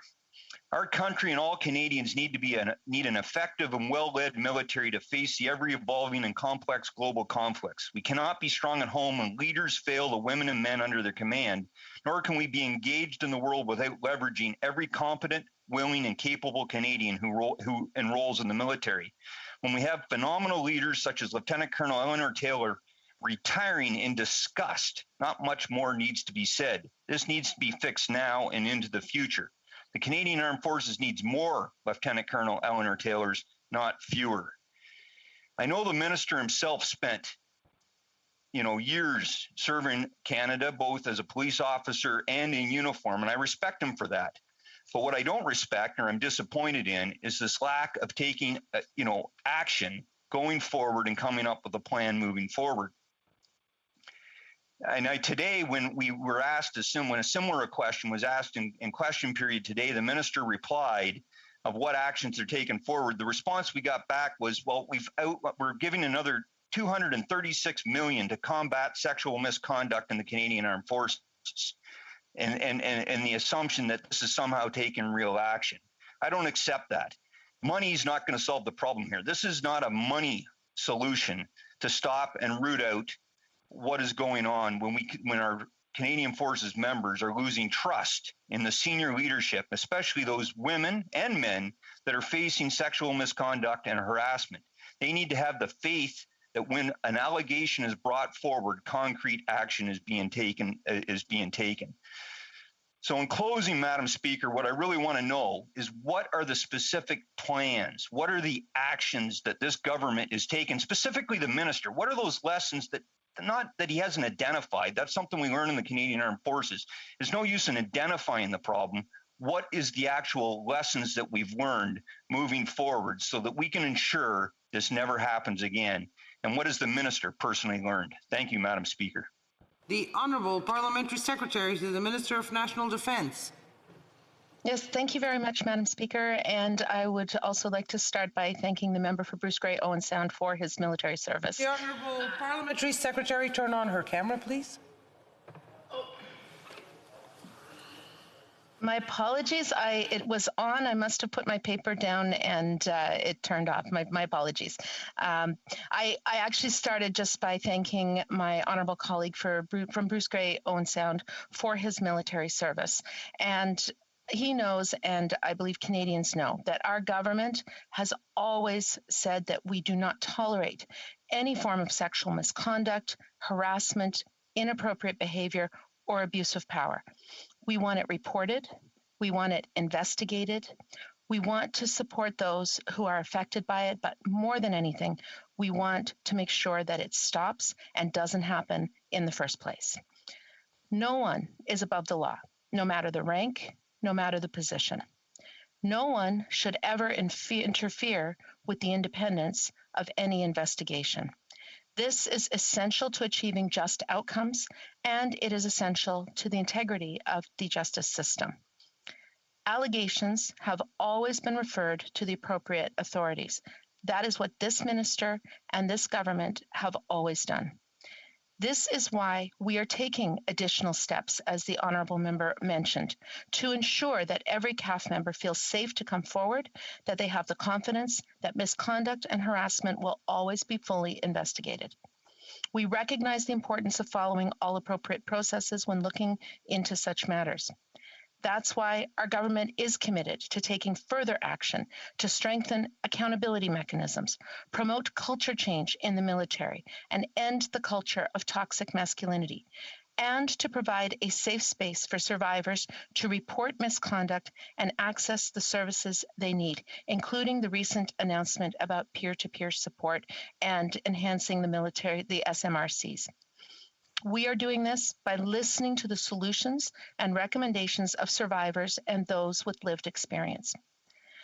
I personally have been very moved by the testimonies that we have heard from survivors, from those who are impacted, including the one that my honorable colleague mentioned. And I can tell you that these stories, and it's mostly women, but there are also male survivors who have so courageously come forward, are making me and the minister and our government even more determined that we have got to get this right. And that means listening to the people who are impacted and not creating programs that might have unintended consequences, as we've done in the past.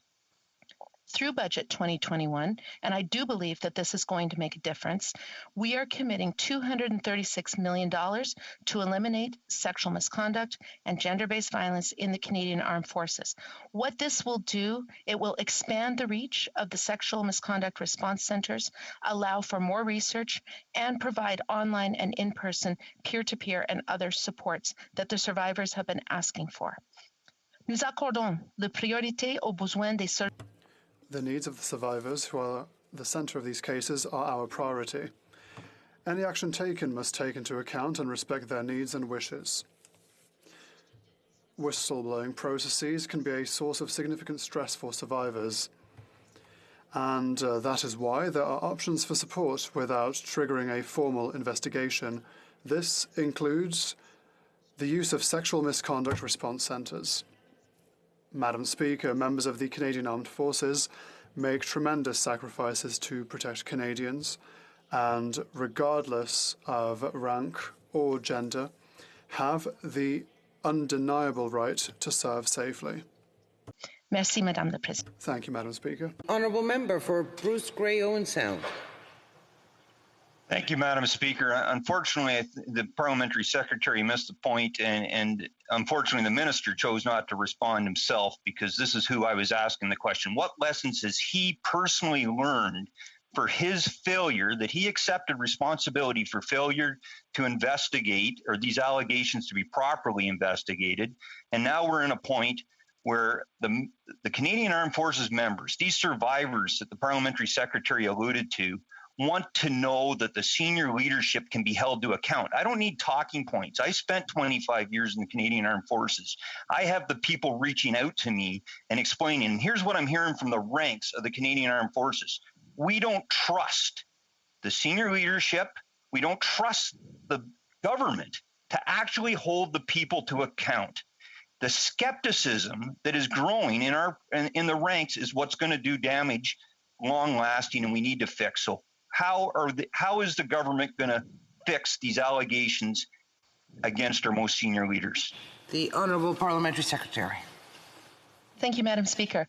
We are committed to taking further action to eliminate sexual misconduct. And in addition to the $236 million that I mentioned in Budget 2021, we will have more to announce in the coming days and weeks. We need to make it easy and accessible for anyone at any level to report an incident. And they need to have confidence in those reporting mechanisms. That is why we are developing an independent reporting structure to look at all allegations. As the Minister of Defense and the Prime Minister have stated, all options are on the table. We continue to be guided by fairness and respect for the rule of law, and the integrity of independent investigations must be upheld because, as my honourable colleague has said, our members deserve a just process and fair outcomes. Thank you, Madam Speaker. The motion to adjourn the House is now deemed to have been adopted. Accordingly, this House stands adjourned until tomorrow, 2 p.m., pursuant to Standing Order 24.1. It's done.